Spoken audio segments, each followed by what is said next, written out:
Well, here we are then, finally back and ready to go racing. It has been a very long wait indeed. What a fantastic season it was when we went racing last time out, but now we are back here in the Ardennes to begin our 6-round championship around the world with all of the fantastic drivers we know and love. Beginning here at the classic Spa-Francorchamps, though, for a nice 4-hour romp through the forest, round and round again.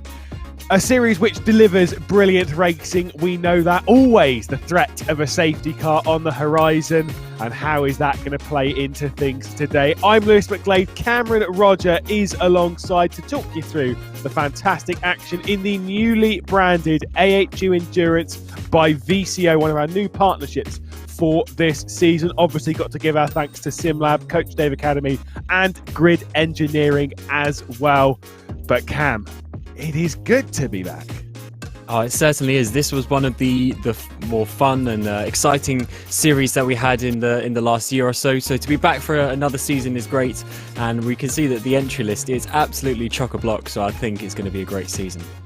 Yeah, going to speak very quickly of that calendar because, of course, we begin here at Spa for a 4-hour race. Now, we do mix and match those race lengths, of course. Last season, we went between 4-hour races, 6-hour races, and a season finale of an 8-hour race. This season, got a couple of 4-hour races to open the season here on the 29th of January at Spa. Then on the 19th of February, we're back in 3 weeks' time when we go for 4 hours of racing at Sebring.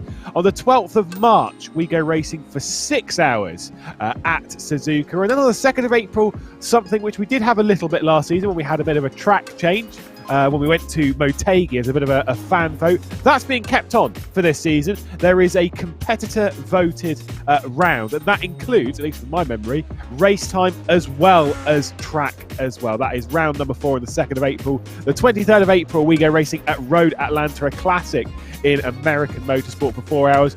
No Circuit de la Sarthe to end this season.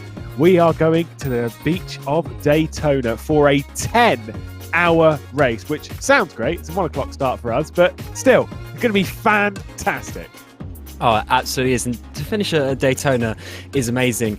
I mean, even in real life as well, Le Mans, Daytona, they're just combining their forces, and even in the sim racing world as well. Daytona getting a recent update on iRacing. So yeah, that's going to be a great way to end the season. And 10 hours is going to be a bit of a struggle for some of those teams and drivers as well. When you're used to the 4-hour races, it's certainly a bit longer. Let's talk very briefly then about categories and how things have changed. There is no longer a GTE category around this in this series. We've got rid of GTEs. We do still have 2 GT3 categories, but one of them is a subcategory. It is all about GT3 racing and LMP2s right now.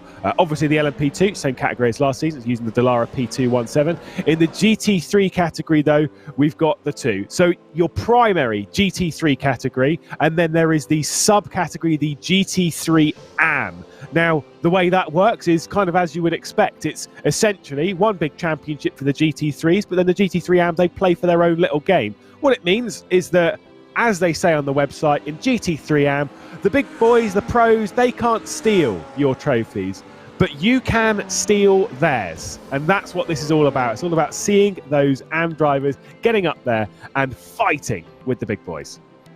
Yeah, well, that's what you want, and hopefully over the course of this season, maybe into a future season as well, you can see some of those AM teams progressing themselves towards the pro teams and really starting to get in the mix. We had a really great season of racing in the 2 GT categories last season, and I'm sure that's going to continue. So hopefully, yeah, we can see those teams making sure they can get themselves up the grid and just really seeing how they can compare and improve over time. Well, last season we had the Social Butterfly Award, which was very clearly won by Summit Sim Sports by delivering us fantastic track guides all the way through the season. And guess what? We've got them back. So let's go over to Summit Sim Sports and take a look around this fantastic racetrack.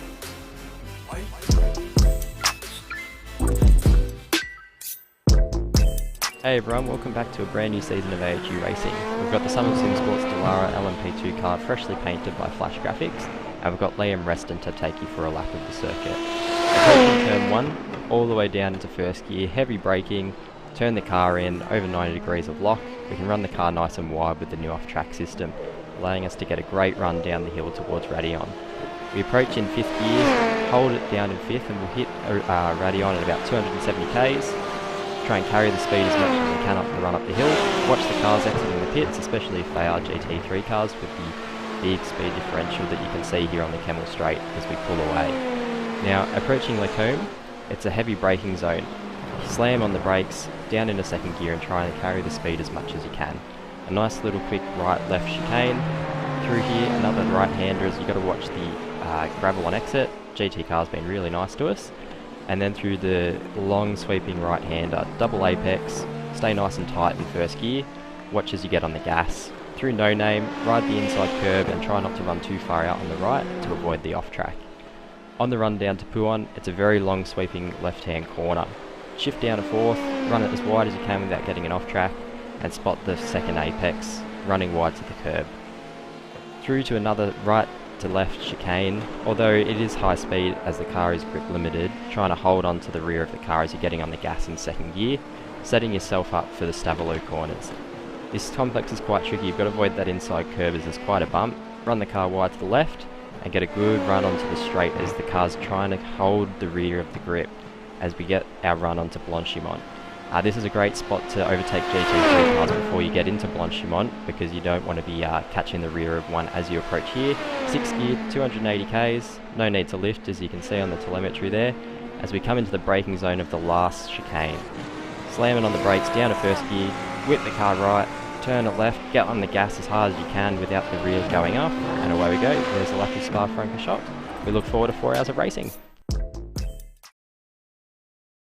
Well, a massive thanks once again to Summit Sim Sports. We hope they keep those coming in all season long. Always very helpful to learn our way around the race circuit, not only from an actual person rather than a track map, but also someone that is racing in the series and someone who should know what they're doing. Because let's be honest, when we talk through a lap of this circuit, Cam, we don't know what we're talking about. We're just listing off corner names and going past and going, well, that looks pretty.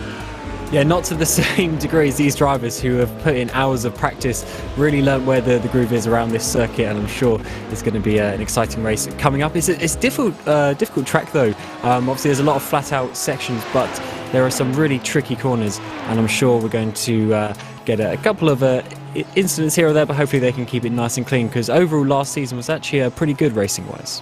Yeah, so let's take a look then at our categories and the slight different colours that we're getting this season, because it does need to be clarified here that courtesy of sponsorship, some of the colours have changed. You can see here in the prototype category they are running with a green. Obviously I know some people will be like, oh, but that's the GTE colour. We don't have GTEs, and also we can do what we want. It is green for the LMP2 category. That is signifying with their partnership with Grid Engineering. Each class is sponsored by a certain sponsor. So Grid Engineering is our LMP2 sponsor, hence the green. You can see there black in GT3 Pro, more of a black number board on the side, or a white number board, can't remember off the top of my head. And then in GT3 AM, that one's by the way sponsored by SimLab. In GT3 AM it is Coach Dave Academy, and we all signify Coach Dave Academy with just complete eye-shattering red, and that is exactly what we have, complete eye-shattering red. And so there we go, we can see them there. Boom, ticked off. Yeah, it's good to get some sponsors on board with the category names as well. Great to see the series expanding and progressing to further things, which is always good. And as you see there on board, you see the red number board there on the front, and also we got Chris's picture there down the bottom, so you can get a little look at what these drivers look like. They were given a bit of a book thrown at them by Nick Foster, if I remember, a couple of days ago, about the driver info, about updating the photographs so that we don't open things that we really shouldn't, because we did have that a few times last season. I distinctly remember at Motegi opened up, and it was just random. Classic Nick Foster right there. He does. I don't know if he's got rid of his tash yet. Certainly had it when I met him in London not that long ago. Loves having the tash. Obviously, it is important. So the AHU cars that we had a few of in the prototype category, we now have those in. Oh, there we go. A bit of a spin for Fishy Motorsport. They're now racing in the GT3 category, with the exception of the number 1, which championship winning car, which was the 69 last season. They are racing still in the prototype category. Yeah, they want to come back. They want to get the double glory in the season 2, and it's also the same drivers in that car as well, with Rougier and Cornet. So they're going to be looking fast again this season. They weren't necessarily the fastest overall. They were sort of helped by a couple of the other cars having a few issues, but I'm sure they're really going to be fighting for the championship as well. And the GT3 champions of the Team FA Alonso Car Australia car, I believe, is not here this season, so that opens up the door to someone else in the GT3 category to get themselves a win. Yeah, I believe that is indeed the case. Of course, we do still have Logitech GT Esports, we do still have AHU, so at least we've still got some about running down the hill. Do notice how it says that Nick Foss is in an LMP2, which is a bit of a... That's confusing my brain just a little bit there. But either way, running around the circuit, running down in the GT3 Pro category. Obviously, it is to be noted, qualifying has already been done. We are in the build of the race. We will show you the grid soon enough. And to be honest, I think we're in for a bit of a frantic race. I do think, though, we are getting a safety car. I do think we will see that out onto the racetrack. I'm not sure what car the safety car is. This one's been left as a surprise intentionally for me, because I don't know what the safety car is this season. I kind of don't want to look, even though I know if I go and check it out, it'll probably be quite easy to find out. But it was a Porsche GTE last season. This season I was trying to get him to be in an MX-5. Well, it didn't happen though. They weren't allowed. Probably a bit too slow compared to the cars we have. Obviously, the safety car goes at reduced speed, but yeah, maybe MX-5 is a bit slow. These LMP2s are pretty down fast around this circuit. A lot of high-speed sections, and the drivers really needed to get up to speed to make sure they're not doing anything too silly. But yeah, you say about the safety cars. Yeah, there's certain points in this track that are really sort of pinch points and almost one-line section of corners that the GT3s are really on the limit, so the LMP2s do need to make sure that they're overtaking rather safely, otherwise they'll be doing spins and maybe getting themselves some penalties. Yes, that's a really important thing to note, that it is always the requirement of the leading car to make the safe movement in traffic. It is critical for them to get that one sorted. So, well, we'll have to wait and see how that one plays out, because we've had a fair share of endurance racing commentary. It doesn't always work out that way, is it? They're always diving it down the inside from about 3.5k back down into La Source at turn 1. Yeah, you just got to remember, even as only a 4-hour race, which is quite short in terms of endurance, it's still a 4-hour race. There's still plenty of time for you to be able to do something. There's no point in ruining yours or someone else's race for the sake of one overtake. Well, we're about to get to the grid then. They are just going to get to the grid. I'm going to read it through, not going to show it on screen, but I am just going to read through at least some of the positions out on the grid. Forgive us, we are getting up to speed. Brand new season and stuff, so I'm sure you can understand that things do change and stuff, and getting up to speed on it is a little bit tricky. On pole position then, the Sim 3D Sports Predator car, which jumped up into pole position in the latter moments. I was more expecting the Synergy car that was holding pole position and top practice. Alongside on the front row is our series champions, then the Synergy Sim Racing car, then the Alpha Aggressor Racing. Analytical Race on Z, we know about those. They were on last season. Same with Fishy Motorsport, which did just have a bit of an incident towards the end of practice. They're going to start from 6th position with the 2 Summit Sim Sports cars starting on the 4th row of the grid. Everest ahead of K2. Again, thank you for them for the track guides that we got. Simrakes.com DPR start from 9th position with 2 Drop Bear cars, SBM and HRS. We know about Drop Bear, race winners in GTE last season, Fishy Motorsport and such. Don't want to go through the entire grid just because we will be here all afternoon and they are starting to roll off. Lobs starting in the GT3 category. They are on pole position ahead of Logitech Esports, your GTE champions. And I believe it's the Magan Turbo Motorsport car that is on pole position in the GT3 AM category. Cam, this is going to be frantic. It certainly is, and with those GT3, 2 categories all mixed in as well, they're sort of going to be fighting for all sorts of different positions in their own class as well. And as you see there, we got the Porsche set, the GT4, as we come to the final corner to start Season 2. Wow, let's get this one sorted. It is Calvin Dent starting from pole position. Alongside him on that front row of the grid is series champion in the #1 car, Ben Cornett. Synergy Sim Racing behind, Alpha Aggressor Racing directly behind that. You can see the prototype categories all ready to go as they will head round La Source and down the hill. Of course, we are running on the Endurance pits, which does mean that turn 1, terrifyingly so, is Eau Rouge. And I'm sure that won't cause any problems whatsoever. Do love it when it gets a little bit feisty like this. I'm sure we'll see some straight lining, potentially getting some slowdown penalties. Green flag then is out and ready. We are getting ready to go racing. They're still waiting, still waiting, still waiting. They get the call from race controllers to when to go. And that is exactly what's happened to the Sim 3D Sport Predator car, which is going to lead us all the way down the hill. A little bit of side-by-side as Synergy Sim Racing just try and hang on to second position. At the moment, everyone seems fairly clean in the prototype category through Eau Rouge and La Source. I think they might well just hang on. Now we're coming to the GT3 Pro category, and you see there, look at the massive field of GT3 cars we have here with the 2 classes. Bit of change in this category, but let's see how they go coming up to their turn 1, which is going to be very interesting indeed, side by side in the GT3 category as we get underway. And it looks like Logitech Giotti's just had to pull in there behind, but can they get a good run as we come through over Radial? Always a bit of contact, and there's car going wide. Out to the wall. Oh no, they're not. Huge crash behind. 2 or 3 cars there involved, and I think there's going to be a chain reaction. Plenty of cars involved here. We're probably going to see a safety car. I think we're going to see a safety car straight away. That is chaotic to start this race. It's still going, still going, still going. Certainly not the way they would have wanted to have started the season. A lot of the cars get on the brakes, lads. No ARCA brakes in this category. Come on.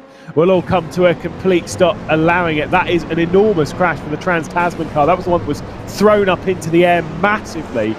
It was all started with the Vendaval Sim Racing yellow car, which was getting a little bit of side-by-side, I believe, with Nick Foster on the run down into... it was Ryan Wood on the run down into Eau Rouge.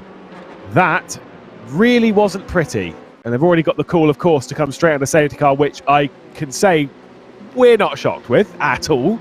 That was probably the biggest crash that we've ever seen in the AHU Endurance Series, so that's a way to tick off the start of the season, isn't it? Again, the first safety car out of the way early, but yeah, Eau Rouge Radion, when it's one of the first cars, and this was obviously the car in 3rd place in that class, having a bit of contact there, going side by side up the hill.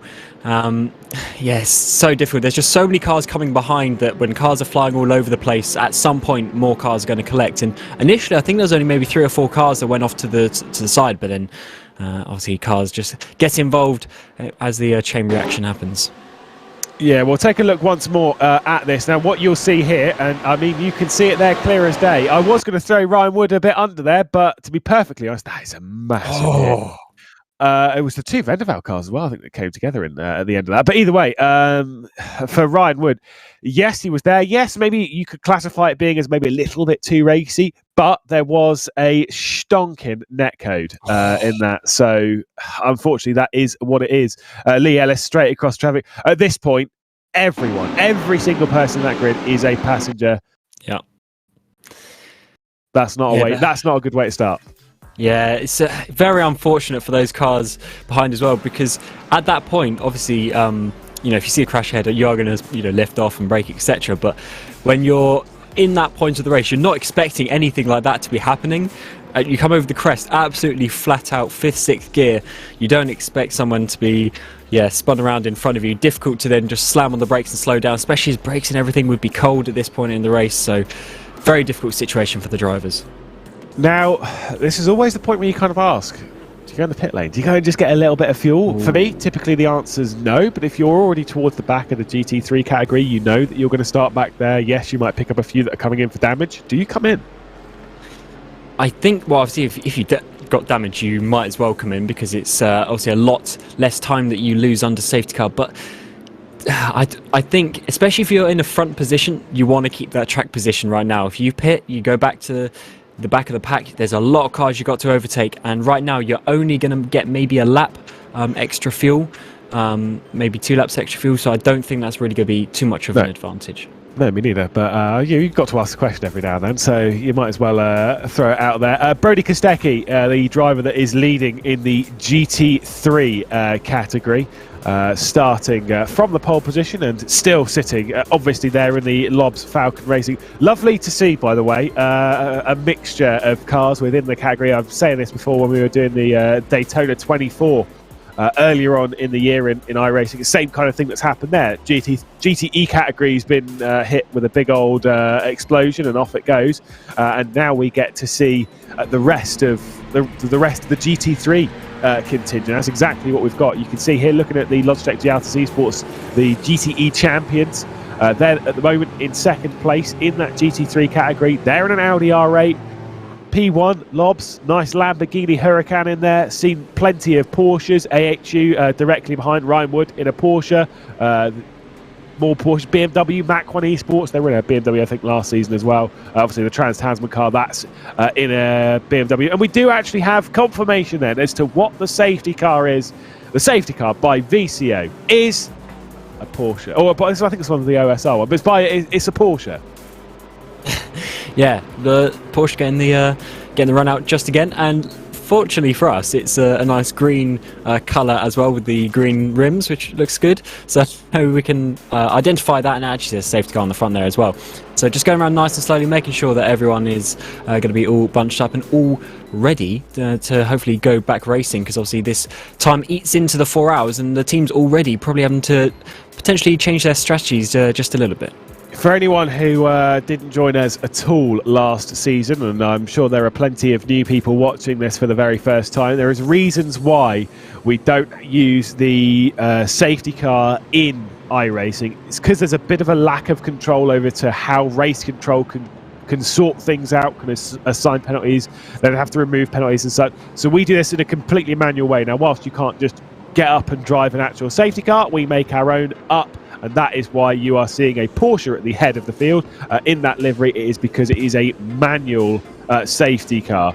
Michael Korolev driving that one at the moment as we ride on board with Calvin Dent. So they will all get words in their ear about what is happening from race control as to when this car is going to come in, because obviously there's no lights, so we can't just switch lights and be like, oh, it's coming in this lap.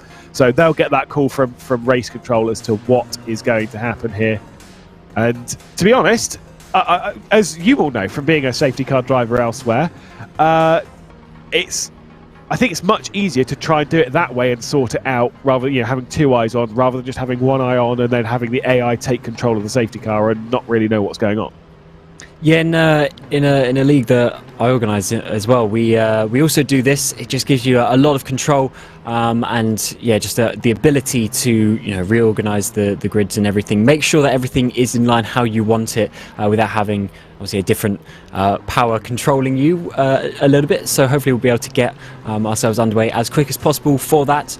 And also, obviously, all the cars being in the right order. So I'm sure at some points there might be a bit of swapping around of places and things like that, just so that race control are happy that everyone's in the correct order.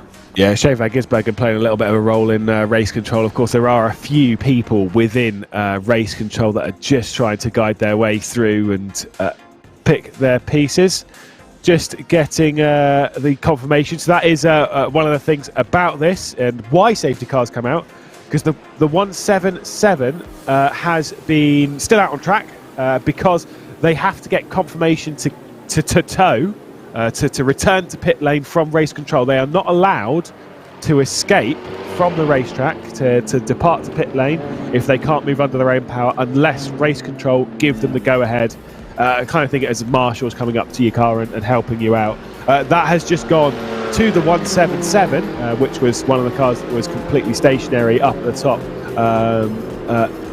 That has now been given from Shane van Gisbergen to return to the pit lane under escape. Did see there Glasspool coming into the pit lane. That's one of our prototypes that is in the pit lane. Now that is a bold call, in my opinion. It's the Simrigs.com DPR car that is coming to pit lane. Now, typically, I'd say that's fine, but he's not going to the back of the prototype field. He's going to the back of the field. Yeah, That's also his stop here. I assume is only going to be a few seconds just to splash up. Yep, he's moving away already. So interesting options. He obviously thinks they've used enough fuel in the first 9 minutes of this race so far, but they've been going quite slowly, so they would have been able to save a lot of fuel here and not really use too much. So he would have only filled up a few litres. I'm guessing he's going to hope he can be allowed to the back of the prototype part of the crocodile, but let's see how race control decide that. Yeah, I'm not necessarily sure that that's how it's going to work. Presently out in the sea, I think he might actually be dropping down to the end of the line as. Oh, there we go. Getting the call from race control because they weren't letting the prototype come in, so getting the call from race control. I've got Shane van Gisbergen in my ear saying that they need to organise themselves a little bit better and sharpen up towards the back end. For anyone just jumping in and panicking a little bit as to what is going on, obviously we are under safety car here in the first round, and yes, the tout we are trying to get this sorted, but the categories and stuff aren't 100% in the category it is trying to, so don't panic, ladies and gentlemen. Again, round number 1, we are trying to get this up to speed. These kind of things, we expect issues to arise. The top load in the prototype category, though, obviously you can see there Dent, Cornet, then you've got Bork. That's a Sim 3D Sport Predator car, Apex Hunters United Esports number 1, then the Synergy Sim Racing car, the Alpha Aggressor Racing car, then it's Summit Sim Sports Analytical, Fishy, Drop Bear Motorsport SBM, then Summit Sim Sports K2, then the other Drop Bear Motorsports, the HRS, then Rival, and then Frog Leap. The top 12 on that tower when they're there, the top 12 are the prototype category. There are a few prototypes dotted out. Simrigs.dpr, obviously they're a bit way down. Fishy Motorsports 8, they're also a bit way down in the GT3 category. Same with the Alpha Aggressors Racing number 42. Those ones are all sort of spread out a little bit in that class, and of course our race leaders in GT3, Lobs Falcon Racing and the Logitech G Altus Esports car. Yeah, it's a really good field of cars, to be honest, and I'm sure once we get racing again, it's going to be fine, but that's obviously side-by-side action through that first sequence of corners, as we saw, can always cause a little bit of issues here and there, but I think on this restart, which will be a single file, probably have a little bit of a better time to get racing and to make sure these guys can get themselves into this first stint. Now, in terms of the times, the LMP2s, they normally do about 35 minutes-ish on a stint, but obviously because of the safety car, we're doing a lot more time, but they won't be using much fuel, so I think we're going to be seeing the LMP2s go a lot further, which could actually help them out with strategy when it comes to that final pit stop. Will certainly assist the GT3s reaching the hour mark. They're typically in this, at least from memory, sub 1 hour, normally closer to the 50 odd minutes. As you see, Sims 3D Sport going to have to go and rejoin the back of the group. Safety car has returned to pit lane, which does mean then Calvin Dent is in control at the front as they come through Blanchimont, and you can see the train behind. Is there a bit of a separation? Yes, of course, good that there is between the prototype category and the GT3s. More so that if the prototypes slow down, the GT3s have space to attack into. You do not want to start in one big train. Somebody wants to start quite quickly, though, is Ben Cornet. You can see there on the right-hand side of your screen, almost getting a bit aggressive, making sure that he is in the mirrors of Calvin Dent, making sure that he is ready to go. Shane van Gisbergen will be in their ear. Says that they can go from the last corner, which would be classified as La Source in this one. So we've got that run up to Eau Rouge to deal with once more. Dent, Cornet, Bork, Lear, Blackburn as well. All a bit messy in that group. They need to get into one nice little single file. I don't think Shane van Gisbergen and the crew behind the scenes will be looking upon that too fondly. Green flag is out, and the Sim 3D Sport Predator car is going to lead comfortably down towards Eau Rouge. Back into single file nicely there. You got Fishy Motorsports just in the background under their amount of pressure from the Drop Bear Motorsport SBM car. Hopefully, this time we get racing for more than 2 corners. The prototype category were good last time, and they are indeed this time as well. Let's see how the GTEs, or GT3s, sorry, have got on as we come through. Hopefully a little bit better than we did last time, and it looks like we have done. Obviously the single fast start helping that a little bit. I've got one of the LMP2s there trying to get back up through the I think that's the Fishy Motorsports car, and this is going to be really awkward for them because these GT3s are fighting for their position, and you're not really expecting LMP2s at this time because it normally takes 5-6 laps for them to come around. But so it's going to be a little bit awkward, but for now it looks like they're keeping it nice and clean there in the GT3s. Yeah, I'm not sure which one that is. I think it might be Jamie Dyke in the Fishy Motorsports number 8 car that's just trying to pick his way through right now. But like you say, this is easier said than done. It's why you don't want to pit as a prototype under the safety car, because you're dropped to the back of that field, and you're absolutely right. They're all fighting for their own positions. You can see here, there you go, picking off 1, picking off 2, starting to make some decent progress. Only really has a few more to tick off before getting up and past. It's only the next couple of cars. You've got the AHU car, you've got the Logitech GLC Sports car, and then that Falcon Lobs car, which is the race leader in that Lamborghini. The TechSense FitzD Motorsport car has got past all of that crew then, so that's all well and good for them. Fishy Motorsports will tick them all off fairly soon. A little bit of early traffic practice then for a few of them. Not what is being seen up at the front, as to be perfectly honest, we've got a nice little battle brewing. Ben Cornett is putting Calvin Dent under a lot of pressure. Yeah, just showing why they were obviously champions last season, and this is the point really for the LMP2s is quite crucial. They don't have any of the traffic just yet, and I think it's going to be quite important for them to put in these laps while they have the clean air, and then just see what they can do when the traffic comes, as right now this is going to be the clearest track they're going to get all day unless we get any more restarts. Yeah, here we go, looking for Fishy Motorsports down the inside, trying to get past the TechSense car of Cameron Dance. Now that car is fairly damaged, but I think we need to go up to our race leaders, because Sim 3D Sport are under a lot of pressure at the moment as Ben Cornett is getting to the outside. Synergy Sim Racing were quite close. Ben Cornett has thrown it in coming into Les Combes. He's got around the outside. He's got to do it at Malmedy though, in that bright green Apex Hunters United Esports car, but Calvin Dent is going to hang on. Wayne Burke wasn't 100% sure whether he was going to dive it down the inside of Ben Cornett. Did not do so, and still the Sim 3D Sport Predator car is going to lead, but very, very nearly lost it there. Slipstream in the prototype category makes an awful lot of difference. They punch an enormous hole in the air, and on that run towards Les Combes, that is so much air to work into. That's why the slipstream is critical. And this battling is getting this into a bit of a 5-way fight now at the front, and these LMP2 is going to be battling all the way through. As you say, that slipstream very powerful indeed, and once again here at Spa, before too long you come to another very long straight, and I'm sure these guys are going to keep on battling. But that is Cornett just showing he's not going to hang around behind. He wants to get to the front and try and make a gap.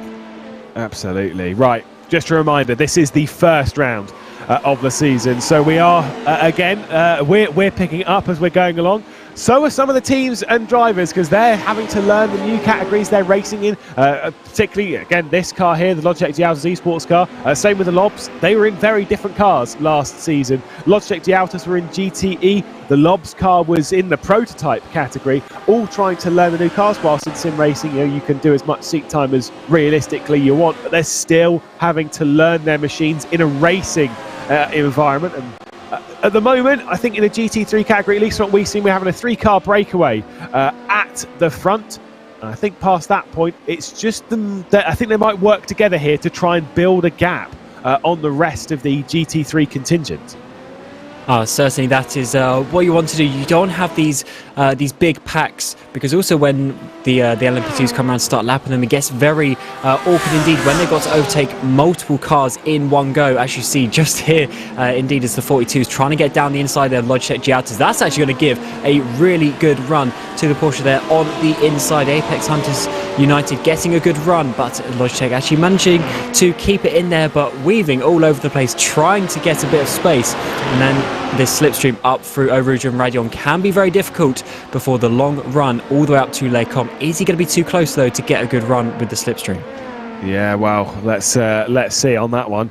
As we're jumping down the order, there it is once again, and there is Logitech Giautas Esports just defending at the moment. Wood to the outside of Carl, little bit deep there from the Audi R8, and that has allowed superb cutback there from the AHU car. just picked that one apart beautifully, predicted it nicely, and says, listen, son, I know you might well be a champion of this paddock.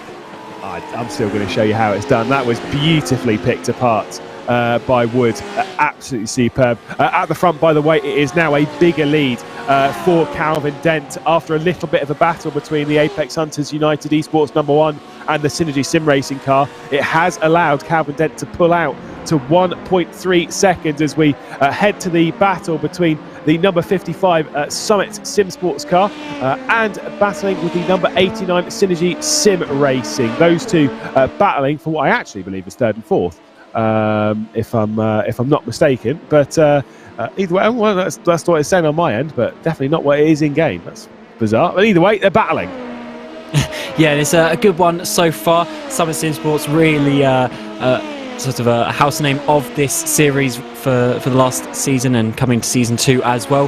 Having a good run. They had some really good races last season as well, so hopefully they can battle up the front. They've got their sister car just behind them as well, but how is the 55 going to do with that slipstream all the way up to Lecom? Are they going to be just a little bit too far back for a move this time round? And certainly not able for Rihanna to get that move for now, but they've been working their way a couple of positions, and now if they can do well, they're not too far off the battle for the podium.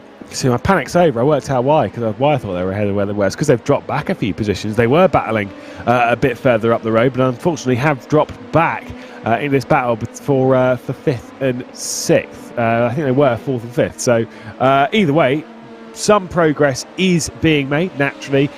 Nearly was the move between the Synergy Sim Racing car and Apex Hunters United once again into Lecom. I think in the prototype category, we're going to see that a lot. Typically in the longer endurance races, when we go to the Circuit de la Sarthe, when we go to Daytona, you'll see the prototype categories essentially not racing when they can, because they sit in the slipstream and they use it to save fuel rather than going on the attack.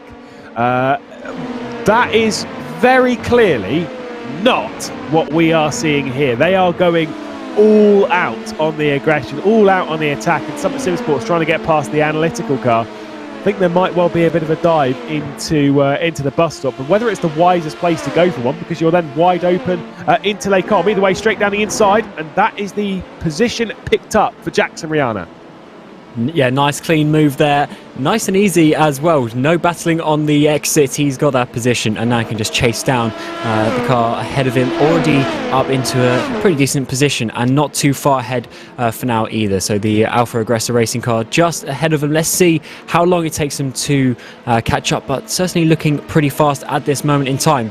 And yeah, they just pulled away as they come out La Source as well. So hopefully that should be enough for them to hold on all the way up to Lecom. But actually the run there is really good for the analytical car. Let's see if they can get the slipstream. They came from a long way back up over the top of the hill, and now coming up to Lecom. Who's going to be bigger on the brakes is going to be the important question, or can Rihanna defend there down into Lecom, which he can, and hold on to that position. I think the run almost came at the wrong time, because you know when you're coming into the Kemmel curve, into that kink going on to the Kemmel straight, if you're getting the run there, you've really got anywhere to go. And I think that might have been what happened there to Blackburn, and just didn't pick that one apart right. Those things happen. Preston is in the pit lane, by the way, in the GT3 category, so not 100% sure as to what the reasoning is for that one. Either way, certainly not for required fuel and such. That one is the Evolution Racing Team car, the 162, that have gone the way of pit lane. Yeah, pit lane at this time is a bit of an interesting one if that is by choice. But obviously if you have a bit of damage or a bit of a spin, you might not really have too much choice in that. But yeah, it's a bit of a weird one, because especially for these GT3s, as you say, that might, the longer they go, maybe they can save themselves a bit of a splash at the end, whereas if you're pitting now, you're effectively doing that splash a bit earlier on in the race. So I'm not sure how that one's really going to work out for them. Yeah, well, I think it might have been a penalty of some description. I don't actually have a penalty list ahead of me, at the moment. I did ask them, but I think obviously where we're updating things for this season, AHU have got a brand new website, the AHUendurance.com, that is being updated. It is being worked on bit by bit, but it does just take them a little bit of time to get fully up to speed as to how things are working. Obviously, brand new website. You know, this kind of stuff takes time. It's not as if it's a one-day click and it's done type category. So we will figure that one out as we go. So could well have been into that category. Either way, the Evolution Racing team has been through pit lane, and if there's one place you don't want to get a drive-through penalty or anything like that from race control, it is here, especially in a 4-hour race. You know, we typically say with endurance racing, normally the car that spends less time in the pits is the one that wins, and that is more so the case here than in most circuits that we go racing, purely based on how long the pit lane is. Typically you lose not far off about a minute and a half, minute and 10 seconds, whatever it was, by your if you're just driving through, might actually be close to 90 seconds, which means when you come in for a full pit stop and such, you're losing a lap regardless. Yeah, a lot of tracks around the 25-30 second marker, and yeah, it's double that at least here at this track. So it's really a big, well, because it effectively is 2 pit lanes as well. So that's why it's basically double. And then obviously you've got to get back up to speed out of Radion as well when the cars are flying up in top gear pretty much over the top of the hill as well. So yeah, not the place you want to be getting a penalty for those reasons. So I think that's actually quite a good strategic sort of addition as well, because if you're only using the shorter pit lane, I mean, not that you necessarily risk more, but you certainly have a bit more caution knowing how long the pit lane is here, as we're getting a good battle with the number 58 getting the slipstream all the way up to Blanchimont, and they might be just that a little bit too close to get a good run, or actually they might just get the nose down the inside here into the bus stop chicane, and they're going to be making that position there up into, I think it's at 9th place now. Yeah, nice little tidy move there for the rival Autosport car. Another car, by the way, has received a penalty. You can see that one. Dylan Burst behind the wheel of the Vendaval Sim Racing White, the 101 car. I think it was one of those ones that was kind of involved in all of that calamity at the top of Evolution Rally. I don't think that's why it was given the penalty, but it was with contact with the 255 car. That is the Summit Sim Sports Blanc car within the GT3 category, so they have received a drive-through penalty. And Dylan Burst, one of those drivers that we saw quite a lot last season and doing quite a good job in the GT3 category, has come through pit lane. There is a switch of positions though for second in the prototype category, picking that one up going into Les Combes, because Wayne Burke has got into second position in the prototype category, has got past Ben Cornett, and they are deep in GT3 traffic right now. I wonder if the GT3 traffic was a bit of a factor in that, because that can really, slow you down, speed you up at a certain point, and the cars behind, especially in the prototype category, can really get a run on you. And it's very important that you're fast through the traffic, because it's not just about your lap speed. If you get stuck behind those GT3s that are obviously 10-15 seconds a lap slower, you really start to lose some time in a few corners. So that's the skill of that, and that has given Dent a bit of a more comfortable advantage in the lead of this race as well. So I think he's going to be pretty happy with that one as they start to get through all these GT3 cars. Yeah, like I say, this is the point when you can get tripped over quite badly. That is what's happening to the Sim 3D Sport Predator car that is leading in the prototype category, because they're just getting tripped up. They're getting wrong-footed a little bit in traffic, and the gap that was close to 2 seconds is way down indeed. There is a car backwards at the bus stop chicane. That is the Summit Sim Sports Blanc car once again. They are backwards down at the bus stop chicane. Hopefully we can catch up with what's happening with our race leaders. This is in the GT3 category, which is just crazy indeed. Nick Foster dives down the inside, creates a bit of contact. There's contact behind as well. Oh my goodness. Look at all these cars here. Probably about 15-20 cars there on the screen as we're getting this first run. You see there, the 29 car really had to slow down, and that is just how you lose about 4 or 5 seconds as you're getting one of the, I think that's one of the analytical cars going now on the grass to go around the outside of these GT3 cars. And are they going to be able to get a run here down towards Les Combes on the number 28 round the outside? That is going to be, and I think he's going to be able to just battle that at least into Les Combes. but these GT3 certainly getting used to this traffic now as we hit the... Oh, there's a slow Porsche on the inside. I think that might have been the Vendeval car, Alexander Bird, the Vendeval Sim Racing yellow car, which Nick Foster hit at T1. The car that was backwards at the top of shot, I believe, was the Bluebell Racing car that was spun out from the Audi R8 of the Pursuit Sim Racing car. So there's a lot of them that need to be picked up by race control. So unfortunately, they are going to be very, very busy over the next sort of 10-15 minutes. And to be honest, I think they're going to be very busy over the next 3.5 hours based on how things have been. This is just how this style of racing goes, particularly within the GT3 category. It must be reminded, the GT3s, the standard ones, fair enough, they're all supposed to be the very best, the best of the best. The GT3 AM, these are what we were supposed to do with GT3 last season. Unfortunately, it got a bit messed up, etc., through various reasons. The GT3 AM in this, though, it's pretty much a hard fact, is that most of these cars in the GT3 AM are inexperienced, are new drivers to the sim racing world. And this is what it's supposed to be. This is what the series is about. It's about getting these drivers onto the grid for their first real taste of endurance racing and getting them into it. Did note, by the way, that the 255, the Summit Sim Sports Blanc car, was backwards at the bus stop. Found out who was the culprit in that one. It was the Velocity Motorsports 250. Ben Collard behind the wheel of that Ferrari, which is now on pit road for a drive-through penalty for the contact down at the final corner. Yeah, it's got a bit messy, but as you say, this series is trying to obviously get those drivers, newer drivers involved, as well as some of the more experienced ones. And it certainly was one of the better series in 2021, to be honest. So it's great to come back here in partnership with VCO this time, as we've seen there, Fishy Motorsports trying to get past some of the GT3s. And I think one. I mean, it's not the biggest difference in the world, but certainly with the GT3s being a couple of seconds slower than GTEs as well, I think the LMP2s having a bit more overspeed as well is certainly something to get used to with these new sort of IMSA style rules, as we're getting the AHU car there getting a bit of an overtake on one of the AM category cars, and then the 184 getting past as well, as we have a slow Lamborghini there coming up the back straight.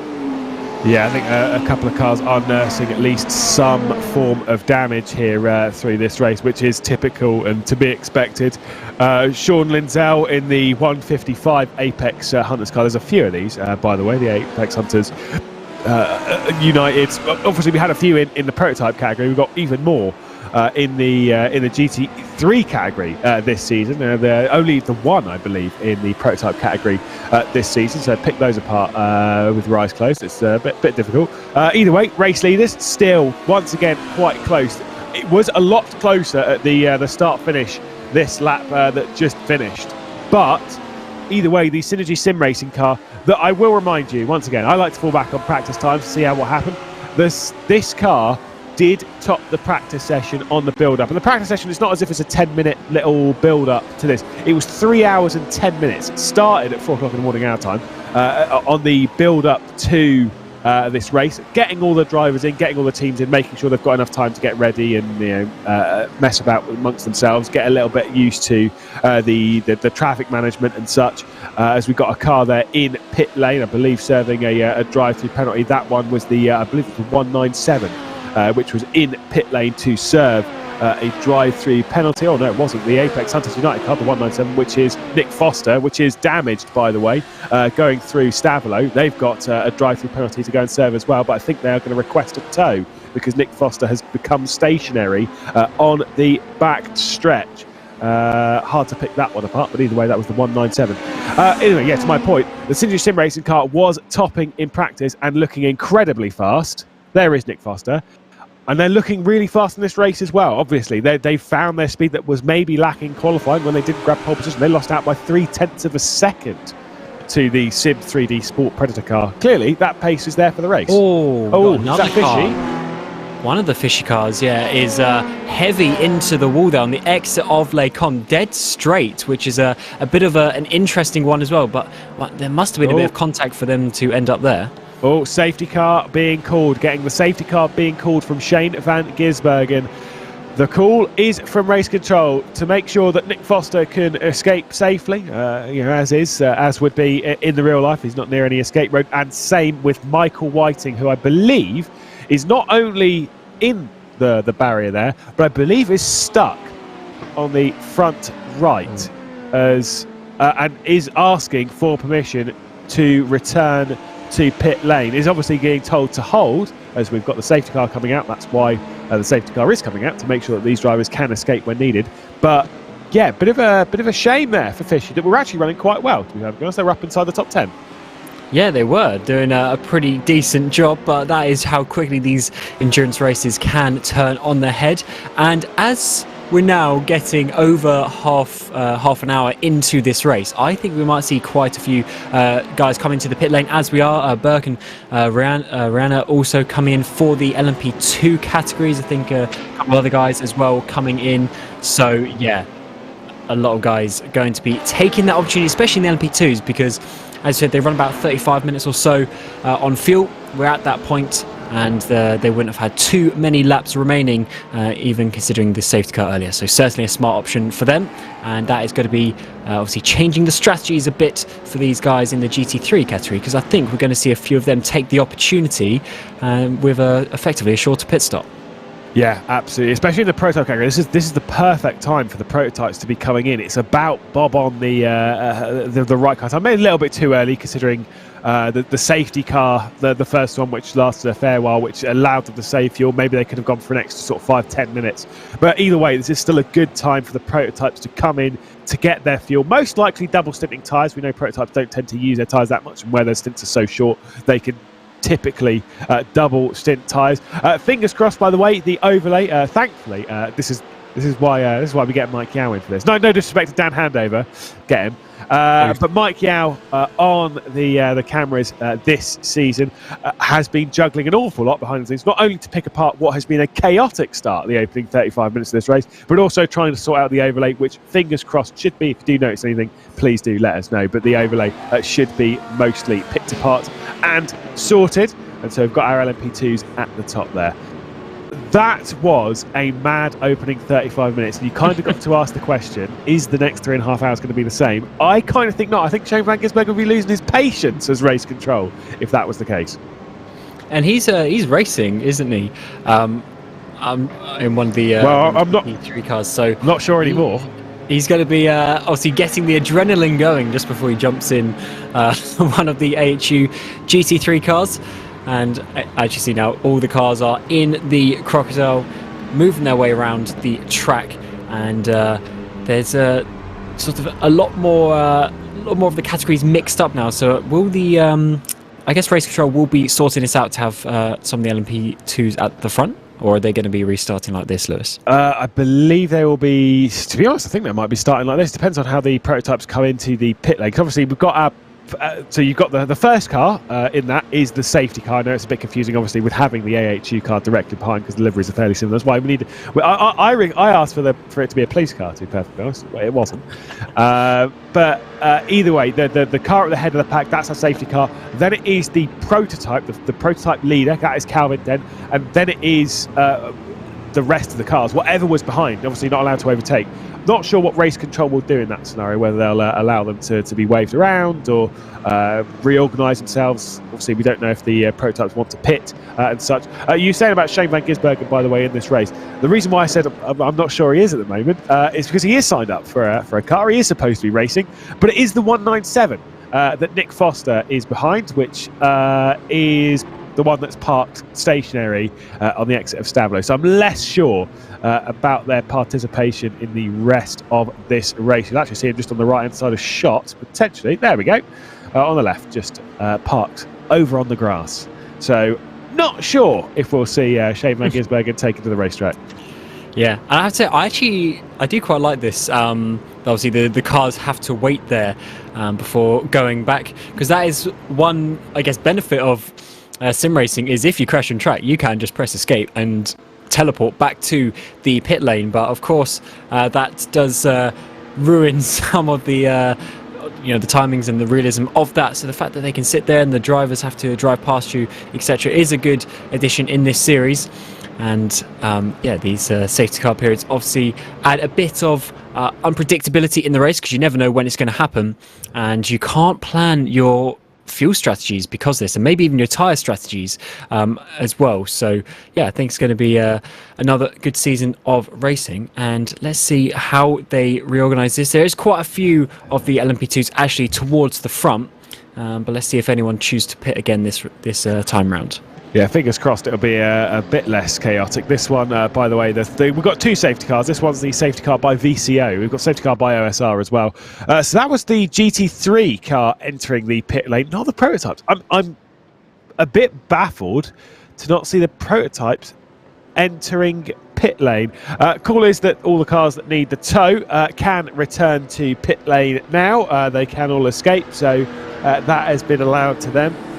Waiting for that right call. I also do like that rule as well. It's that nice little bit of realism. It's like waiting for the marshals to come to your car to sort you out. They're obviously not going to come to you so much so running towards your aid on a live racetrack, because that would be very dangerous. They will wait for that one to sort out. They're just reorganising themselves now, so they are going to sort out their grid order just to make them a bit more organised. Which does tell me then that the prototypes aren't going to come in. Did they pit without us noticing? That's the question. I don't think they did. I think a couple of guys at the front on the LMP2s didn't pit, and a couple of behind it. I think it was most of the mid pack of the LMP2s. Yeah. So that's going to be interesting. 40 minutes into the race, we have had probably about 10-15 minutes of that has been safety cars. They would have been able to save a few laps, but surely they can't have more than 3-4 laps of fuel left. So doing a green flag pit stop when everyone else is pretty much a full tank, that could be quite interesting for these strategic options. But it's how most of them have made that decision to not pit. Fair enough, power to them, but it is honestly a bit baffling. Whether it's because the pit lane was closed, I don't think that is the case, because we did see the GT3s come in pit lane. I'm pretty sure pit lane is open to do so whenever you wish. I'm not necessarily sure that is the right call. At the moment, pit exit is closed. They do close a pit exit when it comes to this. Obviously, waiting for the safety car and the field to pass. Then they reopen pit lane, because otherwise then you've got people rejoining and it's a bit messy. So that's why pit exit closes. But it's long enough pit lane, so they've got enough time. I'm not necessarily sure if it was the right call though for these guys. We're not in the car though. We're not in the car though. We're not in the car. We don't have the fuel calculators in front of us, because I'm sure a lot of these teams will have obviously their fellow teammates, but maybe even an additional pair of hands or two behind the scenes trying to make sure that they're getting the strategy correct. A lot of these teams taking it obviously very seriously in that regard, and running out of fuel and having the bad fuel strategy is not what you want to do. But was it in the end we said so it was the top 3 teams that didn't pit, which means already in 4th place. That is looking pretty well, at least for now, it looks like it's going to be a pretty good strategy, because they will just assume the lead once these 3 come in. So we'll say, did get that picked up a little bit, to point out in GT3 AMP, there is the correction does need to be made. Brady Myers, not the leader in GT3 AMP. That is a pro car. The leader in GT AMP is the 2nd position car, O'Donnell. So that one is the one seen. That's the Alpha Venturi car. Then that's followed by Team Kraken. So switches around again. That is a bit of a learning process, picking them apart. As to who is who. Also, just got to say, really, really important that the 3rd car in line at the front is incredibly bright. Look at that. I don't think I've seen a car that bright. I'm not noticing. What you mean with the reflection? No. Look at that. You can see it right there. The number 1 car, I don't think their livery might have unloaded. That might be why, because I wasn't seeing it on mine. It is Ben Cornett. I don't know if their livery's just gone a bit AWOL, but either way, that is a hideous livery. So I'm glad that's not their official one. Yeah, so that was confusing me because that should be obviously the AHU livery, but their livery has gone off the screen for a second. I'm sure it'll load back in. Very interesting blue and purple design there. So a bit of a unintended, a bit more of a colourful affair. But that is obviously the green car that we were seeing earlier, battling for the lead, and on this screen it's come up. So that is obviously a cool way that the liveries can be changed in iRacing. But now back to the idea of what these guys are going to do, because even if they come in now, then they're just going to go back to the back of the pack. It's a bit of a weird one. Did see someone join the server. One of our champions of last season, Jackson Susan Harlow, did just join the server to have a little bit of a check up on what is going on here in AHU. Not sure if he's particularly assigned to any of the cars. But either way, did see champ, of course, in the GT3 category last season for the Team FA Kart Alonso Australia, which is, just very confusing again. The double Alonso in there, but fair enough. Fantastic to see them in last season. Unfortunately, we don't have them in this season, at least as far as I am aware. But yeah, you can't do that in FSI. You can't just refresh the liveries as you go, can you? There you go. Yeah, it's a good, I guess, benefit of this platform as well. And he's actually just going back. But I have just done a quick Control F on the old entry list, and I can't find Jackson's name, so I don't think he is driving, at least. But he might be, as I mentioned earlier. A couple of these teams will have people helping them behind the scenes and that sort of thing, so he might be helping out a team or two just to maybe help out his friends a little bit. And obviously, we did interview him at some point last season. Might have even been after the final race at the Circuit de la Sarthe. And he was very sort of keen for the next season, but obviously with real-life commitments, can be a bit difficult to sign up for a full season. Oh yeah, you never know when it comes to the timing. Like it's all well and good being like, I want to do this, I want to do that. Unfortunately, sometimes you just don't have the time to get to do the full season. Hopefully we can see them out a little bit. Do see the note there. Thank you to Scotland. And Jackson is driving the Venderville kart, but not today. So there we do. We should see Champ back out onto the track at some point in the season. That's just how life goes. Now, you're saying there of engineers anyway, because it is a good note. How important is it in a race like this to have some form of an engineer? How much of a difference does it really make when things are so chaotic? Yeah, the chaotic races are also where you might get a bit of a different result, but also you might get a team that's a little bit smarter that can maybe, when everyone else is getting confused about what's going on, they're the ones to keep it calm and actually give the result and work out what they need to do to get the victory. Yeah, like I say, when it gets chaotic like this, you do need. I've always said, it's not necessarily about having an ear, a voice in my ear. It's about having eyes that can see everything. Obviously, if you're a race engineer, you can kind of just go around and see what's actually going on, rather than being sat there being like, well, where is that car? And then having to flick through your relative, being like, right, I've got to get past 58 cars. It's not like it was when we started in the Apex Hunters United Endurance Series last year, when we had, I can't remember how many cars we had for Watkins Glen. I'm pretty sure it was under 40. I think it was about 35 cars at the very first time we went racing. Count to most series that go through a couple of rounds where it might tail off a little bit even after a couple of rounds and drop and drum. We increased and then increased and then increased and then increased again.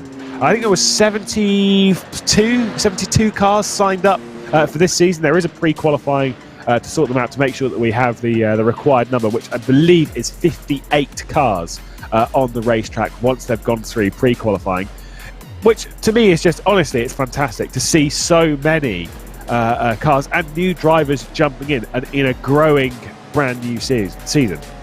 Oh, absolutely. It's great to see how the series has progressed.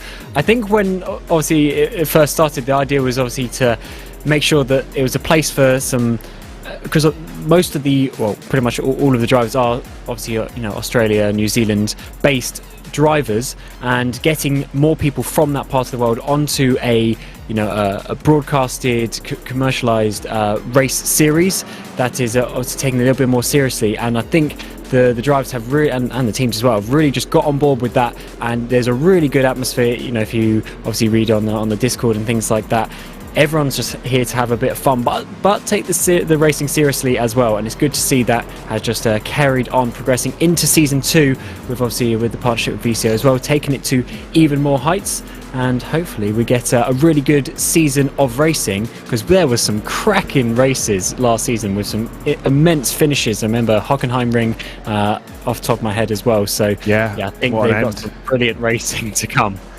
Safety cars called to come into pit lane, so we'll dart off of the front of the grid to return its way to pit lane. Safety car driver is Nick Parker in the VCO car, so that'll be returning to the pit lane. Obviously, with the VCO, going to very quickly give them a little bit of a plug, because obviously jumping on for this season. Lovely to hear from Florian Harsper, of course, who is the man behind VCO. Was very excited for this season. Obviously, it's an untapped potential to some degrees. The Australasian market, same with North America, same with Europe. They're all untapped to their own degree. But where a lot of sim racing, particularly with bigger championships, is European focused, it's great to have one which isn't. One which goes all over the place on the Australian time schedule and works for them. It's not great for us because it wakes us up at 7 o'clock in the morning, but that's fine. We will accept that. And of course, a VCO. If you're watching here on the VCO channel, do remember to subscribe, because of course we have the second day in the VCO Esports Racing World Cup on rFactor 2 on a little bit later this evening, so keep your eyes open for that. Once again, it'll be down at La Source, where this race will be back underway, so no panic too much. Calvin Dent leading once again. It is... Oh, we're getting people restarting. That's not great. I don't know quite what happened there. They were supposed to restart after the source, and there's already contact, and the number 1 car's been sent around. I don't know what happened there. I'm baffled, but we had loads of cars restarting, loads of cars not restarting. Ben Cornett has been spun around in all the confusion. It should have been in the control of the Sim 3D Sport Predator car of Calvin Dent, but half the prototype grid said, I don't really care about that, mate. I'm a bit confused as to what's going on, but let's just try and work out obviously the order and what has gone on. But that is obviously quite big implications for how the race has gone as well, because we know these drivers, some of these LMP2 still need to make that first pit stop that the others have already made as well. So that is going to completely change their race, with Dent there going down into to 5th place. And the number 1 now trying to get past all these GT3s. They're going to be certainly confused as we get in the 58, spun around there on the exit of Malmedy. So this is a bit of a overly chaotic start or restart to the race. Right, so we're getting word. This is the thing, is it was a little bit confusing. Obviously, the race start was down the hill towards Eau Rouge. However, the restart zone is always... I did wonder this when we had the first restart. That's why I wasn't 100% sure. But I was pretty sure that the restart should be out of bus stop. And that is kind of where we were expecting it. The 58, by the way, requested a tow. Now, where we've had 2 safety cars very, very close at the start of the race, Shane Gisbergen has just been given the all clear to get the that tow just done. From the 58 rival Autosport, so they've returned their way to pit lane. Second in the GT3 AM category, O'Donnell, who we're focused on. We'll take a look at the replay as to what's happened just a bit further down the hill towards Eau Rouge, towards Pouhon. A bit of a mistake there, unfortunately, for the Pulse Racing team of Nick Pringle. Did catch the issues there at turn 1 as well. A little bit more at the end of it for the number 1 car, the Apex Hunters United. That was chaotic. I don't necessarily think anything was particularly wrong, and they are getting through some of the black flags and such, but I'm not necessarily sure Angus Cook did anything wrong there, but they are battling for the race leader. Synergy Sim Racing are going to the inside. We've also got this between the analytical car, giving a little bit of a bump draft, a little bit of a push to the number 55. The other Sim Sports Racing Everest car, Synergy Sim Racing, the number 89, has taken the lead of this race with Summit Sim Sports KT behind. That is very big for this race as we're getting the battling continue as we come now down the hill towards the so-called no-name corner and Pouon. And I think these drivers obviously just need to work out where they are now, because this has completely changed the course of the race. But if that is true, that the restart is on the sort of main F1 Grand Prix start-finish straight, then that was a clean and fair overtake, and it was obviously the first restart that was done slightly wrong, but everyone seemed to follow it out of La Source on that occasion. But on this time, if that is the case, then that is absolutely good, and to be honest, you just got to really congratulate them on knowing the rules and knowing when they can go. I do see, by the way, the Kostecki, that is Brody Kostecki behind the wheel of the race-leading GT3 car. Of course, Brody Kostecki from well-known in Australian motorsports, of course, in supercars. Fantastic driver, by the way. But it's Brody Kostecki behind the wheel, not his brother. So all good on that one. I will say, if there's one driver who is not waiting around in all of this, is Calvin Dent. He might have been a little bit miffed when he saw the entire LMP2 category just fly past him and just be like, oh, well, yeah, bye, see you, lads, cool. Clearly got that one wrong as to where the restart infringement was. Already up into third, already closing down to Summit Sim Sports and Synergy Sim Racing, say that 5 times quickly, leading 1 and 2 at the moment. So Calvin Dent might be a little bit irritated, but clearly using that in the best possible way. And this is where the mentality of the drivers obviously comes down to it, because yes, they obviously had a bit of an issue there, but it's also how you come back from those issues. And he was only in, I think it was 5th or 6th place after everything sort of worked his way out, already back up, as you say, into that 3rd place and still in sight of the leader. So it's not all lost, and he can easily get back up to the race lead. So just got to get your head down now and try and get past these cars ahead of you. Angus Cook is up first in that number 56, which is not going to be too easy. Cook knows what he's doing, but Dent really on a charge now, trying to get back to the front. And again, it's that early race pace that we saw from Calvin Dent that would be terrifying this little group, this little contingent. And to be fair, the rest of the prototype category at the moment, with other teams falling by the wayside, like the number 1 car, you've now got essentially, in effect, a bit of a clearer road ahead. Synergy Sim Racing, though, the team that did top practice, they have the lead of the race at the moment, and Burke is pulling away right now, as would be expected from Angus Cook. We return back to the GT3 Pro category, which Job Stewart driving around. Quite a lot of these cars, by the way, just driving around effectively by themselves. How much space they've got. Now, Calvin Dent has got to the inside coming into Blanchimont, by the way, and has picked up the position for 2nd place. Summit Sim Sports, Angus Cook, rightfully so, doesn't really fight it too much, and it is then, of course, Calvin Dent up into 2nd position. 2 seconds, though, is that gap already? Yeah, the gap is going to be not easy to catch down, but he seems like he is really fired up now. And to be honest, that is what you need sometimes. You need the drivers to get that adrenaline going and really sort of put the head down and focus, especially in the endurance races. You can sort of lose concentration just a little bit, and that's obviously not too helpful. So hopefully he can get himself back up to that race lead, and that 2 seconds, I mean, that can come down in the matter of a few laps, especially once they catch up to the GT3s again. Yeah, got our team names on screen at the moment, so you can kind of pick apart who is who, which I know sometimes can be a little bit tricky in this, especially with it being a brand new season. The last lap times, though, from the top 2, by the way, in the prototype category. Calvin Dent, I don't think anyone would be particularly shocked, especially based on the move and how it happened in a nice and easy way. Job Stewart, by the way, is in the pit lane from GT3 Pro from 2nd position. I don't quite know what's happened to Stewart in all of that, but either way has jumped down onto pit lane.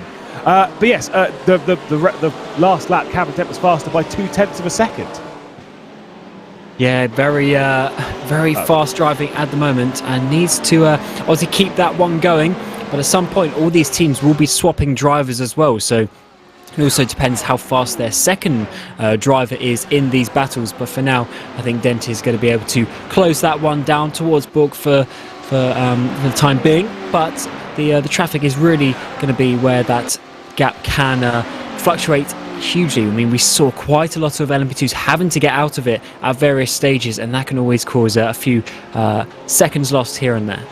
Well, there's the Team Kraken car that is leading in GT3 and didn't have too much of a lead over O'Donnell, and Mitchell's having a bit of an issue. Mitchell's dropping back in the 237 car. Just to clarify as to what happened to Job Stewart there, it was a drive-through penalty for a commentary. It's not a commentary. Look, it says a comms violation. I just always assume comms is commentary.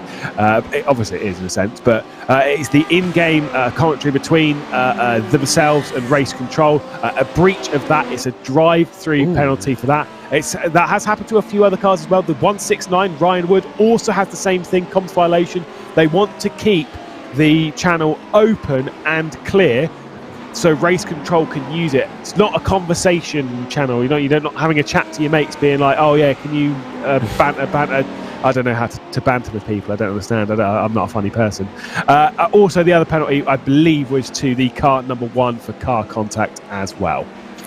Yeah, it's also about not, I guess, having a go at race control as well for various issues here and there. Got to accept things sometimes as we're getting this nice battle now coming up towards Blanchimont. And as you'll notice on the tower, all of the AM cars, they have got a 200 number as well with the pro guys in the 100 as we're getting side by side into this final corner of the Grand Prix track, where we should have had the restart earlier, but the Kraken car there just getting a bit overtaken now, because he will then have the outside as we come down to the source, and lost that position for now. So that car, that Paul Mansell car, had the number 13, which updated as they went over the line, so he must have made 3 overtakes on that lap. So good job from Mansell. Yeah, not bad. Not bad indeed. Obviously, that's how you become a pro driver. I don't know if there's, I doubt it, there's any relation between Paul Mansell and old Nige. Doubt it, but still, it's always a bit of fun to speak of. Fastest lap of the race, by the way, on the previous one from Calvin Dent.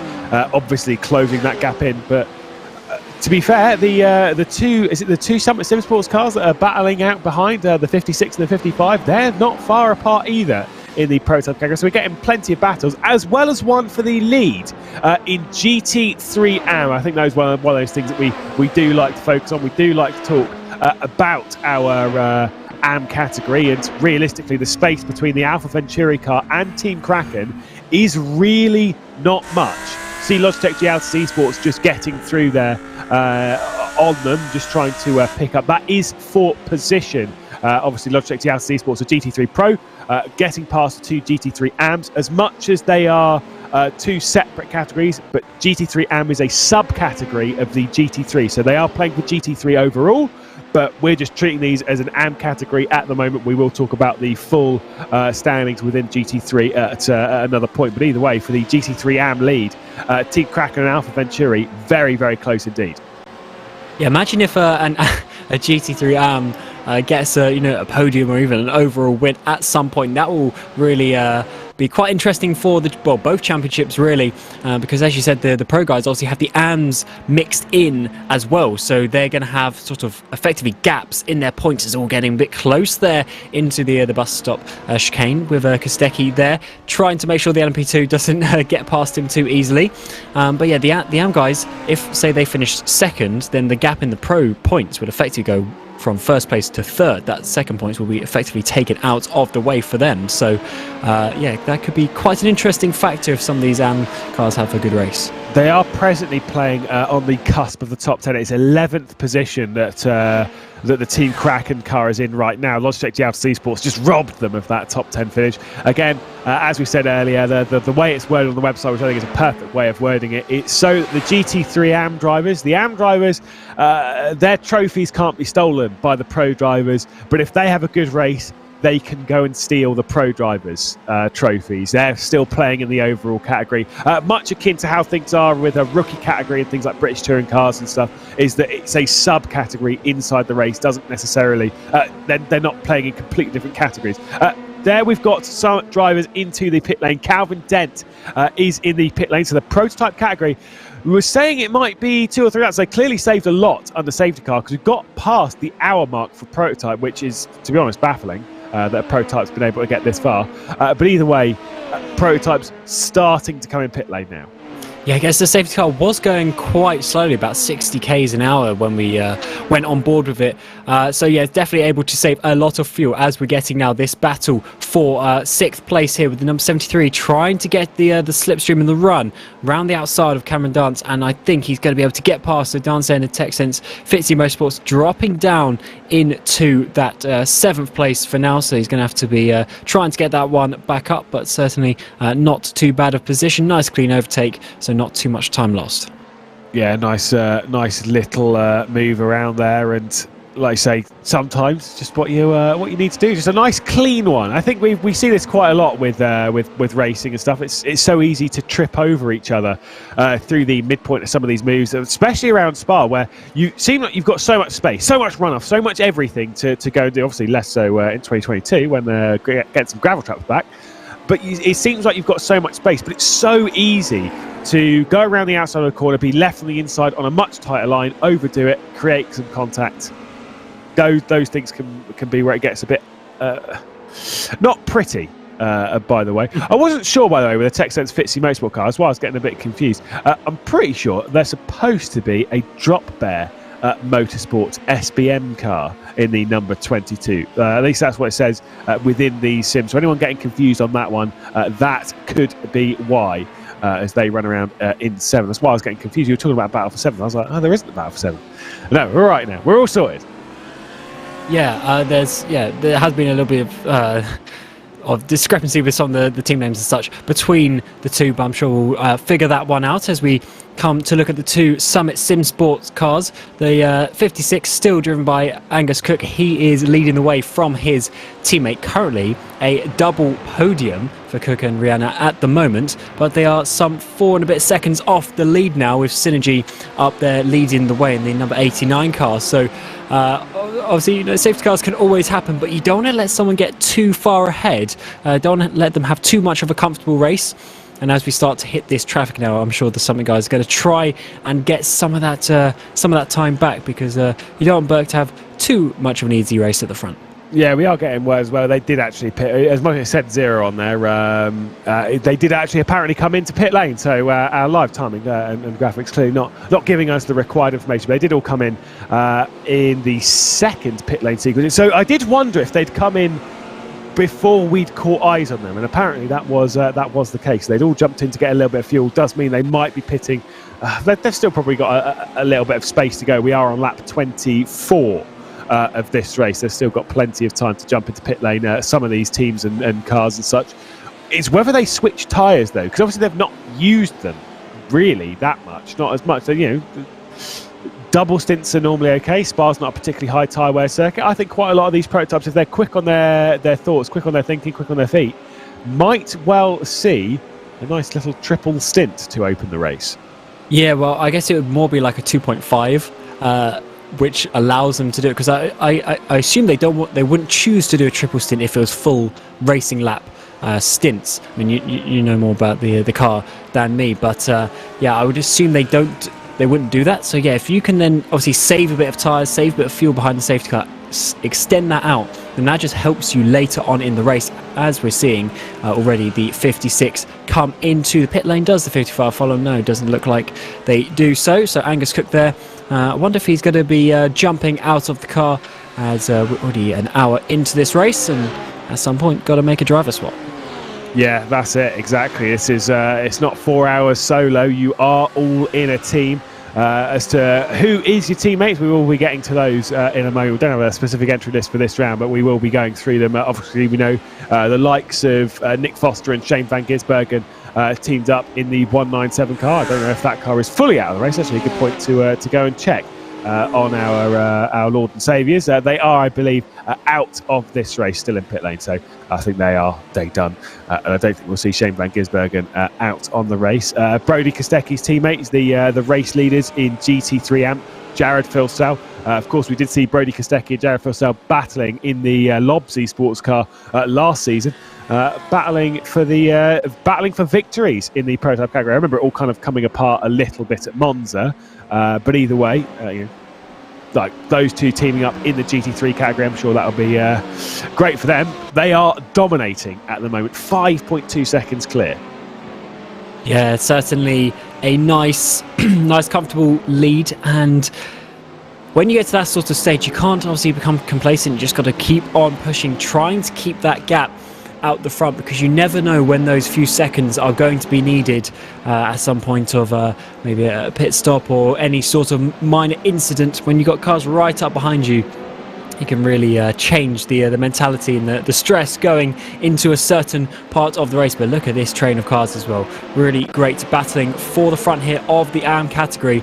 And let's see if O'Donnell can get a bit of a run there on to the back of Hen, coming up to Blanchimont. Going to be a really good run to maybe get a dive down the inside of the bus stop chicane. Got the LMP2 trying to get past them as well. That can always add a bit of fun into the mix, as there's a whole train of LMP2s coming around the outside now, and that just stops that battle for the moment, but I'm sure they'll get back involved with each other. Yeah, see, typically this is a little bit scary. When you're driving around by yourself, if you're an experienced driver, it can be a little bit much. When you're a rookie, again, the entire point of these categories, when you're a rookie, when you're new to this kind of stuff, this is honestly terrifying. And for the Alfa Venturi car, I don't feel for them. They're battling for the race lead, so in their respective category. So fair enough, good on them. But it is going to be a little bit scary for them inside that battle. The 155 as well behind. That is actually for position in the overall GT3 category, as Sean Lindsell makes that move, gets to the inside and picks up the position. So that is for a genuine position within GT3, but it doesn't lose them a position, the Alfa Venturi car in GT3 AM. What they are going to do, though, is potentially lose a position to Kyle George in that Ferrari directly behind. That is for position inside the GT3 AM category, as well as GT3 overall. Yeah, that is obviously the fun part of it, but so he's lost a place now, but that also means there's another car in between him and the car of Hen that he's trying to get on as well. So can mix up the battles here and there, but actually say the overall GT3 standings, that is, that position is for the overall GT3 standing. So you really want to be fighting for that as well. You don't want to be losing these positions where possible. But at the same time, if they're not going to be fighting for the GT3 points in the championship, then really focusing on the cars around you is a good idea. But they do have another pro car just behind them as well. So certainly, a lot for these GT3 drivers to be thinking about, as well as LMP2s coming past them. But this battle is looking really good indeed. And the battles here haven't really spread out too much since that restart. Yeah, once the next prototype cars come down into pit lane, we'll go through the top 5 or so from each category, just based on the fact that they have pitted, some of them have pitted, some of them haven't. I want to see them when they're really kind of close to being on sequence. Interesting to see already quite a large split in the strategy. That was a bit of a dive, to the inside from the Lamborghini, just trying to find its way through on the Magid Turbo Motorsport car, the 223. I think that might be Andre Youssef directly behind in the 115 car, which is, of course, the Blue Flag Racing. Certainly no blue flags for them right now, as they are fully on the attack. Yeah, interesting to see that there's already quite a large disparity between when these cars have been in pit lane. So I don't know about you, but those that are leading in prototype right now, those are the ones that I would be a little bit more confident in with their positions right now.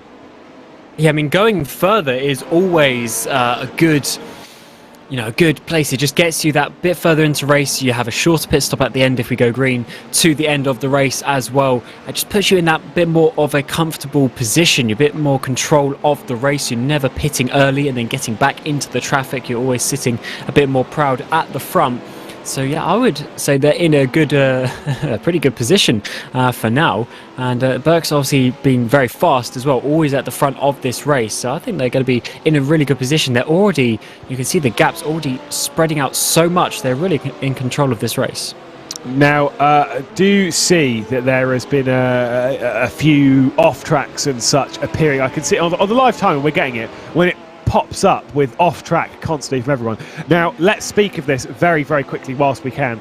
There is an incident penalty limit on in this race. It is 50 incident points. And then after that point, it's a drive-through penalty, and then it's every 20 instant points you get a drive-through penalty. So 50 over the whole race. That's not many. That really is not many over this. They do also have a single fast repair. So if their car is damaged beyond repair and they get it back to pit lane, they can use the fast repair and then get back out on the racetrack. Yeah, someone used all my fast repairs when we were racing last, Cam. Someone used all of mine. It wasn't me. I was a good boy. Was it me? No, you used one. It was Dan Kell, wasn't it? No, it was Arjuna. Oh, yeah, of course it was. Yeah, don't get commentators driving. Anyway, I do actually like the fast repair because you do have to sit and get towed back anyway, which obviously takes minutes. So you're not really going to be in a fight anyway. But then if you were then to sit there for, I mean, sometimes repairs are, 30 minutes or something. So if it's really that bad, or at least maybe 5-10 minutes. So at least fast repair gets you back out, but then you can only use it once. So you've got to be careful, especially if you don't have too much damage. You've got to be careful when you choose to do that, because otherwise, obviously, that could you maybe have an incident later on that would be more useful. So yeah, just make sure you use it wisely. And I think a couple of cars would have already used it now, so they've got to go best part of 3 hours without having any major incidents. Yeah, absolutely. I mean, getting through a 4-hour race without any incidents sounds like, normally it shouldn't be easy. Anyone who's done like a 24-hour race will be like, well, I've got through a 24-hour race without any incidents, so surely it wouldn't be... Yeah, but in the 4-hour races, everyone's turned up to 11 and they're diving down the insides and trying to make the moves and really trying to force the issue.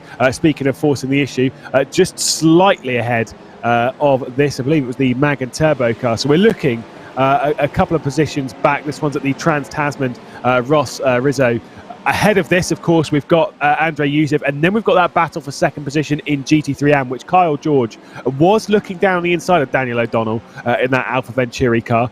So I think where I was thinking that the O'Donnell car that might start challenging the Team Kraken car that is leading in GT3M, suddenly they've had to start looking in their mirrors, keeping their eye on what's going on and focusing backwards.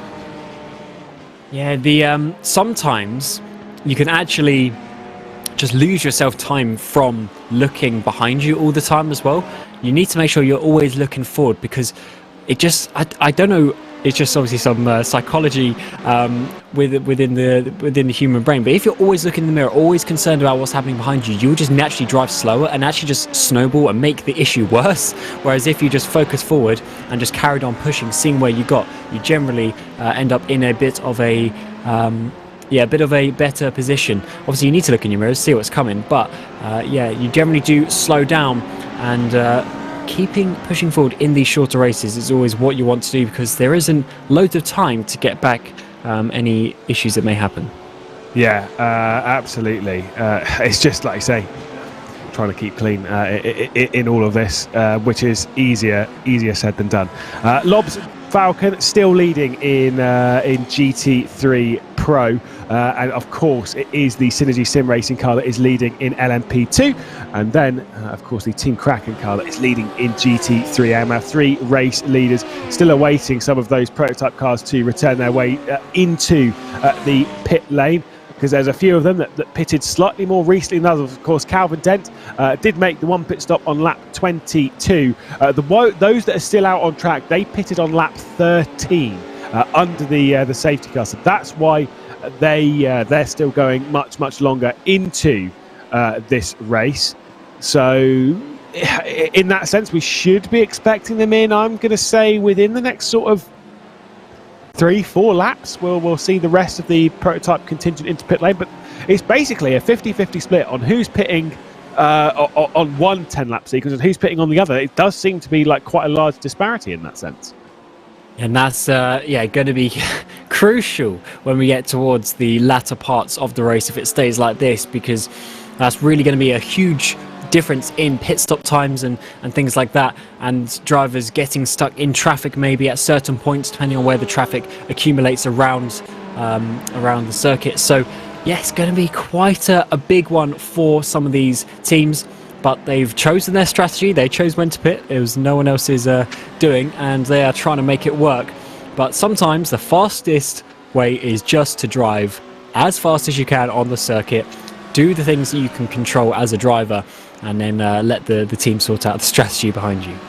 Yeah, absolutely. Either way, 1 hour, 20 minutes down in the race. And when that ticks over, it does mean that we have completed 1/3 of the opening race of this season. And how mad it has been so far. There is the Alfa Venturi car defending just a little bit, but then diving straight down into pit lane as well. So already getting some calls then in the GT3 category. Typically they go for about an hour, but with the 2 safety cars that we've had in the opening running of this race, it has meant that the GT3s can extend their mileage by quite a bit indeed. The 256 also into the pit, and that one is our race leader, or previous race leader, obviously not anymore because they're in pit lane.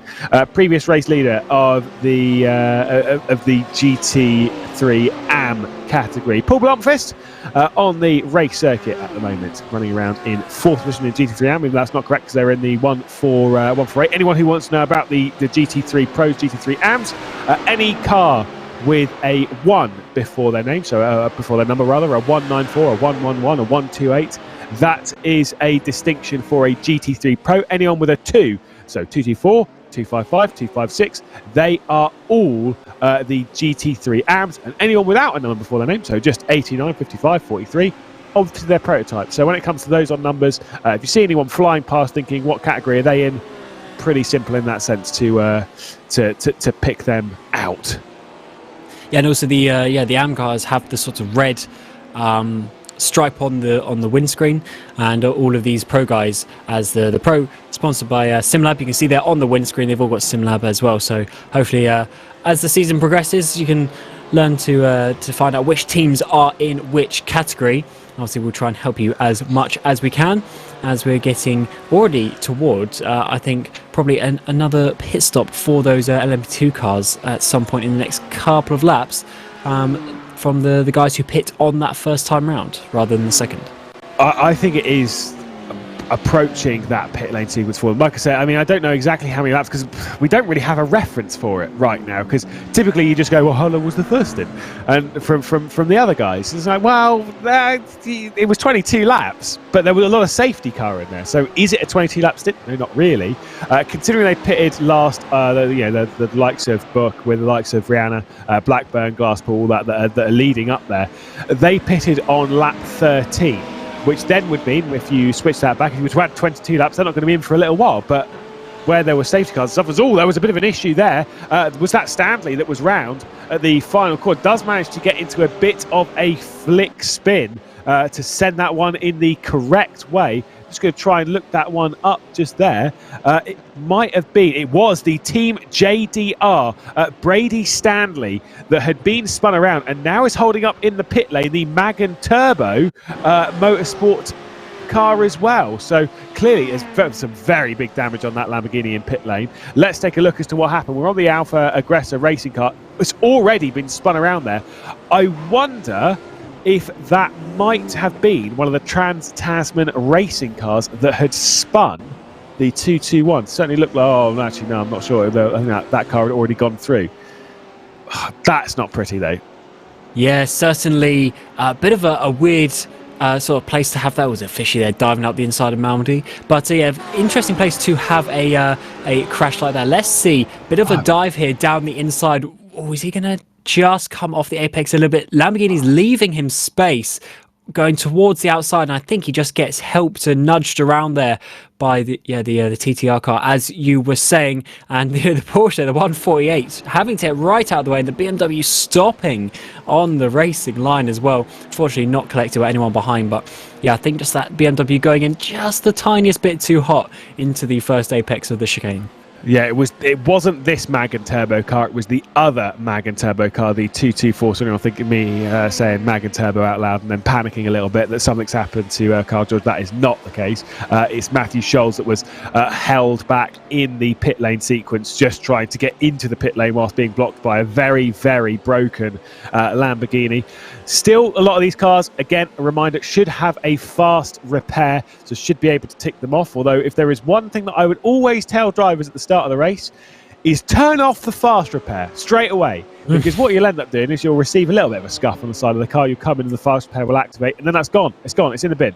It doesn't matter anymore. And that is really not what you want when you get to the final hour of the race, you've been taken out, you're still in a good spot, and you think, no, I'm going to use my fast repair. You come into the pit lane, you come to a stop, and it goes, it's 8 minutes of damage repair. And it's like, oh no, I've already used it. That is probably one of the more important things to remember, actually, as you're saying, because things like that, you need to obviously try and select either, when you're driving, or have one of your teammates select it behind the scenes as well. But that's something you just got to remember to do so. Also with the tyres as well, if you want to double stint tyres, you've got to remember to turn the check boxes off for replacing them. So certainly a lot of things to think about behind the scenes, and if you do it by accident, it can cost you quite a bit of time, as you have quite a few of the GT cars coming into the pit lane now, and that is something they've got to think about as well. And this is an interesting one for them because they are obviously well into this hour of racing.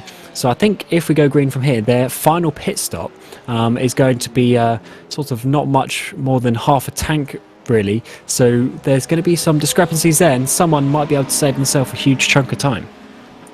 Yeah, absolutely. I mean that's what this is all about, like saving time, especially in such a long pit lane. If you have to do a splash and dash, typically on a race track, I was speaking about this at Daytona. If you have to do a splash and dash at Daytona, the pit lane there is relatively short. So if you have to do one, it's not that bad. If you have to do a splash and dash here, no. Half a lap. That's it. So you then, it's kind of, I would choose to lose 2 seconds a lap trying to save the fuel rather than doing that splash and dash. Then, it depends on how much it is.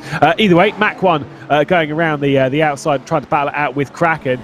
This one would be typically for the race leader move, because Kraken obviously were our race leaders in GT3M, whilst we wait for some of the others to come in pit lane. And Mach 1 are now battling it out with them to try and nab that one away. But as they've done so, they've lost the position to Huggan, who's come through in the middle of all of that. Oh, and there's a bit of contact with the prototype as well.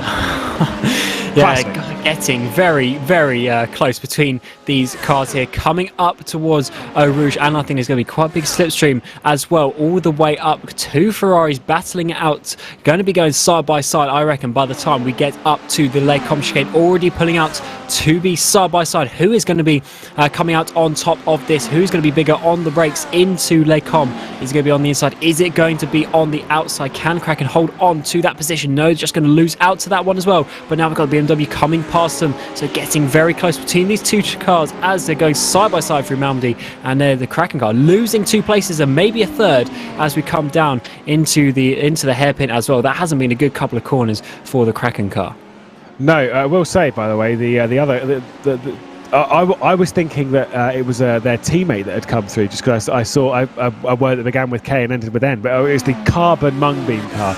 It was coming through, and that was the Ferrari. It sort of got past the Mach 1 Esports car right at the end of it there. But yeah, not the greatest lap from Kraken. Unfortunately, losing out just a little bit. A driver change in that car. It's Hilton Booth behind the wheel now. Of the 256 Team Kraken car, of course, taking over from Christopher Henn. I mean, driver swaps are quite tricky, but obviously with the rookie, we've got used to this in sim racing, where we're watching the very, very best. They jump behind the wheel of the car and instantly are putting in the fastest laps of the race that you've ever seen. Obviously, that can't be expected of the rookie category, of the GTMs. They need a little bit of time to get up to speed. I mean, I certainly do. That's why I'd definitely be in the GT3M category if I was on this grid. You need time to get up to speed. It's not a plug and play. It certainly is not, and I am the 42 there getting, I don't think the 222 did anything too wrong there, but just certainly running out of room there. Hopefully not that rejoining too badly there, but yeah, I'm the same as you. Once I jump in the car, it takes me a good maybe even 5 laps or so to get up to speed and to try and make something happen. As we get the Lamborghini there, trying to dive down the inside of 222, the 127 there, making up a position there. So Lamborghini making those couple of positions over the last lap or so that we've been watching them. But for sure, it's so difficult to come in and just set, your personal best on that very first lap time that you do. You need to get a feel for the track grip, because you don't know exactly what the track grip is going to be once you jump into the car. And also just feeling the condition of the car, if it's had a couple of dings here and there, and also importantly knowing what the traffic is like, because you sort of learn like the culture of the LMPs and how they are with their overtaking. So yeah, a lot to learn once you jump in the car, and wouldn't be surprised if some of these drivers sort of do their slower laps as soon as they jump in the car. Yeah, absolutely. I mean, I remember doing the Bathurst 12 hour. Now, whilst at pace-wise, I got up to some of the fast laps in my class. Yeah, just saying. That's not actually that good because we were in split 9.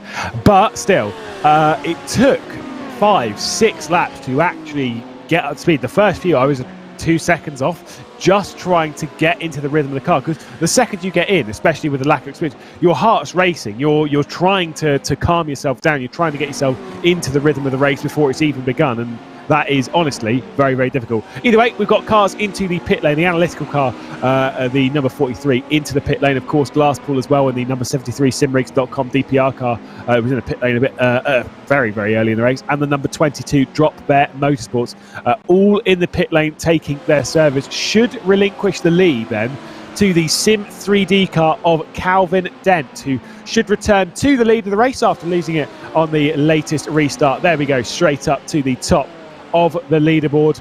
And to be fair, if I were the Sim 3D Sport Predator car, I would be leaving Calvin Dent in for as long as possible, because boy is he quick around this track right now. Yeah, it certainly is. Obviously, they've got to do a change at some point, as we see in the 55 there. Some Sim Sports going down the inside of the number 42 car for 8th position there. And yeah, I'd be leaving Dent in as well. Very fast. He's obviously fired up as well, and looking like he's going to be pulling that car into a good position after having the few issues on the restart there, the bit of the confusion when the drivers could go.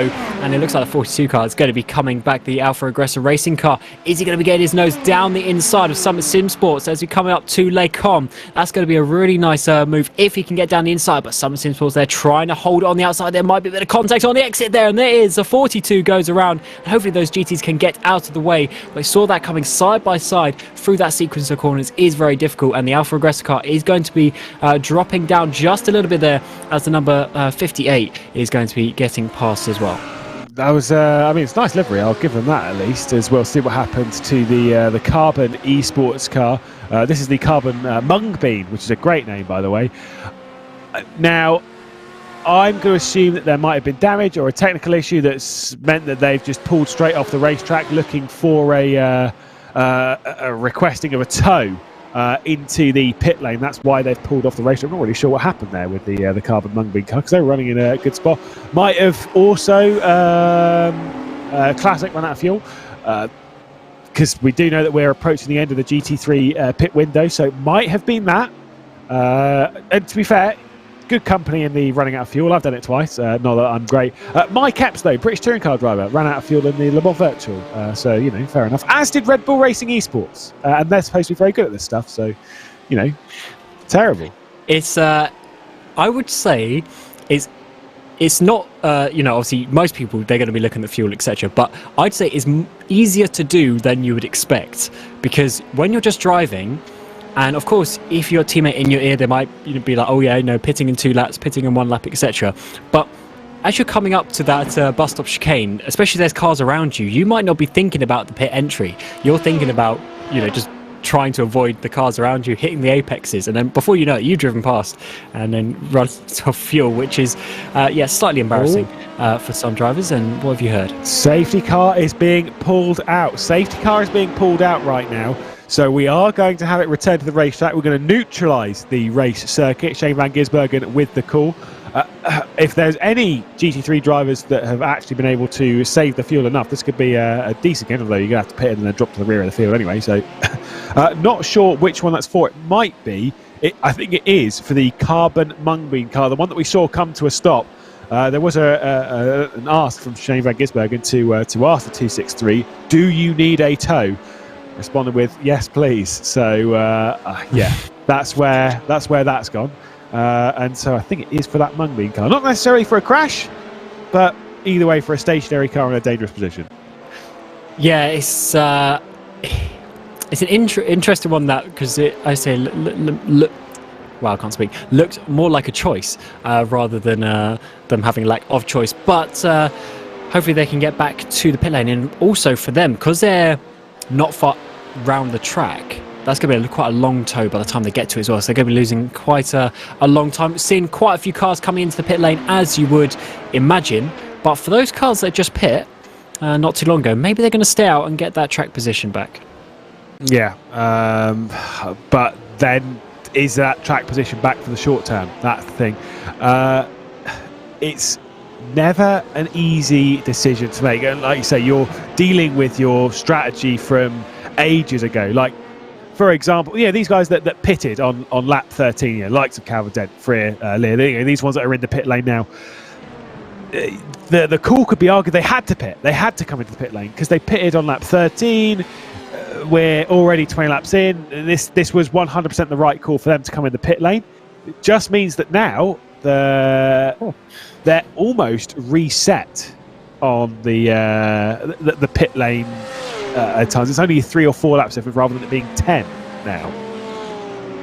Yeah, so that is obviously going to change the strategy, and that's why sometimes with the strategy you want to do the thing that keeps you at the front, because with all these safety cars, it doesn't matter if you put yourself in a good strategy half an hour ago, everything sort of resets again now. So that's why, you just got to make sure you're getting yourself to the front of the pack and keeping yourself in that good position. Obviously, there's a lot that you can't control with that, but it's certainly the best idea to do so. And at the moment, it's going to be Glasspool that's taking back the lead, according to the tower, the number 73 car. And then we will have to see how that is going to work out for now, because we're still obviously 2.5 hours left in this race. Plenty still to happen and plenty of time for the strategy to change once again. Yeah, I mean, like I say, we're not halfway through this race. Well, I do feel bad for Ewan O'Leary and Zach Sweeney, who are going to have to jump in and try and figure out what is going on throughout this race, because it has been mad for the opening 95 minutes, and I'm pretty sure it'll be mad for the final 2.5 hours of this race. We'll speak through our race news. Everyone, by the way, is coming to a bit of a stop over the top of Malmedy. You're going to see this from the Mach1 Esports point of view, as everyone's slowing down and just trying to get themselves into a line. Hopefully he's aware as to what is going on, because they are all very, very slow on the XF Malmedy. There we go, and very easy to check up and make a mistake in that one. At the moment, it is Glasspool leading in the number 73 car. And then it's Mooridge, Rihanna, Dance and Freer inside that category. Of course, the number 73, for those looking out, is the simrigs.com DPR car. Then the number 43, that one's the analytical car. Then the 55 is one of our 2 Summit Simsports car. That's the Summit Simsports Everest car. Dance in the number 22 is the Drop Bear Motorsport SBM. And then the 89 is, of course, Freer behind the wheel. That one is the Synergy Sim Racing car. Watch out for them to actually make a decent amount of progress. But of course, I think the one that we need to focus on would be the Sim 3D Sports Predator car, which Calvin Dent is no longer behind, as there's been a driver swap there. Antel Rafael Sabo has jumped in behind the wheel. We'll have to wait and see whether that is going to be quite as fast as them. I'm not 100% sure myself as to who's going to be as fast as who. At the moment, though, in the GT3 Pro category, the number... Oh, that's not the number 25, it's the 111 that is leading in the WEH E-Racing car. That one is our race leaders at present. Of course, pit lane kind of open in that sense as to who needs to come in. I believe they pitted on lap 29, which for them was only 7 laps ago, so that's actually not too bad. The 108 Vendaval Sim Racing yellow car is the one that is in second position in that category.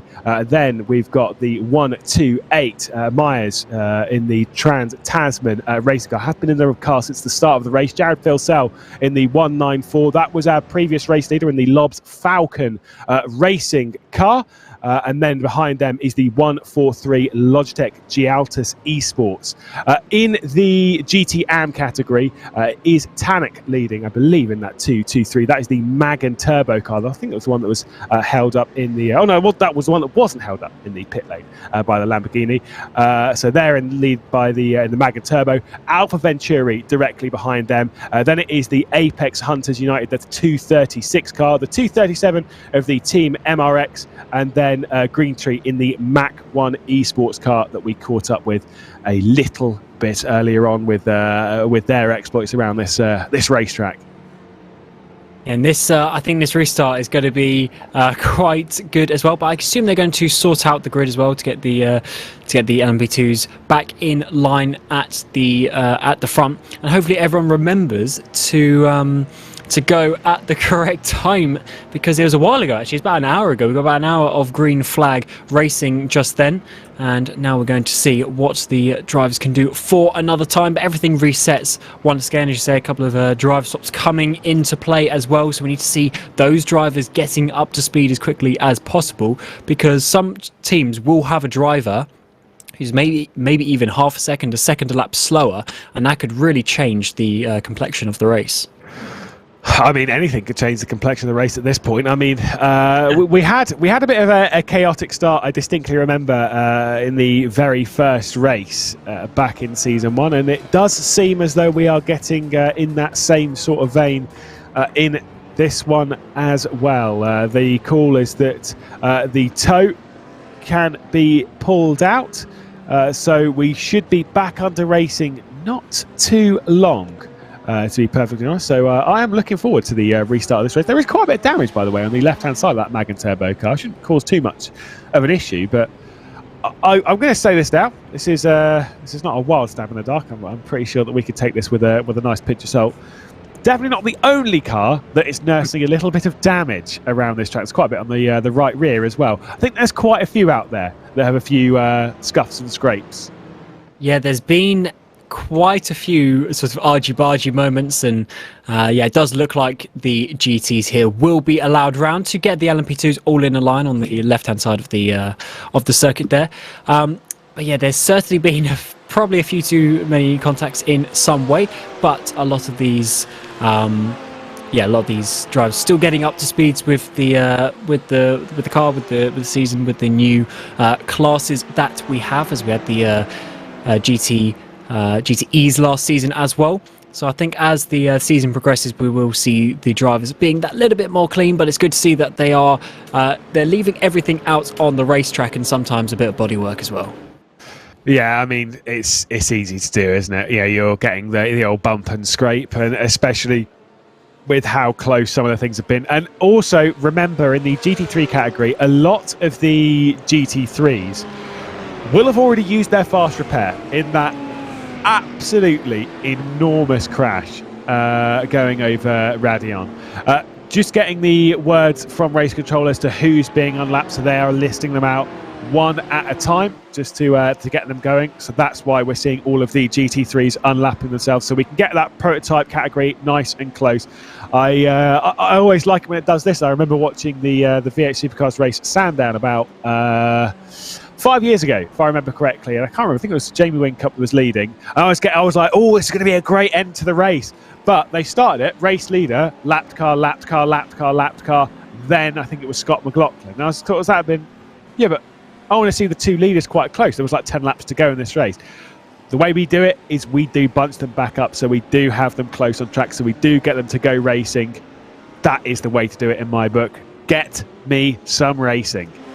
And also more, I guess, relevant or similar word, because obviously then you get the cars next to each other that are actually battling to each other, and it is really a bit of a reset. When also doing a restart with LMP2s and GTs all mixed together is absolute chaos, with the different obviously speeds and everything, and reaction times. So yeah, this is a bit more of a safe way to do it. And as you see in the background, there's also already the crocodile coming up, which means we might be going green towards the end of this lap if we're lucky. Yeah, I've not heard the call from Van Gisbergen, race director, at the moment.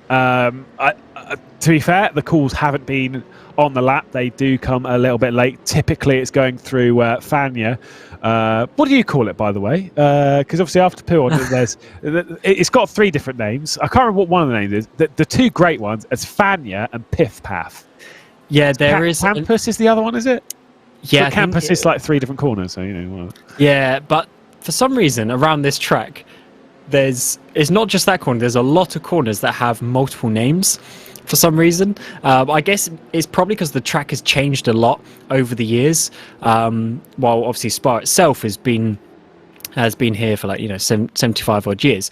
The actual track itself has changed, and I guess maybe the sponsors or the different people that got involved with the different names as well. But yeah, this one I call it the Fania chicane, but Piff Paff is quite Piff Paff is amazing, heavily used as well. And I don't know. It's also coming out of these. They got Stavlo and Paul Frere, but there's a couple of other names that people give them as well. Oh. So, yeah. I've always seen that it depends on which. If they call the Piff Paff, the chicane there, if they call that Campus, then this is Stavlo, and the next one is Curve Paul Frere. If you call that one Piff Paff, then that is Campus. This corner here is Stavlo, and then it's the slight kink afterwards, which is Curve Paul Frere. So basically, it depends on which way the wind's blowing as to what the corner names are, which is really annoying. It's probably just years of, I guess, people calling different things. But yeah, that one is sort of Stavlo, because this bit sort of to the left of the drivers where we've got this big runoff, that is where the old track used to come up. And if you go back down that road, which I've actually had the pleasure of driving in real life, which is quite cool. But back down the end of that road, there's like a little, I guess, town or village called Stavlo, which is why that is there. So that sort of makes sense as well, with Malmedy at the top of the track as well. Then also there's the no-name corner that some people call Brussels, and it's now, is it the René Arnaud corner? Was that it? Or was it? I thought Jackie X. Jackie X, yeah, Jackie X, that was it. Jackie X corner. So yeah, these things change all the time. Yeah, but the thing is, so Bruxelles, which is the corner before it, which I always call Rivage, because Rivage is it's Rivage, a way cooler name than Bruxelles. But still, that is Rivage. Some track names, the Spa on corner names is almost as much of a mess as Road America when it comes to its corner numbers. But we love it for it. It's fine. Turn 2. Yeah, I just did a track map for one Mr. Mike Yao, who is obviously our broadcast director. Did a track map for him, running around Road America. And I just glazed over the fact that I was like, and let's take it, and onto 3, onto 4. We're not going racing at Road America this season. We're going Road Atlanta, which is the one that you messed up the other night, wasn't it? You're picking those two apart. Yeah, well, just because they've both got road and start with A. But yeah, Road Atlanta, right? If you think this race has been a bit crazy with safety cars, Road Atlanta is going to be so intense. It is an unbelievable race. If you've never seen one around there, obviously Petit Le Mans is the big race around there. That obviously goes into the night because it's so long as well. That track is carnage, and to be honest, it's probably one of my favourite tracks, especially in the LMP2s. It's so fast, it's so difficult to get past the GT cars, and yeah, I really can't wait for that one. But obviously, the calendar in general goes to a lot of the better tracks in the world. We had a few of the sort of more, I guess, the niche tracks that maybe aren't used so much last season, with the likes of Motegi and Hockenheimring, etc. But this year, obviously, going to the likes of Sebring and Suzuka as well, Road Atlanta and Daytona, all having sort of big heritage in endurance racing. I think it's going to be great. Yeah, last season we started at Silverstone, went to Watkins Glen, Monza, then Motegi, Hockenheim and Le Mans. This season, obviously, we start here at Spa and Endurance and Motorsport Classic, which you said, by the way, 75 years. In 3 years' time, this track will be 100 years old. It was 1925 first day, but of course, much bigger than it was today. But either way, Spa, where we're starting, we go to Sebring next in about 3 weeks' time, obviously, to the bumps in Florida. One thing that I think a lot of people like, some people don't like so much. I think Ewan, we're going to throw him under the bus now. Ewan once said it should be resurfaced. Okay, that's him eliminated from this. Nice. Suzuka after that for a 6-hour race. That one will be pretty tricky as well. And then, of course, we have our competitor vote. That one will be decided. That's the 2nd of April. Road Atlanta, the 4-hour, is the penultimate round of the season on the 23rd of April before we head to Daytona, and the 10-hour race to end the season on the 7th of May. Getting word from Ewan, he says, I don't remember saying it should be resurfaced. He definitely did. I think it was in the Virtual Endurance Championship, actually, if I remember correctly. But yeah, it's really throwing him under the bus. The thing, I mean, obviously, we'll get to Sebring in 3 weeks' time when we get there, but that's like one of those. We said Spa's changed a million times. Sebring has not changed. Okay, I know that the layout's changed a couple of the bits here and there, but that sort of concrete part of the old runways is the exact same, which gives it so much character, and that's going to be a bit of a crazy race in a few weeks' time as well. I do realise that we can't actually insult Ewan too much because he is actually listening to us right now, and obviously you, everyone watching, will hear from Ewan O'Leary and Zach Sweeney in a short while when they jump onto the broadcast. We'll be departing in about 13 minutes' time, so you don't have to put up with our voices for too much longer, fortunately enough. And bearing in mind, I mean, Ewan's got a bit of a good luck charm when it comes to frantic race ends, because I do remember Hockenheim and the calls there. Some side-by-side over the final lap. Absolutely insane. I think today might be in that vein as well. I mean, it might be the rate that we're getting these safety cars as well. I wouldn't be surprised, as it looks like, we're coming back to green flag very shortly. But yeah, I wouldn't be surprised if we're going to be getting a late safety car as well. So these guys just going to be pushing to the absolute limit, and they're going to be really getting themselves ready for the final couple of hours of the race, getting themselves in a good position. It's going to be a Glasspool there taking away the number 73 from the lead, and hopefully everyone is going to be going out of the final corner, but I think it's still anyone's game when we get to the restart. I'm going to assume, because obviously when we started the race down to Eau Rouge, I'm pretty sure the timing beam is still, because every time that I've raced it before, the timing beam is still on the what would be classified as the standard start-finish, the Grand Prix start-finish, which is why the bus stop is still going to be the final corner, because of course it is. And there we go, the call already. James Glasspool, I never understand that, accelerated into a braking zone, but clearly it's worked, because it's caught the entire prototype category off guard. They thought no one would ever accelerate into a braking zone. That's madness. But clearly Glasspool's made that one stick, diving instantly down the inside with a little bit of contact as well. Might have been a slight misjudgment by Rihanna. Opened the door. Cameron Dance just sort of sent off a little bit wide there as the rest of the GT3 contingent will start their way through. Not the cleanest start, but certainly not as chaotic as the last one.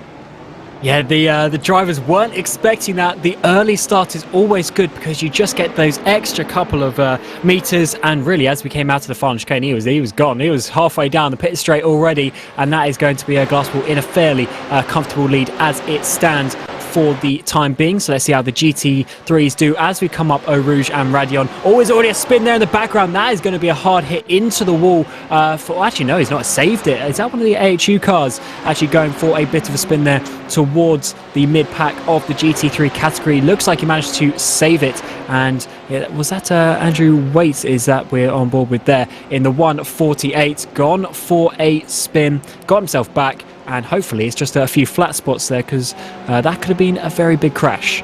Yeah, that'll be not too pleasant for the tyres. Whilst we don't necessarily have flat spots themselves in iRacing, when you do lock up the tyres like that, the percentage, as it would be with a flat spot, the percentage of the tyre, the actual wear of the tyre just drops through the floor. So that's why you really, really don't want to do that. But yeah, that was that can be classified as not great, all things considered. Either way, we've got this battle continuing. You've got the number 1, I believe, in the middle of all of that in that Apex Hunters United car. That isn't for position. That's why I got confused by them a little bit earlier. That number 1 car there is a lap down on this group and is just trying to clear them. Nearly completely cleared the analytical car off the road whilst going a little bit wide. Now opens the door, pushes off the 22 as well for Drop Bear Motorsport. This isn't going so well for the number 1. Yeah, number 1. Victorious last season, but having a tricky start this season, as the 55 is going to be coming around the outside. That is not going to be the best exit coming up to Eau Rouge and Radion once again. But yeah, that just shows you how easy that these races can go. They were fighting towards the front in those early stages, then getting spun around on the previous restart, and now a lap down. That just shows you what can happen as we're getting a little bit of a side-by-side battle up the way as well for, I think that's a 3rd place. All the way looking, trying to get down the inside of the 169. That's going to be a 3-wide hit there. The 169 getting pushed off, and where has the other car gone? I think they were still able to keep it on the racetrack, but that was a little bit of a squeeze between the Synergy Sim Racing and the analytical car in the braking zone. Then, of course, with the 169 AHU car in all of it, it was Tom Fear in the Synergy car. It was Andrew Mogridge inside the analytical car.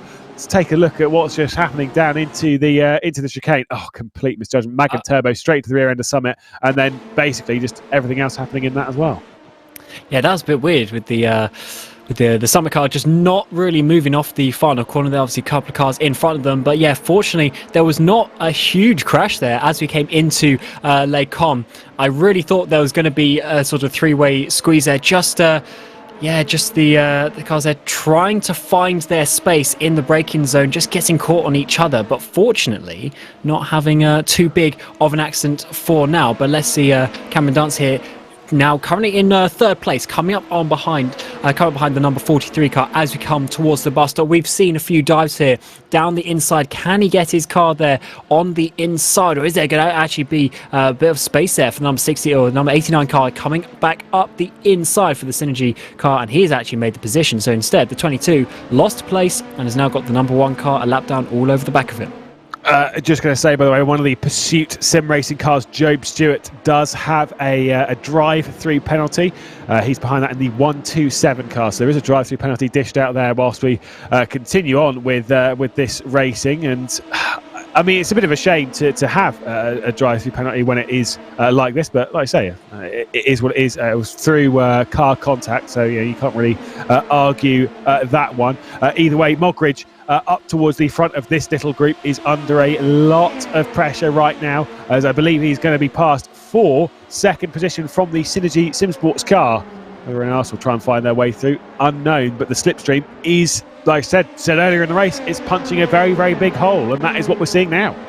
And it creates this really great racing effect around Spa, because you pretty much know that even if the car gets ahead of you, you can always have the opportunity to get back past them as well, and just see this train of LMP2s that is forming towards the front of the field. But Glasspool has actually absolutely gone up the front of this field with these guys battling, so he's going to be looking fairly good in that 73 car for now, as these guys behind them trying to work out their positions. That number 1 car getting in the mix as well, really opening up these battles. But yeah, the 89 starting to pull away in this middle sector as well. I don't think Mogridge is going to be able to fight back too quickly. Yeah, Mogridge in that analytical car just doesn't seem to have the pace. And of course, you've got that number 1. Again, a reminder, number 1, Justin Rougier, the Apex Hunters United car. That is not for position. That is just trying to get themselves their lap back. They've got a good way, by the way, to get their lap back. 8 seconds down the road. Glasspool, James Glasspool in that number 73, started this race from 9th position in the prototype category, leads it by 8 seconds or 6.5 seconds. That is absolutely insane. A fantastic lead, as we're seeing as well. One of the other cars that we really do need to keep our eye on as the Sim 3D Sport car, trying to make a bit of progress. Once again, there is it's Antel Rafael Sabo behind the wheel now, no longer Calvin Dent. So whether Sabo's is quite as fast as his teammate, we'll have to wait and see.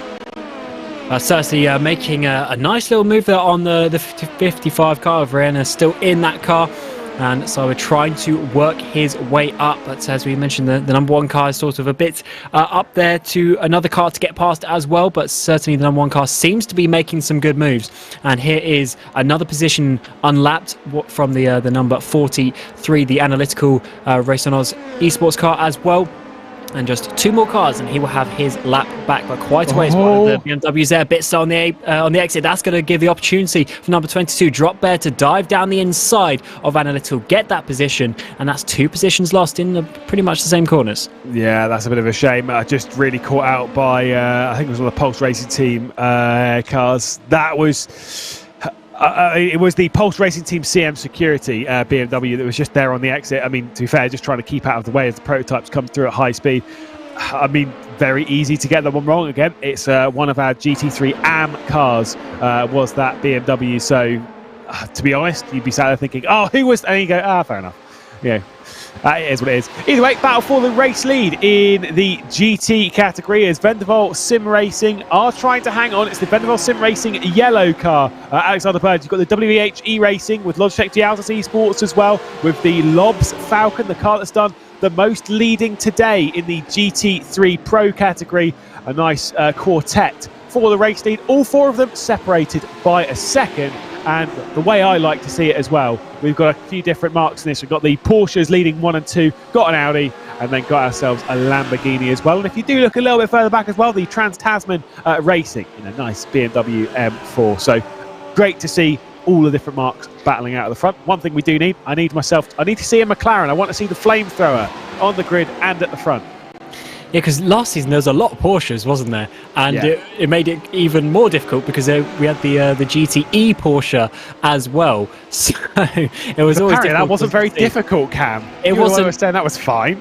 Yeah, you could see the difference, but it wasn't, I admit, it wasn't the easiest thing in the world, but there definitely are differences between the two with the different regulations. But this season, back to just the GT3 category, and good to see a lot of different manufacturers coming in the way in this category, or this battle as well. We've seen 3 of the manufacturers there, with the Ferrari getting involved in that one as well. So good to see all the different manufacturers being represented here, as we see this battle now for what is second place in the AM category, getting pretty close between the two.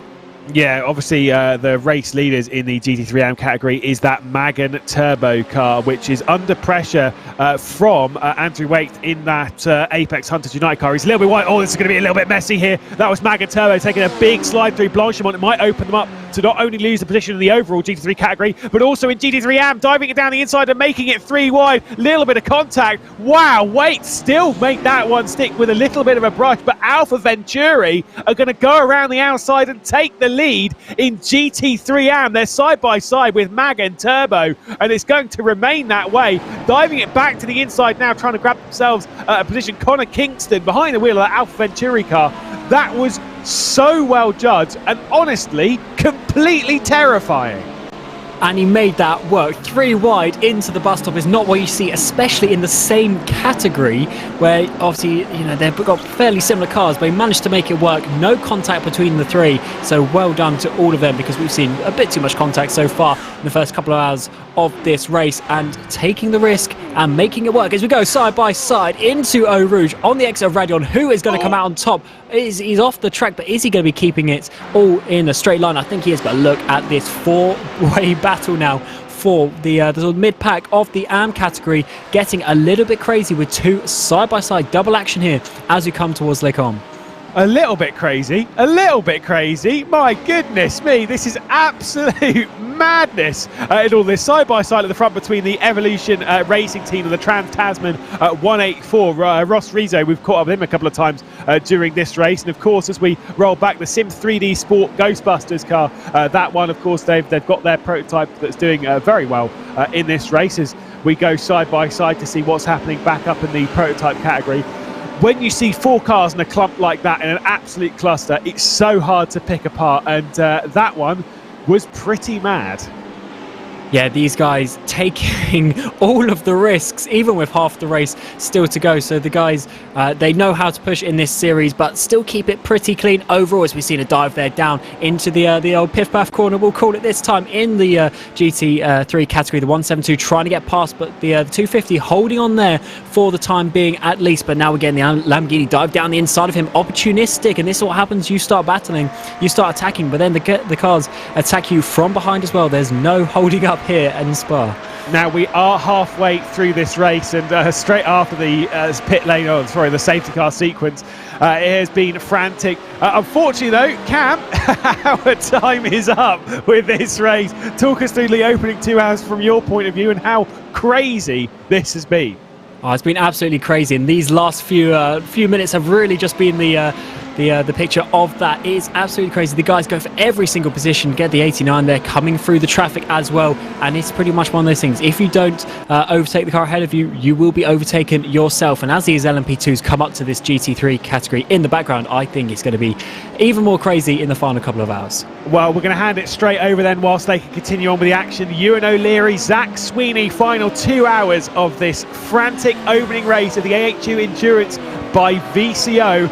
Good luck, lads. This has been mad, and I'm sure it's going to continue. It certainly is. Thanks for dropping us into all this, by the way. It's completely crazy. But no, thanks very much to Lewis McGlade and Cam Roger, as always, for the first 2 hours of this race. We're going to take through the last two, me being Ewan O'Leary, alongside Zach Sweeney for this one here today, starting off our AHU Endurance season here at Spa with a 4-hour race, and it hasn't disappointed so far, Zach. There's cars absolutely everywhere at the moment, and it's been like this the entire time. Yeah, and that's the thing with the Spa 4 hours, you know, yes, it's an endurance race, but it's still, you know, you haven't got that time in the 12-hour races for everything to span out over the course of the entire race. So it does stay really close, and of course that safety car did not help. But yeah, thanks to Lewis and Cameron for really letting us settle in with a nice, quiet race. Well, yeah, it's their fault, really.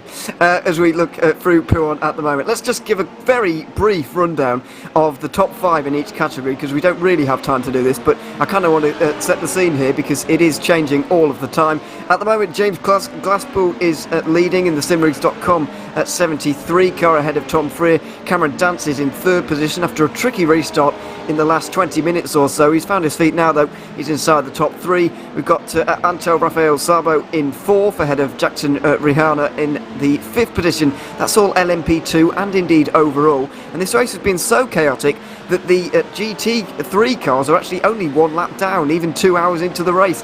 That is just how it's been so far in this one. It's Alexander Bird leading in GT3 Pro as the safety car is coming out right now, so we'll probably continue at GT3 Am in a moment because they're pitting at the moment, but Alexander Bird is leading at the moment in GT3 Pro ahead of Andrew Carl, Jared Filso, Jared Sikrowicz and Ethan Warren in 5th position. That's all the GT3 Pro cars, but it's all about to change, so that was pretty useless because the pits are open here. Well, they're staying open because the safety car is out, I should say.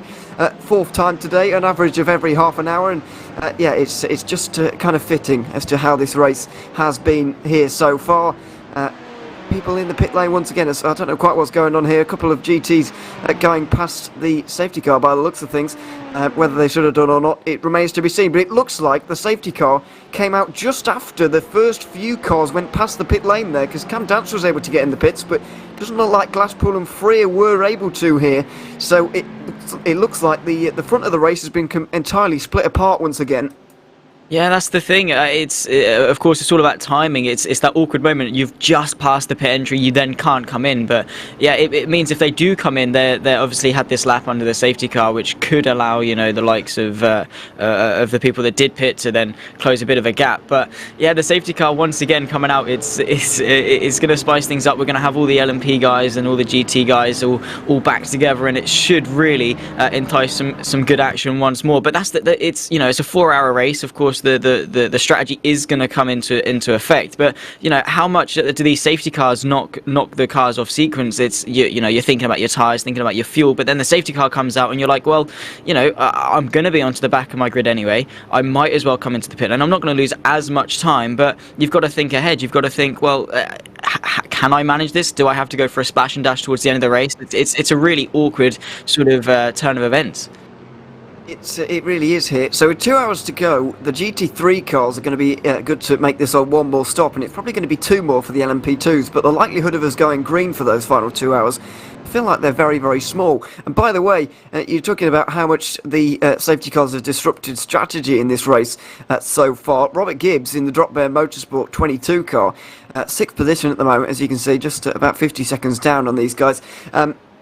Made 5 pit stops, or at least 5 trips down pit lane here this afternoon. So don't know what that's all about and why he's been in so many times, but he has, and he's still in a decent position because of it, making use of those safety cars. And by the way, I do want to clear something up. By the way, we're under safety car, and Lewis McGlade, throwing me under the bus once again a little bit earlier on, told me that, told everyone that I thought Sebring should be resurfaced for some reason. I don't remember saying that. But I definitely don't mean that. I just want to clear that up. Either way, we're under safety car once more. Lap 47 here in this race, and hopefully when we go green again here, Zach, in a few moments' time, or in a few laps, we're going to get some green flag racing, because with all the excitement and whatever that has been going on, there hasn't actually been that much green flag racing so far, which is a bit of a shame. I hope these guys do get a little bit of green flag running towards the end of this race, but it's just not calming down at the moment.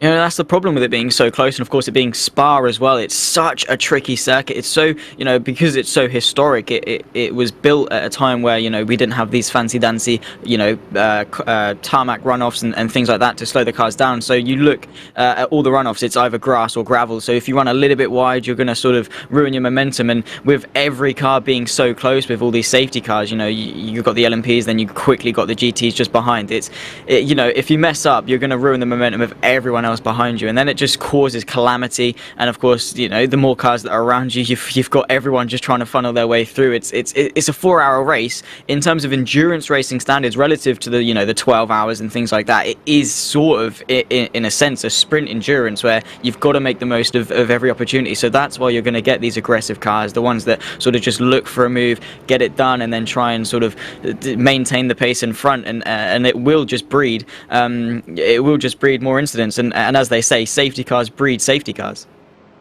Yeah, and they have done, unfortunately, so far in this race.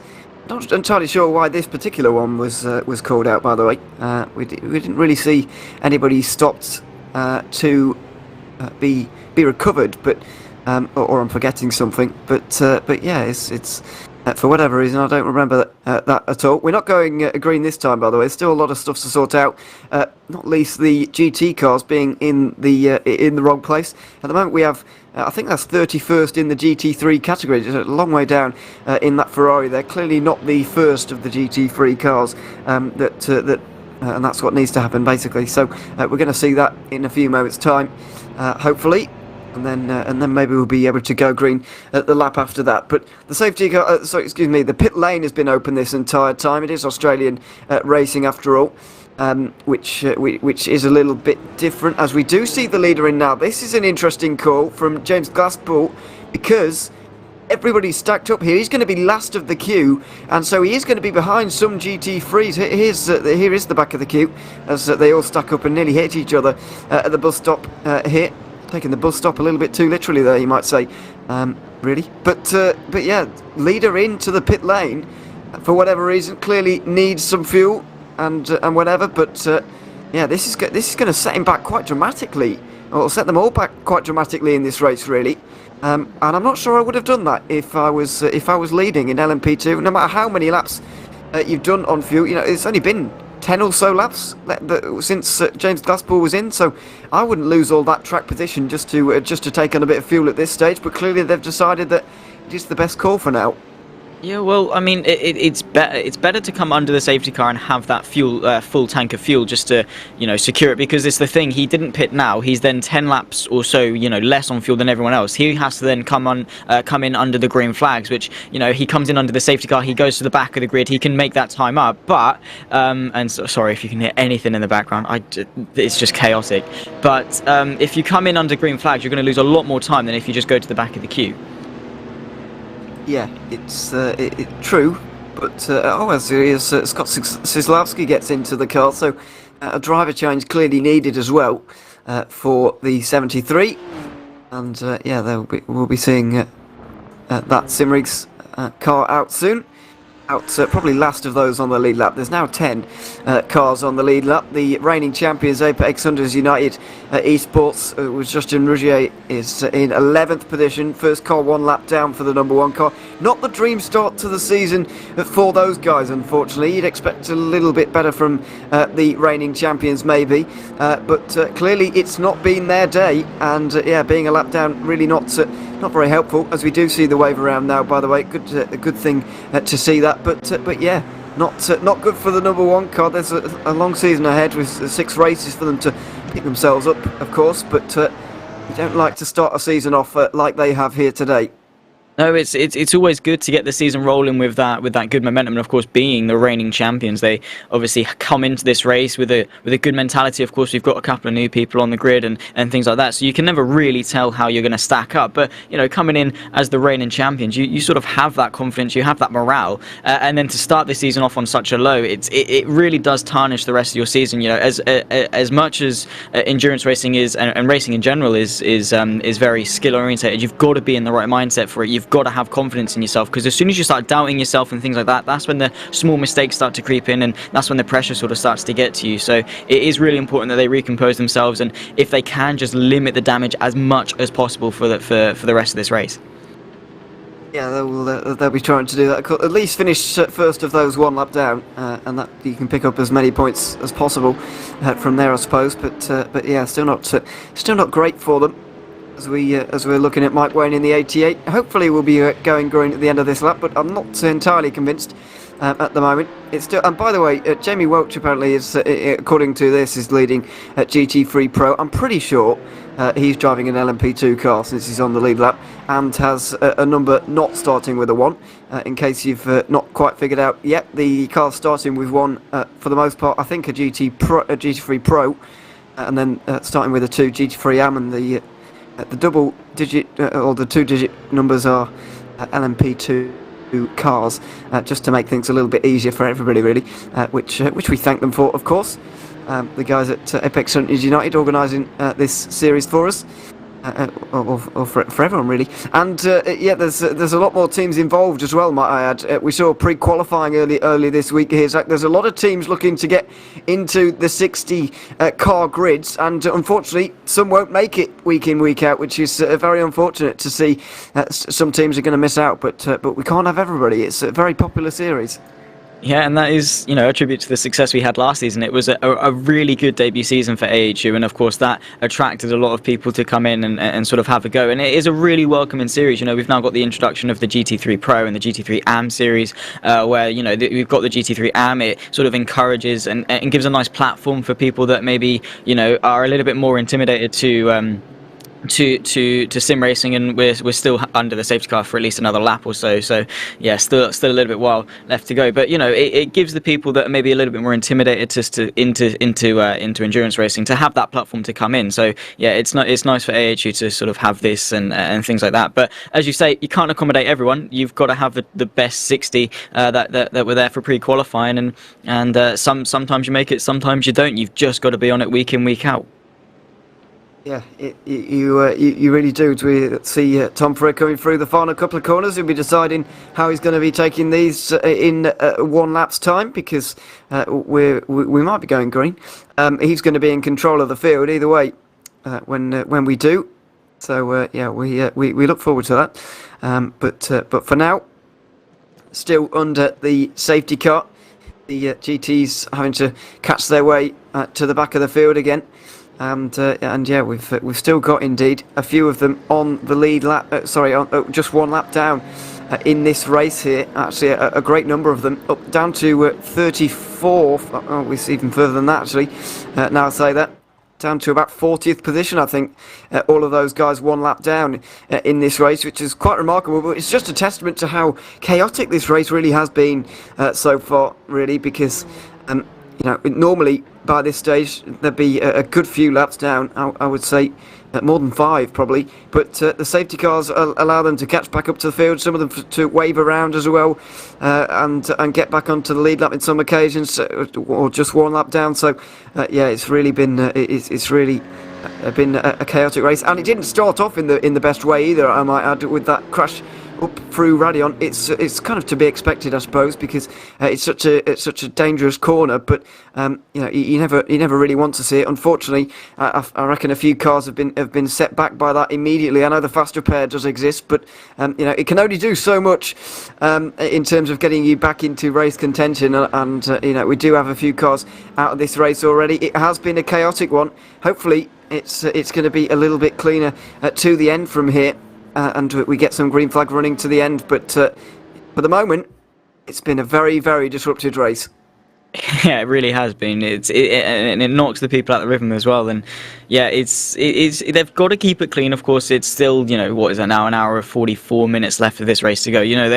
They've still got a decent portion of time left to go. They don't want to throw it away. And at this stage, a couple of people have already used their fast repairs, as you said. So they're going to have to take the full brunt of that damage if they do get it. So it's how much do you push? Yes, you want that extra place. Yes, you want to get yourself up the field. But do you take a P6 as opposed to a P5 just to be safe, especially because it's so chaotic? If you just be patient and don't get yourself involved in the mix and get yourself in the middle of those packs, that you might be safer. And if something does happen, then you can be the lead, you can be the lead capitalizer off it and then start that charge forward. So it's easy to say in hindsight when you look back on it, but in the moment, I think patience is definitely going to be the better route for a lot of people.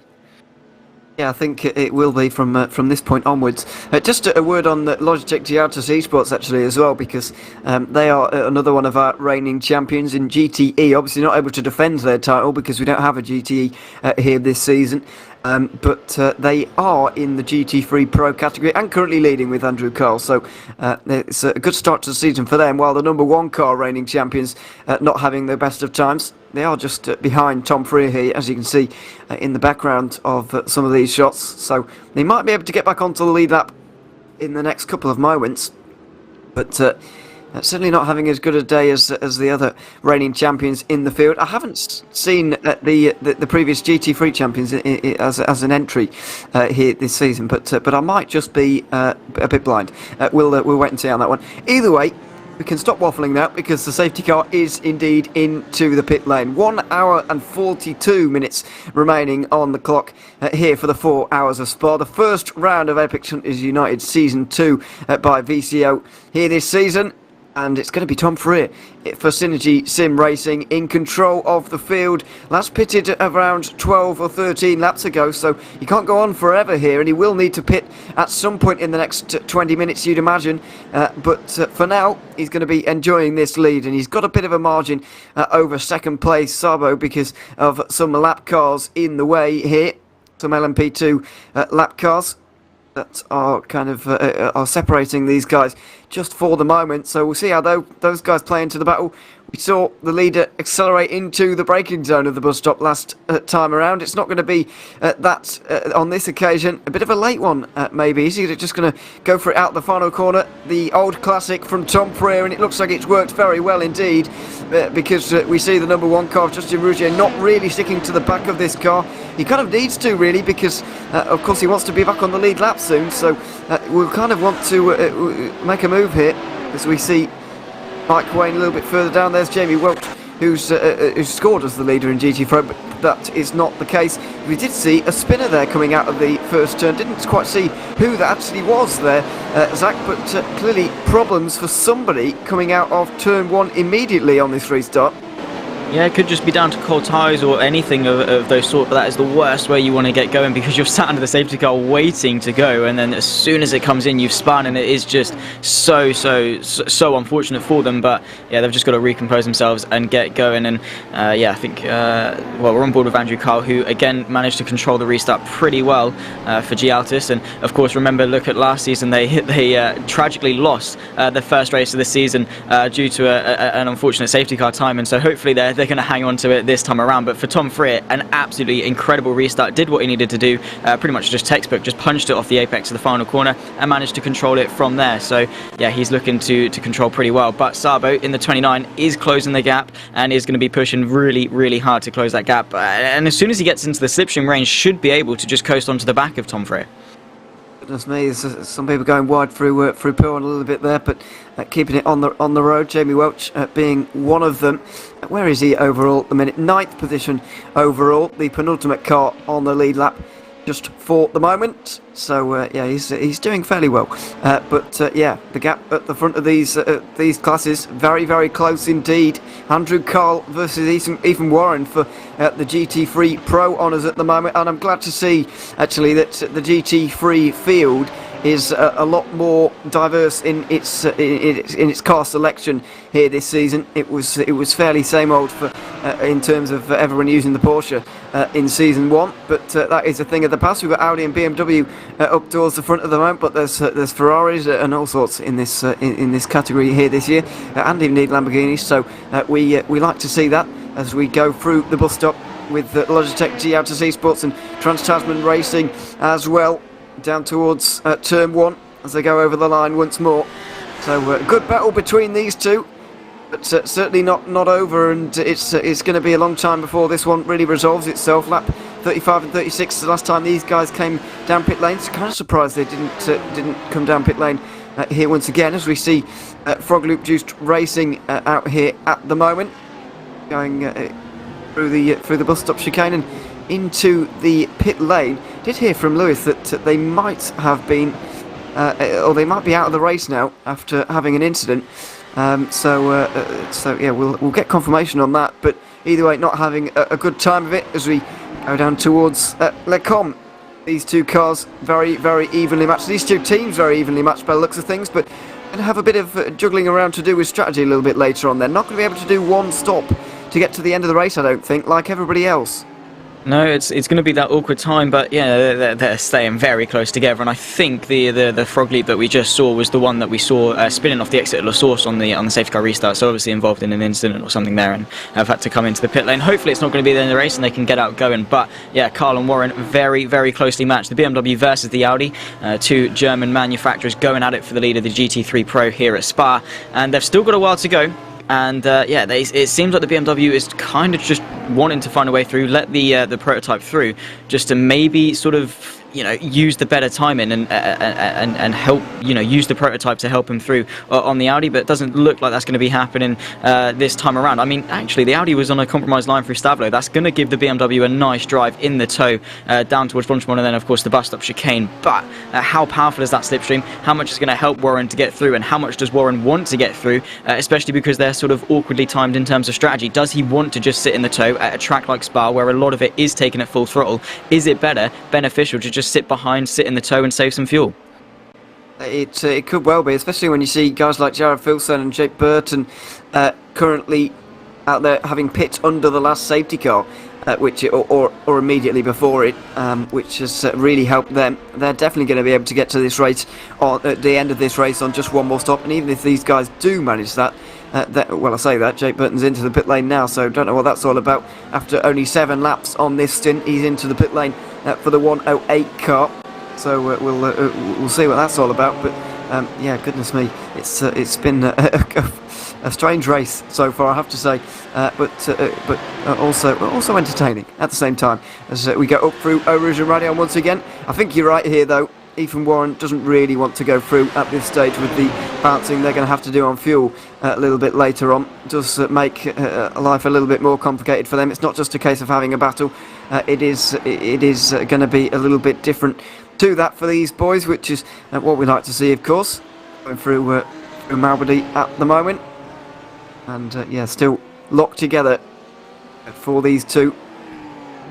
Battling down the hill once again. Similar thing going on in LMP2, by the way, between Tom Freer and Antel Rafael Sabo in this race. Last lap, half a second gained for the 29 car, and actually passing the 89 there. Tom Freer looks like he's been displaced for the lead of this race overall here. Not sure where that happened. We'll try and get another view onto that, but here they are through Blanchimont. It looks like even before Blanchimont. Not sure where that would have happened, but yeah, Sabo into the lead here. We're going to see how it happened in a few minutes' time, but yeah, here's Jake Burton. Looks like it was a drive-through for him. Just a better run out of the curve Paul Frere, and in the end, down the inside at Blanchimont, nobody really wants to hang it around the outside here, and so Tom Freer lets him have it, basically. Yeah, it's better to just pull out of that one. Blanchimont, very difficult to go around the outside of. You're both flat out and very easy to run wide, get onto that dirty side of the track, and around you go. But Freer is going to be on the front foot now, trying to attack Sabo as best he can. But very opportunistic for him to just sneak away through. He was 7/10 back or so last time we checked, literally as you were speaking, and then 7/10 quickly turned into a 7/10 lead for him. So maybe a twitch or something along those lines happened for Freer, and that cost him the lead. But not over until it's over. And he's still in the tow, still definitely in contention. But yeah, just look at how close they are. The 89 trying to chase down the 29. But maybe, you know, a similar case to GT3 where Freer can now just sort of sit behind. I think you said he didn't pit under the safety car and could use some fuel saving. Yeah, it would be ideal, as we see that the leaders once more starting to stretch away from the rest of the field, really, as we get into the traffic again. This always seems to be the danger point. It always seems to be the stage of the race where people get into trouble, and I kind of feel like the fast repair does mean that the situation happens over and over again, because people can get basically a new car. Obviously, they lose a bit of time from having to make the pit stop itself, but the fast repair doesn't take time, hence the name. But it does mean that we continue to get a lot of cars out there. A lot of LMP2s trying to get through on an awful lot of GT3s. I know you noted this earlier, Zach. There's an awful lot of GT3s, about 40 of them, to be quite honest, out of the 60-car grid. And it does mean a lot of work for these prototypes. It does, and luckily Spa is a long circuit, so you know they do space themselves out a little bit. But that's not really how the race has gone. They are all very close together. So once you catch one, you know 9 times out of 10 you've found yourself catching 2, 3, maybe even 4 cars at a time, and it's just about picking your moments and you know being patient. As the faster car in the prototype, it's your responsibility to lap safely and not cause contact. For the GT3s, it's just about sticking to your line, not getting intimidated by the LMPs, because obviously it's easy to do so. You see them in your mirror, they're absolutely charging at you at a rate of knots, and it's easy to sort of panic. But the best thing to do is just stay on your line and let them go around you. But definitely a headache for the prototypes. Is Freer going to go for a move? Sabo go into the middle of the circuit just to try and cover him off and say, no, you're not coming through. But I think Freer is just backing off a little bit. You saw him lift off and open the gap up as they approach the Porsche in towards Malmedy and taking a trip to the gravel. And yeah, Freer couldn't find a way through either. So that's going to halt his advance a little bit more as well. Yeah, LMP2s do sometimes forget that they're not quite as on the limit as the GT3s are in almost all situations. So yeah, that is, or that was nearly a big accident, I should say. So yeah, there we are. But that was one of the GT3 AM cars, by the way, running a little bit further down the field in one of those Porsches. It was so popular last season. Not quite as popular this season, a bit more variety, as I was saying earlier. But either way, doesn't matter to these LMP2s. They'll be getting through on them either way, going through whatever you'd like to call this chicane, Piff Puff or Campus or whatever, going into Stavilo, and yeah, trying to get through at the curve Puff Red. Not ideal for that GT3, but or indeed Tom Freer. He's going to be halted all the way up towards Blanchimont, and I just wonder, we didn't see the replay quite from the very start of the pass for the lead, but I just wonder if a similar kind of thing happened when the lead did change and Sabo got through, because we saw there, you know, you do lose quite a lot of momentum getting through on a GT3 at the wrong moment, as you might be able to imagine, even through into Blanchimont, because it's a flat out section basically. So I just wonder if that played a role in the change for the lead. Either way, it's still very close. Yeah, for sure. I mean, you're absolutely right in what you're saying. Here we go. We've got the GT3 sorted now, so we can actually see where everyone is relative to each other. Thank you. Yeah, and so it's we can actually see where people are as opposed to just one lap down on the leader. But yeah, 5 tenths between the two leaders. Jared Filsell 5.8 seconds down, I should say, in third place, and then Van Den just 6.4 back. So it is pretty close considering we're 2.5 hours into this race. They're not as spaced out as you would expect, but yeah, as you say, Ewan, into Stablo, into Paul Frere, you've got to be on the right line to have that open, the very typical racing line, come out wide, cut in for the apex, to have that drive down towards Stablo. And if you haven't got that, you've got a big in our ears, Ewan, Tom Frere with a drive-through. Yes, I'll have a look. Well, that's 4 actually, because I have got the thing open. What was that? Late move resulting in contact is the description given. So drive-through given to them. Deary me, that is going to cost them quite dramatically in this race here. Where would it drop them down to? Probably below Scott Sislowski, so probably to 10th position for the 89. You've got to remember, this is the endurance pit lane. As you might be able to imagine, we've got 60 cars on the grid here today, and that's a lot. And so we're using both the GP and endurance pits here today, which means over 30 seconds lost in a drive-through easily. It's one of the most costly places in the world to get one. Unfortunately, Tom Frere has indeed got one. It was a late move, unfortunately, and I could actually say it was what was it on? The 222. So this was clearly a lapping incident, not pass for position, but a lapping incident causing or resulting, I should say, in contact. And Tom Frere is going to pay the price, unfortunately. Yeah, it was, and as you say, we look at places like Silverstone and he goes in, I think, straight away to serve it, but we look at places like Silverstone for having awkward pit lanes because, it's long, it's slow, but you come to Spa for the endurance, you've got to do the whole of the Grand Prix pit lane, which is bad enough, and then you've got to go all the way down the endurance, and then you're spat out at the top of Eau Rouge and Raidillon, which, is a very sketchy place to be spat out when you're going, just out of pit limit of speed. Of course, these prototypes can get up to speed pretty quickly, but not that quickly when they're hurtling through Eau Rouge and up to the top of Raidillon. So it can be scary, and of course, as you say, going to lose a good, 30 seconds, but Sabo is not going to be complaining at all. Now has that pressure off his shoulders. He doesn't really have anyone in his mirrors because Lear's four and a bit seconds behind, so yeah, he's not going to be complaining at all. But for Frere, the mistake, whatever it was that cost them the lead, now it's a drive-through, it's just salt in the wound. It is really, as we've got Andrew Cole and Ethan Warren still battling away here at the moment. Jared Filsell just about 6 seconds behind at this stage, but yeah, it's not good for Tom Frere. Where has he come out? He has indeed dropped down to 10th. And still in the pit lane. Now finally gets to leave the pits, but he's a long way down, about half a lap down on the leaders now. It's almost cost him half a lap. That is a real shame to see here today. But yeah, there we are. Unfortunate to see for him. Here's Ryan Wood, by the way, on the fringes of the top 10, the 169 car. And then we've got Thomas Randall just behind him in 11th. V8 Supercar driver, of course, indeed making. I believe he made his debut or did some Bathurst 1000 drives in co-driver drives, if you know what I mean, in the past as well. But there we are in 11th position here at the moment. At least in the pro category. There's a couple of AMs in front of him actually. The leading one of those is Connor Kingston, I believe, in the 21st position overall, the 212. Great effort from him so far as we've got Ryan Wood into the pit lane. This is awkward for the GT3s really. They can do an hour. This is far too far for them to go to the end, but they'll end up doing a splash here, and as we've seen already, splash is not good because it's such a long pit lane. So the strategy not quite worked out for these guys as well as they would have wanted.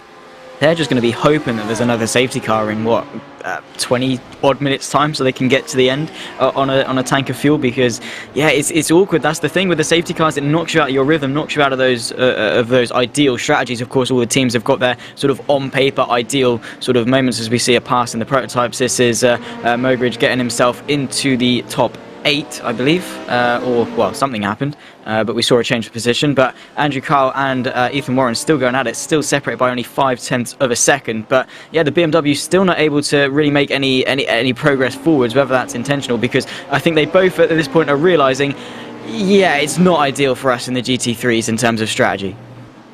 Not really. I should have made a note of when we saw that that car. Who was it who came in the pit lane a moment ago? But either way, should have made a note of when these guys last came in before their most recent pit stops, because not really been able to get a read on the strategy all day because of the safety cars flying around, and it's still going on really.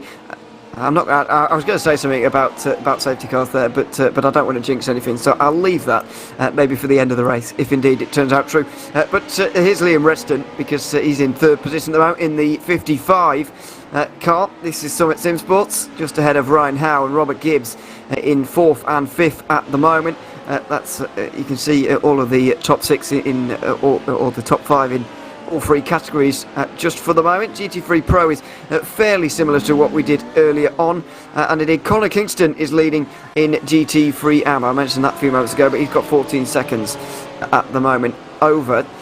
It's Taylor Mitchell in second position.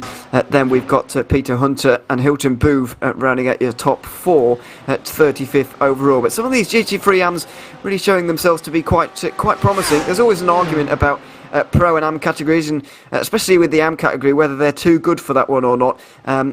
So as soon as you start doing well, you start to think, or your rivals start to think, well, why don't you put them up to Pro? Because then we might start winning a bit more.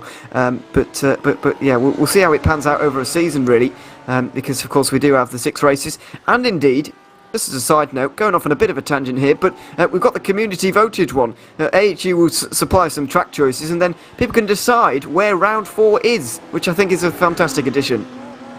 Yeah, absolutely. It gives the sort of the community a say in terms of the calendar. I think last season it was Motegi that we went to for the community voted race, which was a great race in of itself. But yeah, it's nice. We've got a nice variety of circuits, and we still don't know which one we're going to for round 4. So yeah, you've got to see how the GT3s rack up over the course of a season. But you know, for the AMs, it's sort of that when you're in that sort of awkward moment where maybe you're a little bit too quick for AM, a little bit too slow for Pro. Where do you put them? Where do they go? It's just sort of, you know. Yeah, it's just that sort of awkward moment where you've got to be in one or the other, and you can't. Yeah, exactly. And as soon as you start adding more, it becomes a very slippery slope. But the guys at AHU do a fantastic job. By the way, we're not trying to throw anybody under the bus here. By the way, just saying no. At the moment, but yeah, here are the top 2 even still. The gap to Jared Filsell still extending. It's now 7 seconds, very nearly, back to the 194 of Lobs. I've been told recently it is Lobs, by the way, not LOBS. So easier to say, isn't it? Well, that is true, and kind of amusing to me, but maybe I'm just a little bit immature. There we are. Lockhart Brownlee is here as a 96 car in the 16th position. A couple of laps down. You can only presume a couple of these guys have had a problem. Oh, he's got a spinner in the background with the curve pull Frere. As I said earlier on, the GT3s are on the limit everywhere around this circuit, not least through the curve pull Frere. So yeah, we'll see what happened to that car in a moment. But here's Connor Kingston coming into the pit lane. Not sure why the replays picked that one up. Here's Sebastian Flockvote offline, as you can see. Catches the gravel. And let's hope everybody got around him here, because there's quite a lot of cars in the background. Let's hope he doesn't roll backwards. Oh, he's going to roll backwards. Got to be careful with doing that, because there's so many cars around. As I mentioned, 60 cars took the start today. You've got to be holding the brakes really there through such a fast corner and a blind corner. Me, thankfully, that looks like everybody turned out all right from that, but that was scary. Absolutely, for both the spinner and everyone around him, it was pretty sketchy. But I think everyone managed to get through all right. It's just that thing, you make one mistake. These these guys are always on the limit. They have to be to be somewhat competitive. So yeah, it's all about being on the limit, and sometimes you go slightly over. That's the thing with iRacing. It is just so you make one mistake, you go slightly offline, you clip the grass just a little bit, and it's just such it just comes up with such dire consequences for you. It could be the smallest of mistakes, and as we saw, it could spin them around, and that's both tires could be a little bit worn, or just ego a little bit bruised, and even so, if that could have been a lot worse if there was a very fast car coming through that couldn't react in time. Yeah, absolutely. It's things getting very close for Riley Preston here.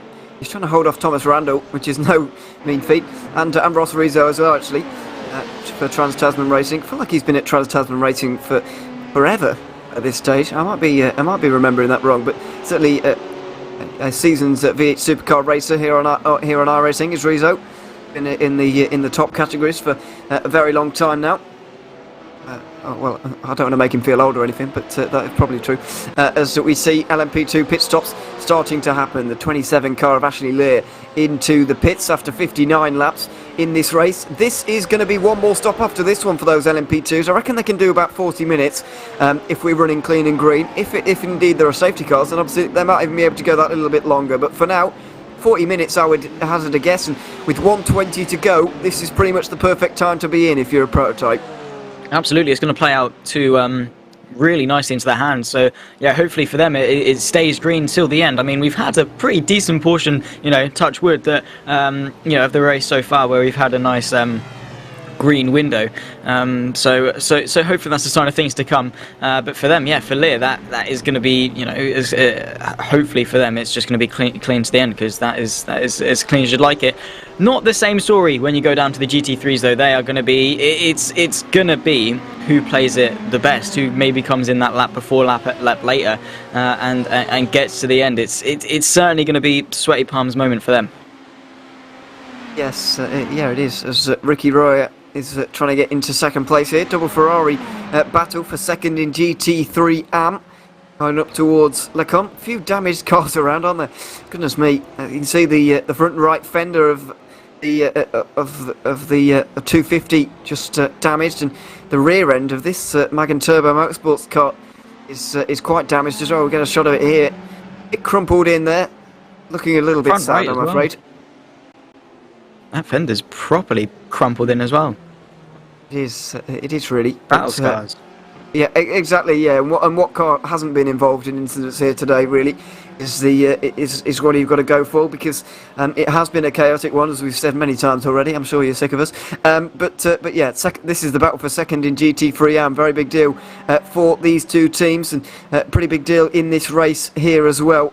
But for the moment, it doesn't look like this battle is really going to change over the next couple of moments. And you can imagine, I'm not sure if this is entirely cosmetic damage here in this race at the moment, because is that affecting the straight line speed or not? That's really what we've got to figure out. I guess we'll get a better view from on board right now. We'll see as we go through the curve pull for it.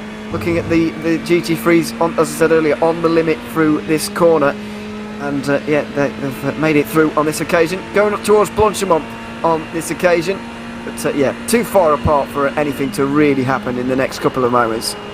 Yeah, he's just got to close that gap. But the thing with Royer is he's got that rear end damage. I would much rather have an understeery car than a very unpredictable, oversteery car. That rear end damage, if it is affecting him, is going to be a little bit awkward, because you press the brakes and around the rear goes. It's very scary, especially in the GT3 car, to have rear end damage, and they're nursing it very well to keep it this consistent and still this close between the two. And hopefully for Royer, he can get onto the back of Hunter and give us a race, because second and third in GT3 AM, pretty big deal, because Mitchell 13 seconds ahead and Burton pretty much 5 seconds behind. So they're two of the closest, and it's for a pretty decent position like this one in GT3 Pro between Randall and Rizzo for 13th and 14th. You can see that BMW in the rear camera all over the rear end of this Porsche into Lecombe, practically pushing him through. And Thomas Randall is going to be looking in that little mirror and thinking, he's a little bit close. He is very close, although I have found that rear view camera, and all rear view cameras really on race cars, are quite zoomed in for whatever reason. I don't know why, but they're quite disconcerting on occasion. But there we are. Thomas Randall still. Oh dear, has we got a car off there? Not one of the GT3 Pro cars. It's an AM Lamborghini. Looks like it's going to be able to recover itself, though, as in get going again. And we're not going to need a safety car on this occasion, which we are, of course, thankful for. Going back on board with Randall, the Apex Hunters United Esports car, splitting their kind of spreading their wings a little bit this season. I'll talk about that in a moment. But here's Brady Stanley through No Name, long slide, couldn't quite catch it, and fortunately, I don't think anybody hit him in the 2-2-1. Holding the brakes on this occasion, which is what we like to see, and fortunately that only ended up being a one-car incident there. But yeah, Apex Hunters United with cars everywhere, both in LMP2 and GT3, spreading their wings a little bit, but not having much luck so far in this season. Here they are. Yeah, no, unfortunately not. And you can see that BMW all over the rear end of the Porsche coming in towards the bus stop chicane. The Porsche running a little bit wide. Rizzo is able to put some pressure on. Is it close enough for a send into the bus stop? Not quite. But Royer has really closed up onto the back of Hunter as well. That gap now only, I think he was around about 2/10 when we last saw him a couple of moments ago. So yeah, we got two battles going on, one for second and third, one for 13th and 14th. And yeah, Thomas Randall and the AHU, they had pretty good success last season in the prototype classes. AHU, they had two cars in the title fight, and I think one of them did actually come out on top. And yeah, but unfortunately getting off to the season 13th, you know, it's still a decent position, and getting to the end is always, you know, an achievement in of itself. But you always want to aim for that top 10. The top 10 is always the first milestone you sort of go for. But yeah, they find themselves fighting for 13th and 14th, 2/10 between the two, and he is going to the middle of the circuit. The BMW closing at a rate of knots. Which way is he going to go? Inside or outside? The Porsche gives him the inside, and to the right hand side, who's going to be braver on the brakes? It's going to be Rizzo down the inside of Lecom, but the Porsche going to try his luck on the outside. But yeah, Rizzo just said, "No, you don't. It's my corner, and you can stay behind for the time being." Yeah, absolutely. Outside the top 10 for both of these guys. You wouldn't expect that, but it just shows the level of the field here in the Apex Hunters United Endurance Series by VCO. Ross Rizzo and Thomas Randall both outside the top 10, which is outrageous, really. Both very good drivers, and indeed in the real world, especially in Thomas Randall's case. But there we are. Unfortunately, not really been their day so far. We've got the GT3 Pro. Oh no, sorry, that's an LMP2 making its way in. Benjamin Faulkner is into the pit lane. As I mentioned earlier, this is ideal for those in the LMP2 category. Wayne Bork and Aaron Russell have recently been in as well in the 27 and 89 cars respectively. That's also a good time to be pitting for a prototype team. But yeah, this is turning into a bit of a train here for the GT3 AM category. We've got Jake Burton. I know he's not a GT3 AM car, but he is starting to get onto the back of this train, and we can see a couple of lapped cars. I think that's Brady Stanley actually in this queue. So this is always awkward, and you don't really want to be a prototype getting onto these guys, because first of all, you don't really want to interrupt the battle for second in a category, but also you don't want to stumble on 5 GT3s all at once. But that's exactly what's going to happen to somebody in a few moments' time, you'd imagine. Yeah, and of course, for these GT3s, it just makes the prototypes more awkward because, you know, who's going to concede? It doesn't want to be Royer, it doesn't want to be Hunter because they're fighting for position. They don't want to lose time at all. So for the prototypes, it's going to be pretty sketchy. And as you say, 5 cars, it's going to be awkward to negotiate. So hopefully they time it right and can get at least a few down the straight for their case. And this is also a very close train in the pro category. I think this isn't the same train, but it's a very long one. You can see it stretches all the way down the Lecom straight. And yeah, you can just see the prototypes now negotiating their way through a couple in the background as well, as you can see. And Preston, I think, just trying to negotiate his way through this train himself. He's got 1.6 to Brennan for position, and he's got a couple of lap cars in his way. Yeah, absolutely. Looking side by side, all kind of, goodness me, there's that lime green car in the background of these shots is not about to have a fairly bad time of things, you'd imagine. Look at this, side by side between everybody as the sun is sort of going down at Spa at the moment, the light just fading away ever so slightly towards the end of this one. And yeah, this is not a nice place to be. Coming through Pouhon, Ross Rizzo is in all of that, by the way, and Thomas Randall as well. Trying to get through on Riley Preston, or he was, until he was halted by all of this traffic. Is the white BMW just in the background there for Trans-Tasman Racing, going side by side constantly with the GT3 AM car, which is not helping that LMP2 whatsoever in the background here. Still can't make its way through all of these cars. now finally making its way through on a couple of them. But yeah, goodness me, not a nice place to be. And even still, it is going on right now. Goodness me, this is absolutely awful. This LMP2 finally, with a 3-wide moment briefly, they're going to be able to get through there. The 25 car it was in the end. Where is that car? Troy Maguire, who is already 13th, already had problems and is 1 lap down in this race, nearly 2 laps down actually, so I didn't want to make more problems for itself. But yeah, that was not the place to be, and the Ferrari finding itself in the middle of Ross Rizzo and Thomas Randall here as they go side by side into the bus stop chicane. Outside line for the Porsche, and Randall is back through once again. Randall was through anyway, and Rizzo tried to do a Hakkinen down in towards the bus stop, used the lap car to get the inside line on the Porsche. Nearly worked and gave him a very good run, but just couldn't quite convert. But yeah, very opportunistic, had the inside line, just again couldn't quite convert. And that Ferrari, I think there was a bit of contact. I could have sworn I saw a bit of contact where he just sort of looked to the left, was a bit scared, tried to give him some more space to the right, and realised, oh, there's a BMW there, so I've got to give both of them some space. And that, yeah, very sketchy moment for the Ferrari, and almost a very good moment for Rizzo. I think this is the fight for 6th and 7th. We've got Hunter versus Todd, Porsche versus Lamborghini. They're separated by 3/10. So we've got some good battles going on in the GT3. You look to Hunter, Burton and Royer, 2nd, 3rd and 4th in AM at the moment, and they're having a bit of a fight, but I think Burton's going to clear the both of them very soon. But yeah, we're being treated a little bit. We've got some very close GTs and some smoke. What's this for? We had a spinner through pool, and very easy to do, and that is all, thankfully, for Ryan Hunter, who managed to get through. And yeah, as you say, it seems to be multiple cars getting involved in that at probably one of the fastest part of the circuit. This is Martin Short, a little bit wide. Is it onto the Astro, or was it the P2? Yeah, P2 tapped him once, is it? Oh, and then over the curb. Oh, and then Jesus Christ, that's a big incident. I'm afraid the 29 car, I think that it is Sabo. He was leading. He's been into the pit lane recently, and you could say the net race leader. Maybe we're not quite sure how the strategy was going to turn out, but it's certainly not going to turn out very well anymore. Anto Rafael Sabo with no front end on that car at the moment. Dear oh dear, you can see all kinds of internals of that Dallara at the moment. Not what we want to see at all. Bit of a strange one, really. He was trying to go around the outside of the GT3s, but I've been saying it over and over. You've got to remember, that especially through Pohon, they're so on the limit through there that you've got to give them a bit more space. And a little bit of a clip there has sent them both into the wall. Then the Porsche went over the curb, and then they made bigger contact and even heavier with the wall as well. So not nice to see, especially for Sabo, who was right up there leading this race. And yeah, it's all fallen apart for them, I'm afraid. Yeah, hopefully for them, they've got their fast repair. We're not quite sure where they stand with that, but even then, it's going to completely ruin their chance to contend in this race. And yeah, they got away with the first bit of contact just about, but it was when the GT went over the curb, bounced over and sort of understeered, that the prototype got a little bit caught out. And this, the Ferrari getting all sorts of wrong until they come. Just one twitch on the rear, over he goes and around he goes. Luckily for the prototype, he saw that coming and said, okay, I'm just going to go this way round. And that seems to be a pretty clear-cut one-car incident he can get going once again. And back to the action. This is Rizzo and Randall still going at it. Rizzo's still unable to find a way through.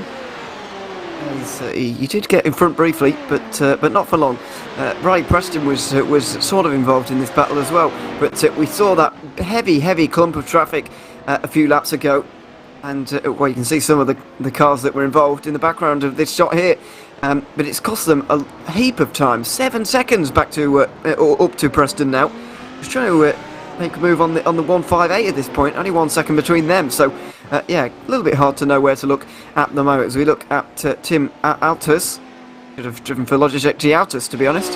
Got the name for it, but I'm afraid he's been off into the gravel for the 221. Spinning around in that Lamborghini. I don't think that's the first time we've seen the JDR Lamborghini around in this one. They were the one at no name, I think. Yeah, it was Brady Stanley though, which has confused me a little bit. But yeah, that car a little bit having a few problems in the last few laps, unfortunately for them. Looks like they were able to keep going though.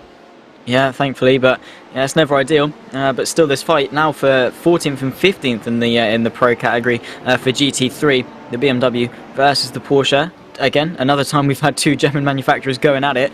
Earlier on, it was the BMW versus the Audi, but Ross Rizzo just trying to pick his moments. You can see through Paul Frere.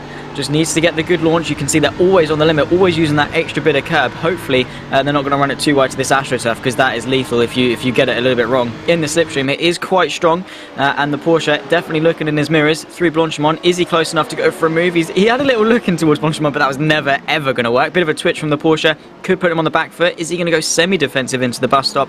But again, they're just keeping it single file, so I think they're playing the long game, because yeah, not ideal for the GT3s in terms of fuel and tyres at the moment. Yeah, leader into the pit lane here, Liam Reston of Summit Sim Sports for the 55 car, so it's going to leave Robert Gibbs to take the lead here for Drop Bear Motorsport. One of those that had a great run in the first season of AHU, finishing at third in the GTE and second in GT3, but moving up to LMP2 this time around, and having a good time of things. Gibbs is going to be leading here as we see Benjamin Faulkner going into the bus stop chicane. What's going to happen here? It's late braking from the number 1. I think that's Justin Rougier still in the car, and Faulkner coming to an absolute... Ooh. Well, that is... fair play to him there for coming to a complete stop. He was very desperate to get into the pit lane, as you can imagine.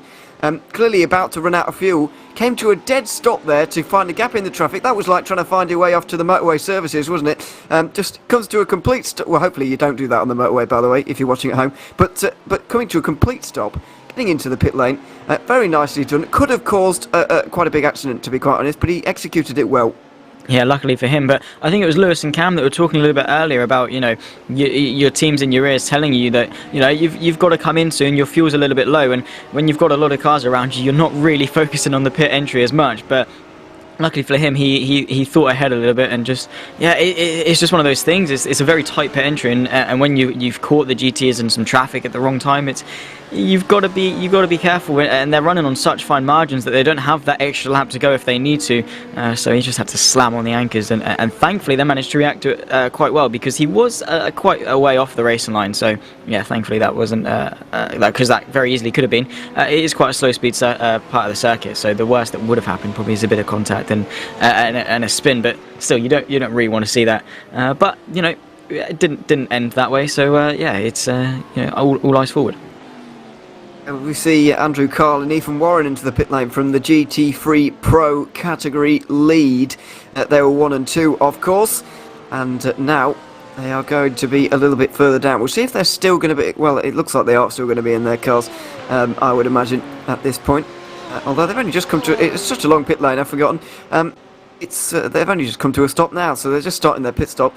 But they have managed to make it to, about 64 minutes to go in this race. I think they'll be all right, even with green flag racing. They might have to do a little bit of fuel saving, but I think they'll be absolutely fine. We normally see that kind of thing out of a GT3 anyway, and so I think they will be okay. Jared Filso, though, who's now in first position, will definitely have a much shorter pit stop here, and so may well be able to take the lead of GT3 Pro when this pit stop cycle shakes itself out, or somebody from absolutely nowhere could come up and come out of nowhere and try and steal this one. We'll wait and see if indeed that happens, because it could well do.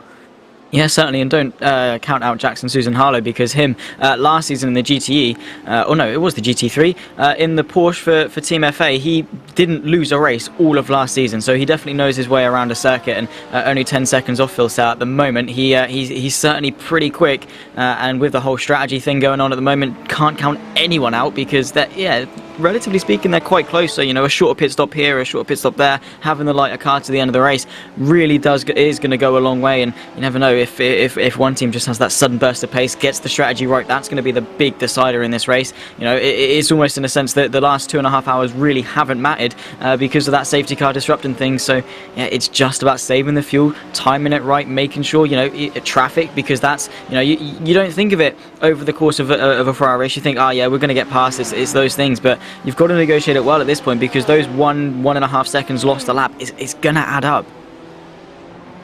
Yes, it certainly is.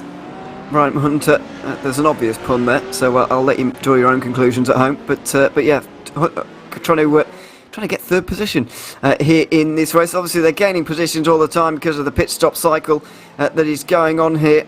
But the Triple One team having a fairly good time of things, all things considered. Jacob Todd is just in front, having gained 28 positions overall during this race, by the way.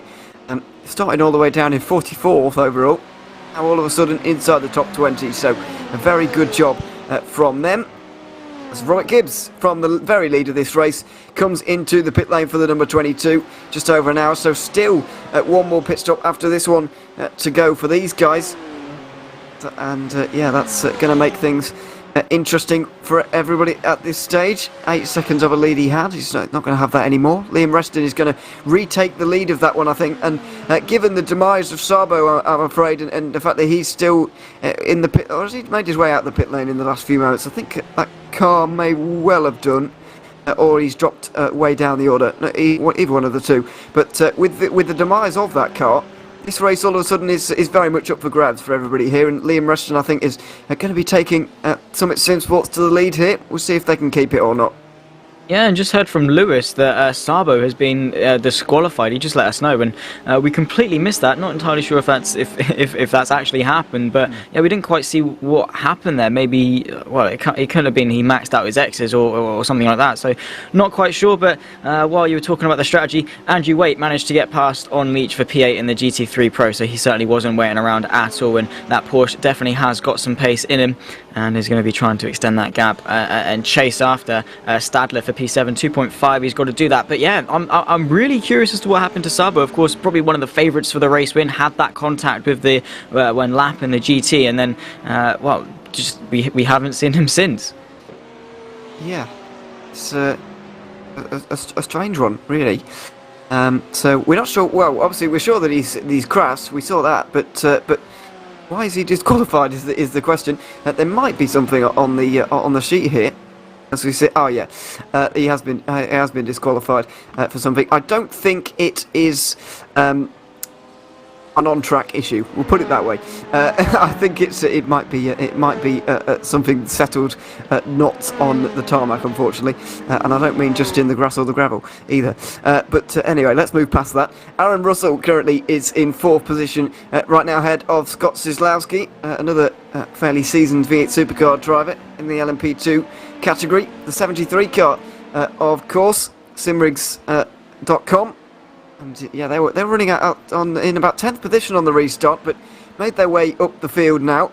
And yeah, when were they last in? Very recently, last in the pit lane, didn't take tyres, and it might well not be until the end of this race. Really, it's a bit of an awkward one. That I haven't seen many people taking tyres at all in that one. Only the 27 of Aaron Russell and Sam Stride in the 42 took tyres on the last pit stop. So. That's going to make a bit of an awkward final one, really, because these guys might end up doing like about 2 hours on a set of tyres. It seems like too much to me. Yeah, and Spa isn't exactly the nicest track on tyres. There's a lot of high speed. Those outside tyres are going to be absolutely screaming. So they've got to keep it careful. But yeah, it's only a 4-hour race. You know, when do you take the tyres? How much are they going to benefit you? Because, you know, it's a long enough pit stop as it is. You don't want to elongate that by even more. And there's a bit of smoke there. I think everyone's gotten it through pretty cleanly. But yeah, it's an awkward one. And if you take tyres for your final pit stop, you know, how much of that time are you going to gain back on those fresh tyres? Because everyone around you, presumably, is going to be on very old worn tyres, as you say, doing sort of around 1.5 hours so far. So, you know, you're going to have a massive advantage over them. But can you gain that? And I'm sure they're thinking about it and then taking care of the tyres just to have a little bit more life in them towards the end. Yeah, it's certainly going to have to, because we have run green now for, what is it, nearly an hour.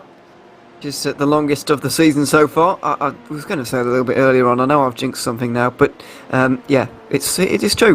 The battle for 3rd in GT3 Pro still going on, as well as we look at this one for 4th in the LMP2 category. And Wayne Bork is really catching Scott Cisłowski here for the one of the top 5 positions. I have noticed this season we're seeing a lot more of the typical kind of very seasoned Australian iRacers that you know, people have been watching for a very long time. I'm talking 5 years and more at this stage, because I'm getting quite old now. But Zach's not, by the way. But I was 10. But everyone I was else in nappies, no. Yeah. Yeah, well, exactly. But yeah, Wayne Bork is catching Scott Cisłowski at this stage for a top 5 position, of course. So that one is going to be fought over quite vigorously between the two. And they're both being caught by Sam Stride at the moment, as you might be able to, or normally they are anyway. A bit of traffic for the 42 on the last time around, because it was a 2:05, a bit away from where you want to be. But he's taken tyres at the last pit stop, gotten into that car, I believe, as well, the 42, and so he's bearing down on everybody at this stage with those new tyres. And I think that those guys are kind of the ones in the best place strategy-wise, really, in this race. You know, it pitched fairly recently, so not taking on a massive amount of fuel at the end of this race, and not doing an outrageously long stint on tyres either. So, yeah, looking in a fairly decent place. So is Aaron Russell, I think. Yeah, and P4 at the moment, even if it finishes like this, it's still a great result inside the top 5. You always look for those milestones. Of course, the big one is the top 10. You always want to finish inside the top 10, probably the most rewarding of the bunch. But then you work up, you think, okay, you know, top 5, that seems reasonable. And then you get onto the podium, you know, you're not really fussed whether it's second or third. Either way, it's a podium unless you're really in the championship fight. And then, of course, you've got the win that everyone wants. But, you know, think more realistically. You set your targets, the top 10, top 5, and the podium. They're sort of the big ones you want to go for. So hopefully for Aaron Russell, he can close that gap and use strategy to his advantage, as we always see in endurance racing, whether it's 4 hour, 6 hour, 12 hour, 24 hour, it doesn't matter. It's always usually won or lost in the pit lane who's managed to early on save the fuel. Go, you know, even a lap later per stint is gonna save you some time, is gonna help you come you know, the final half an hour of the race, because then you've, you know, whether it be you've done one pit stop less, or you spent, you know, 10 seconds less in the pit stop than someone else, that, you know, is going to close Aaron Russell to Welch. So yeah, it's always won or lost in the pit lane. So fingers crossed for him, he can keep it consistent to the end, and hopefully we're going to keep it green to the end. Well, yeah, let's hope so. And let's not jinx anything either. So we'll move on. This is GT3 Pro, of course. It's been very, very hotly contested, I should say, so far in this race. Guy Leach currently trying to hold off Riley Preston. Maybe a side-by-side moment through Eau Rouge here. Hopefully not, because that would be a little bit dangerous. And so not going to do that, but very much in the window now for GT3s to be making a pit stop at this stage. Going side-by-side through the kink and up the Kemmel straight. Now, this should be a fairly easy move for the 162 to get through Riley Preston down the inside. Here, and this nice and late on the brakes. It's like Guy Leach for Injectors Online is going to let him have that one. And so up into 8th position for Preston as they try and chase down Jared Phil. So when is he going to pit, and where is he going to be in relation to the Logitech G-Autos Esports car of Andrew Carl, of course, who's dropped all the way down to 29th overall in this race. And where indeed, Ethan Warren is down to 32nd. So they are in a train, all for 29th overall. At the moment, they're all battling with some GT3 AM cars, all the same. That is going to be holding them up here. Jared Phil's so kind of, you know, running on his own. He's not even getting pressured by anyone from behind at this stage, and he's going to be setting the fast lap times. Meanwhile, Warren and Carl are battling away with GT3 AM cars and losing time while also taking a longer pit stop. You know, they were 1 and 2 earlier, but they might well not be after the end of this pit stop cycle.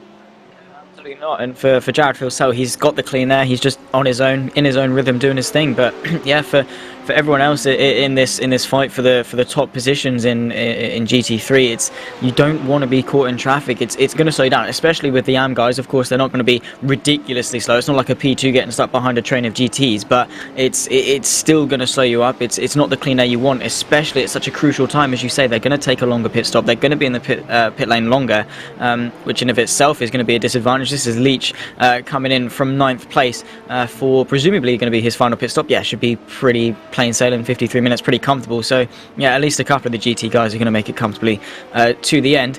Anyway, this is Wayne Bork versus Cisłowski for the top 5 in the P2. 3/10 between them as they head towards Blanchimont. Again, this is the fight for that top 5, one of those milestones, and I'm sure Wayne Bork's going to want a piece of it. He's tucked up nice in the slipstream. Is he going to pull to the right hand side and send one to the inside? Doesn't look like it, and for the moment just going to tuck behind. So yeah, certainly look like there's a battle brewing between the two. Yeah, there certainly is. Wayne Bork has been the one applying the pressure here to Cisłowski, as Russell has got away from the both of them. down the inside. I think this is Thomas Randall, quite possibly. It's certainly, well, there's so many Apex Hunters United cars out there, it might not be. But either way, getting through on that Porsche, down into La Source and up through Eau Rouge now. Is he close enough to really grab enough slipstream and get through here? Through Eau Rouge and Radion now. So we cut back to a battle with Riley Preston and Andrew Waite at this stage. Go picture in picture. LMP2 just disrupting that one very briefly, and Wayne Book not quite able to gain the slipstream to quite do that one here. So just over 50 minutes to go. We still don't really know where this race is going to go from here. I think when the GT3 pit stops cycle themselves out, it's going to be more obvious, especially in Pro. We've got Taylor Mitchell running away with it in AM at the moment, and in LMP2, in the last 40 minutes, I think it's going to start to unravel itself, really. Aaron Russell and also Wayne Bourke are going to be the first to come in after Justin Rougier has managed to get himself back onto the lead lap just about. They're in 9th position. They're all going to be in the pit lane quite soon.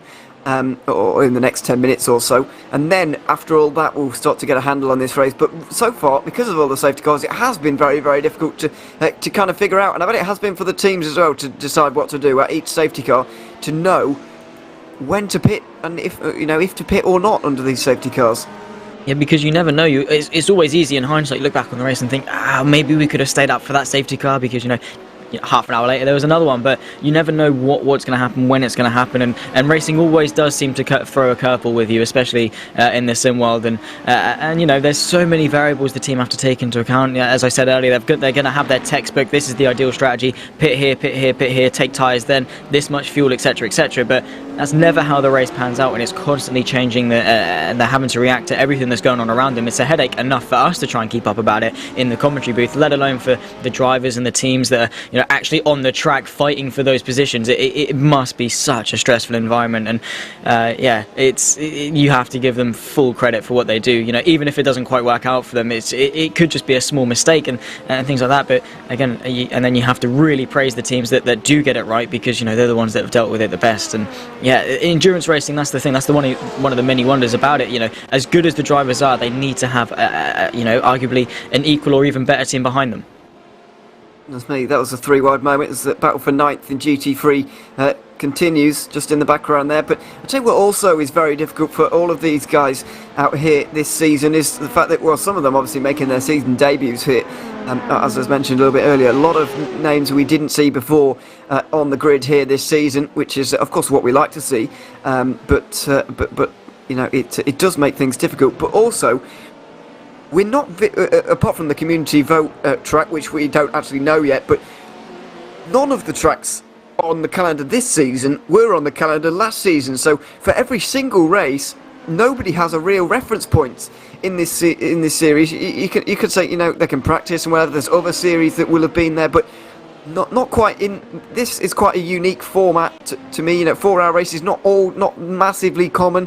The way the classes are structured this season, not very common at all in iRacing at the moment, and it's going to become more popular as GT3 Pro and Am becomes more of a thing in real life.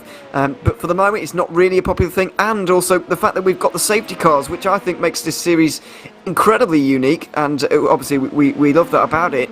That means that there's almost no reference point whatsoever for anybody to really figure out what the hell's going on at any given point during the season, which makes for unpredictable racing, as we're seeing today.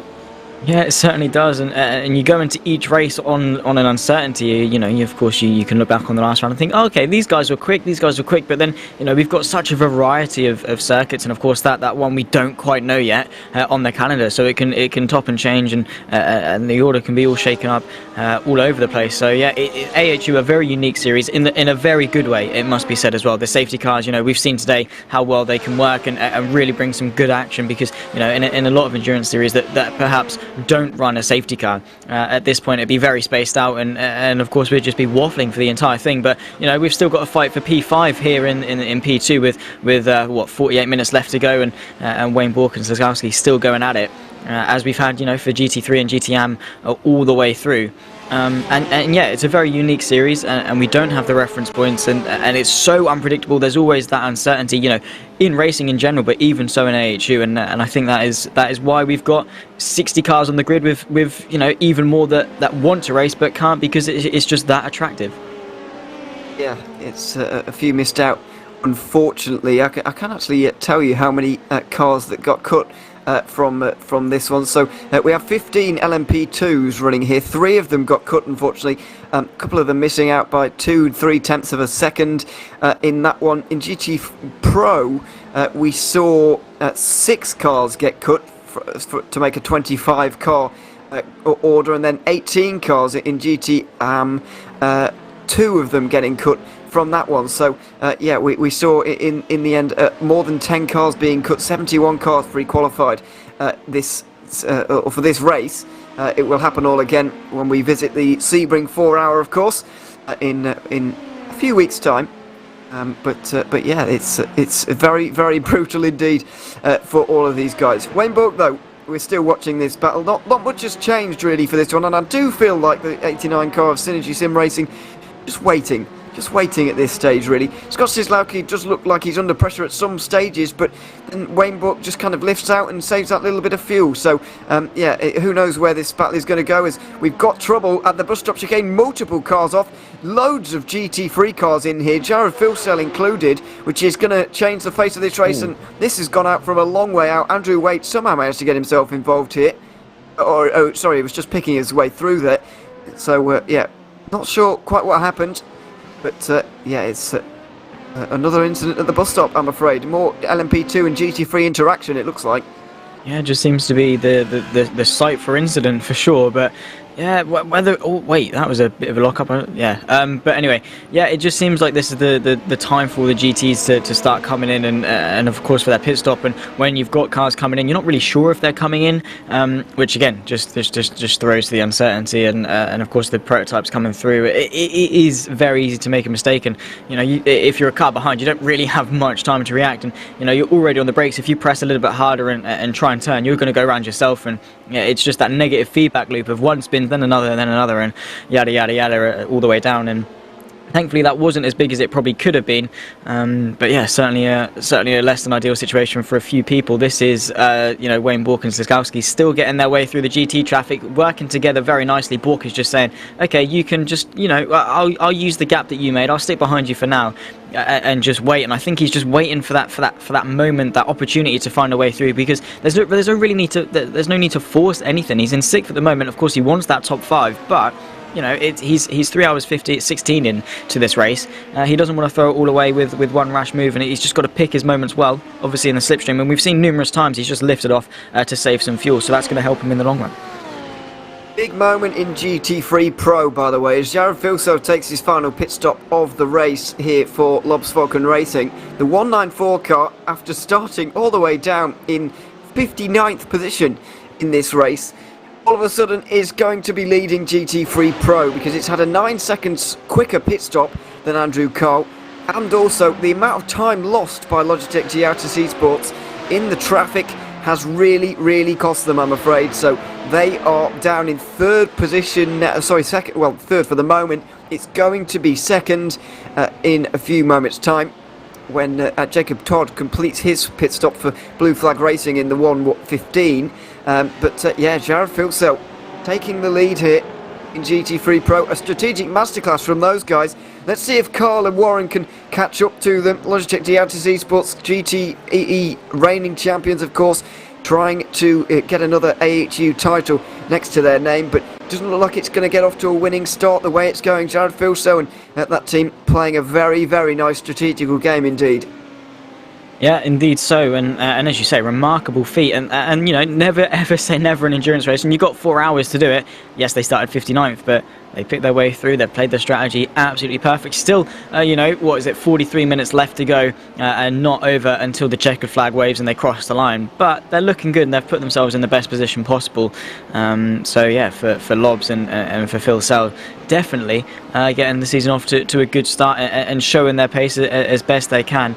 And for Andrew Carl and Gialtis, could be another opening round where they haven't won. Of course, they've looked good for the entirety of the race, but you look to last season, they didn't win the first round, and then they won everything else after that. So, you know, I don't think they're going to be too disheartened about second place if it does end that way.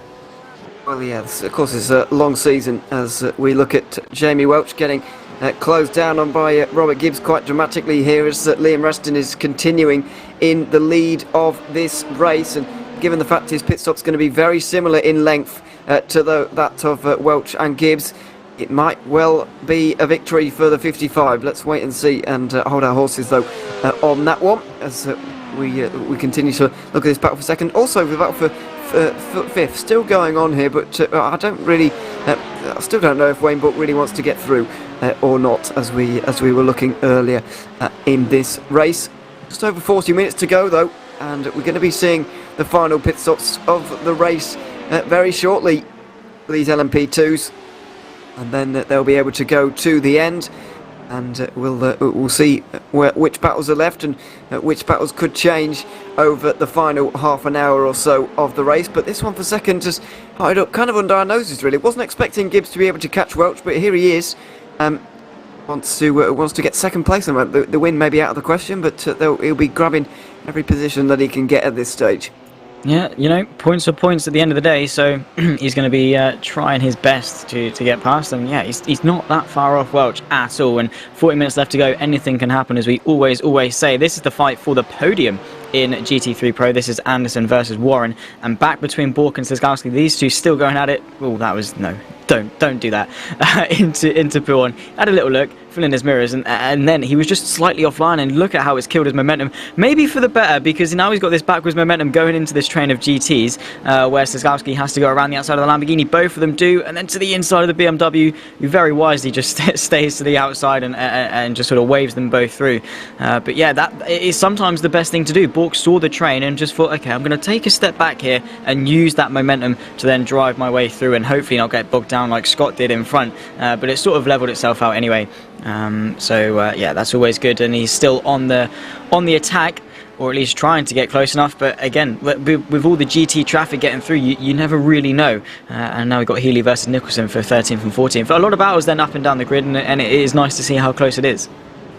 Yeah, there are plenty of battles. Aaron Russell kicks us off for the LMP2 pit stops. I'm sure Justin Rougier has actually been in here as well. Yes, he has. Earlier on, Wayne Bork following him in as well. Bit of a predicament with tyres for these guys, but I think they're just going to deal with the old ones really. Not enough time to change them. If it was under safety car, then maybe you'd think about changing them, but we're not under safety car, and hopefully we won't be until the end of this race. Joshua Anderson, fourth position for him at the moment, looking at a podium quite possibly. Ethan Warren is just in front of him. Now, it doesn't look like his car, but apparently it is. Just up in front for Trans-Tasman Racing. Going back a little bit further to Simon Nicholson. Not sure he's trying to get through here, and look at that lifting off here. Even in the final stint of the race, where the fuel becoming less and less of a factor with every minute that passes us by, because the pit stops, the final ones being reeled off at an alarming rate at the moment. But still people lifting off going into Le Com at this stage and wanting to stay behind just for the moment.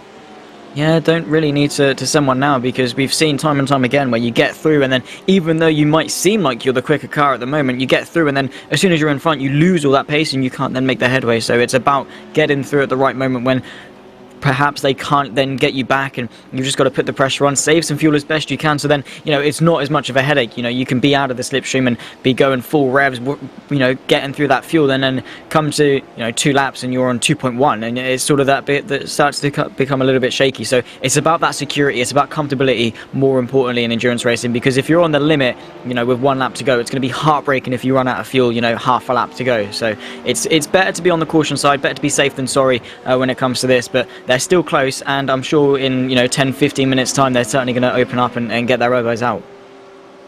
Yeah, absolutely. This is turning into a 3-car battle here for what is 10th position in the GT3 Pro category, I think, but certainly more points up for grabs here. Indeed, the 9th, the lime, sorry, not the lime car, the kind of the bluey, turquoisey, whatever colour that is in the background car, just distracting me a little bit there. But yeah, Howard Stadler, excuse me, is the one trying to make the moves, trying to get through on Leach and Wait just up in front here in the BMW. Oh, a little bit wide there for the Ferrari. Could be in a bit of trouble.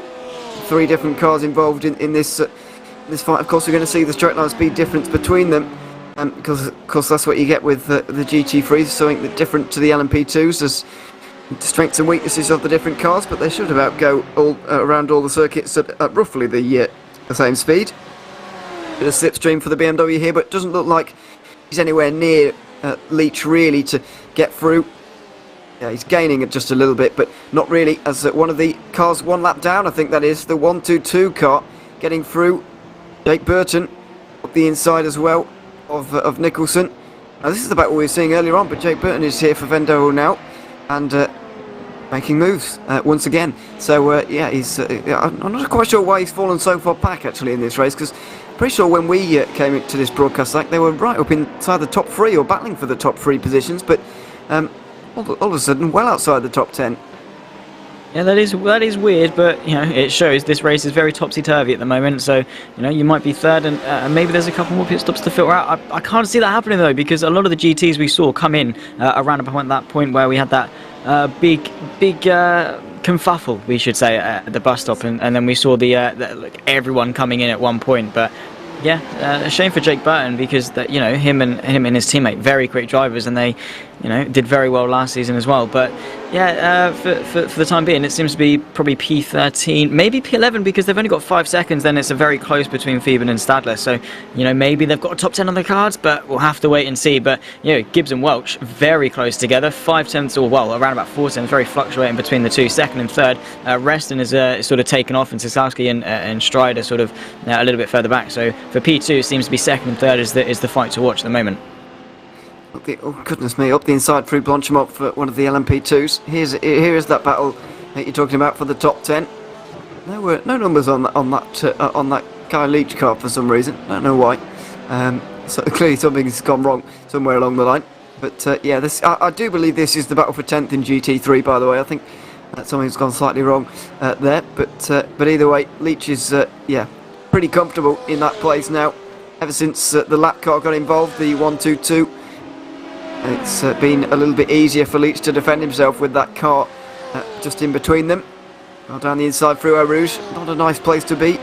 But thankfully, we haven't seen too much of that today. You do sometimes see that at Spa, some people diving it down the inside just before Eau Rouge. That downforce of the LMP2 is able to carry them through, but the GT3s really do need to stay on the same line the entire way through, but that's not always the case. Either way, oh dear, down the inside for the 122, 3 wide briefly. And a bit of contact. Guy Leach all of a sudden has to defend a lot of defending all over again. Yeah, that was a sketchy moment, a bit of contact very easily, because we've seen cars just bounce off each other, and then could end very catastrophically, which I always find to be a mouthful to say, catastrophic and things like that. It's very awkward to get out. But yeah, anyway, for Guy Leach, he's got a couple of cars behind him. He wants to get inside the top 10. He's only 8 tenths off it, and Jake Burton is only a couple of seconds back. The more they fight, the more they're going to close up, and yeah, that could certainly make it spicy. We've got 34 minutes left to go in this race. Certainly now just a sprint to the finish, and they're going to be looking forward to that checkered flag, or maybe some of them not looking forward to the checkered flag as they're catching, but maybe they're just going to run out of time before the end. Yeah, absolutely.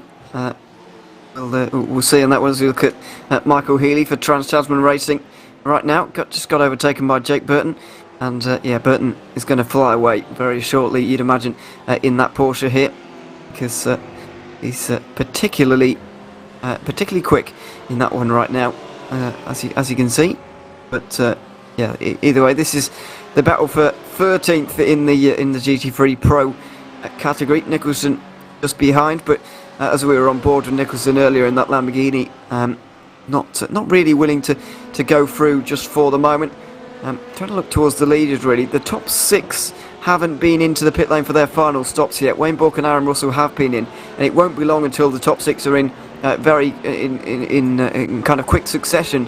But yeah, Liam Reston with over 16 seconds of a lead here for Summit Sim Sports. Looking very, very promising for them at the moment. Don't want to jinx anything, but it is looking very, very promising. Yeah, hopefully the commentators curse isn't a thing. I know Lewis doesn't believe in it at all, but you know it does happen. You know, there's a couple of jinxes coming through, and safety car, Ewan, you've jinxed it. You've jinxed it. There we go. Commentators curse. Here we go. Prime example. It worked. The Benjamin Faulkner car. That's a very sketchy place to park it as well. I think that is a technical problem in terms of with his equipment there. Because he's just stopped, and I could just see his wheels, his front wheels poking out at a strange angle, almost as if suspension had broken, but obviously it hadn't because it's been into contact with anything. I think there was a technical fault there for Benjamin Faulkner, and there is indeed a safety car. So we will be going racing for a very short amount of time at the end of this race to decide who is going to be winning here at Spa. Liam Reston is going to be in, Jamie Welch will follow him, Gibbs, Sislowski, Stride and Wayne will all be in as well. Wayne Bork is going to end up in, could well be staying in 7th. He could well be in the lead though, it's hard to tell. I think it might well be the first option.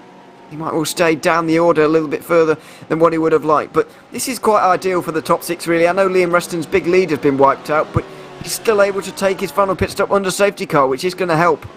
Certainly is, and well, it brings everyone back into the limelight, doesn't it? Because you know it's pretty much just a reset button on this. They're all clumped together. They're all going to be close for the final. When we go green, maybe 15, 20 minutes, maybe, if we get lucky with how things filter out. But yeah, this is certainly going to be something to look forward to for sure. With everyone so close, even in the GTs and everything like that, it's going to be a very close race because it looked like Reston was just going to run away with it. But now he's got Welch and Gibbs on their tail, and I'm sure both of them aren't going to be with 15 minutes to go. They're going to be looking at the rear end of that of P1 and thinking, well, we've got a chance here. I'm going to take it. Yeah, and I'm sure a few are going to. Late safety car. In this one we saw that at the first round last season at Silverstone, and we had a fantastic finish there. I think that was Lobs versus Apex Hunters United. I can't remember the drivers. I've got to be honest.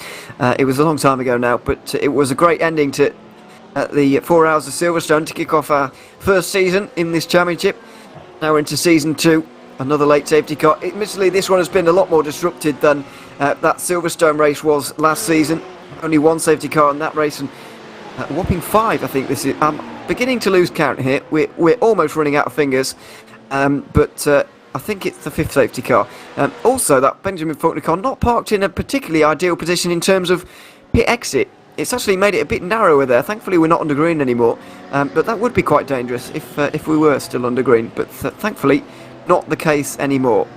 Yeah, thankfully not, and it would be nice to keep everyone intact for the remaining for the remainder that we've got. So it's just a straight fight to the finish for everyone, and we can get to the end cleanly. And with green flags, we had a nice portion of the race under green flag, pretty much for the entirety of we've been in the booth pretty much and up until now. So yeah, it's going to be a straight fight to the finish. It's going to be a great finish, I'm sure, with a lot of action now. Everyone's clumped up together, and yeah, this is why we like safety cars, because it makes the endings very interesting. Doesn't matter what happened for the last sort of stint. We've all been talking about the strategy and things like that happening and playing a factor, but that all doesn't matter now. That's all been thrown up in the air, and everyone's in, everyone's to the end, so it's all about who's the quickest man on track.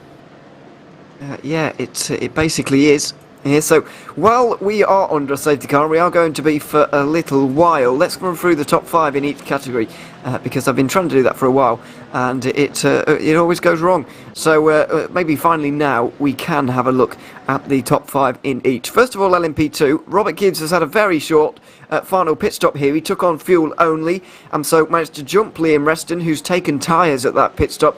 Scott Sislowski is 3rd because he didn't take tyres, and Jamie Welch is 4th because he did. Wayne Bork and Aaron Russell, after pitting under green, are 5th and 6th here in this race. Jared Filsell's not also going to be very displeased with this safety car because it's brought all of his rivals back into the fray. He's leading in front of Andrew Carl and Ethan Warren in 2nd and 3rd. Joshua Anderson is in 4th ahead of Jacob Todd. Next, battling it out in the 5th position with Ryan Hunter, who's going to be trying to steal it off him on the restart. Then in GT3 AM, we've got the 237 of Nick Mitchell, 31st overall, but first in that category. The 223 that was leading for a while Magan Turbo Motorsport, or has always been up there at least. Second position right now, but very, very close. I think it's actually directly behind those guys in the queue, which is helpful in this restart. James Wood is third ahead of Liam Jacobs. Then we've got Daniel O'Donnell in the fifth position here in this race. So yeah, we've got everybody stacked up now, and yeah, we've been able to finally run through the top 5 in each category. So Robert Gibbs leads, having not taken tyres here. Zach, that is an interesting call. These GT3s are going to be pulled out of the gap between himself and Liam Reston, so this race is going to be absolutely on. It's going to be a tall order for him to hold the entire field back, though, in that 22 car. But it's an interesting strategy, you know, it's sort of the all or nothing thing that he's now got the track position, all he needs to do is keep it. Yes, it's going to be an absolutely monumental task, but, you know, he was third, he was, you know, fighting for second, and he saw the opportunity for first, and he thought, well, you know, how long am I going to have to hold them off for? What's that, 15, 20 minutes? How much is that? Probably, what, 7-8 laps-ish?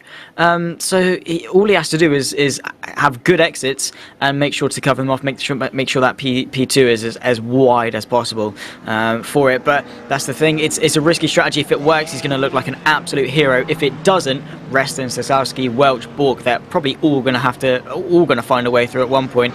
And well, with Gibbs being slightly slower, we're probably going to see a train at least for the top 5 in P2, which I cannot wait for. Yeah, absolutely. That is going to be very, very exciting indeed, and we are going to get a grandstand finish to this race. Now the cars are soon going to pull to the left-hand side, or the LMP2s are, so that the GT3s that need to go past are going to, because Andrew Waite is the first one of those in the Porsche who need to go through, and he will be very shortly when everyone gets to the left-hand side here. See everybody out of the way now. Or nearly, anyway, because yeah, basically, just to explain this, in case you don't know, the wave around's obviously a regular thing in endurance racing, but if you don't watch very much of it, then you'll be very confused as to what's happening. Basically, the slower class cars can sometimes get caught one lap down when the leader has overtaken you, but not your class leader, and your class leader gets to cycle all the way around to the back of the safety car train, and you're still stuck behind the actual leader. You actually lose a lot of time where you shouldn't have, and so that basically alleviates that problem. The advantage with Australian racing with regards to American racing is that in America this would happen now, and then the pits would open, then we'd all pit and have all this palaver, and then we'd have to do this again. So thankfully Australian racing, the pits are always open, and it's also safer in real life for everybody to come down, especially with some very small pit lanes in some Australian circuits, thinking of Phillip Island, which is a bit narrow, to be quite honest.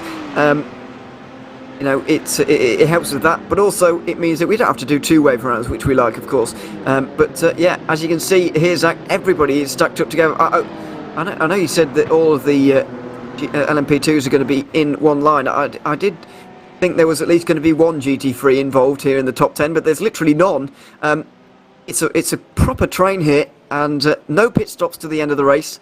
It's going to be like this right till the very end.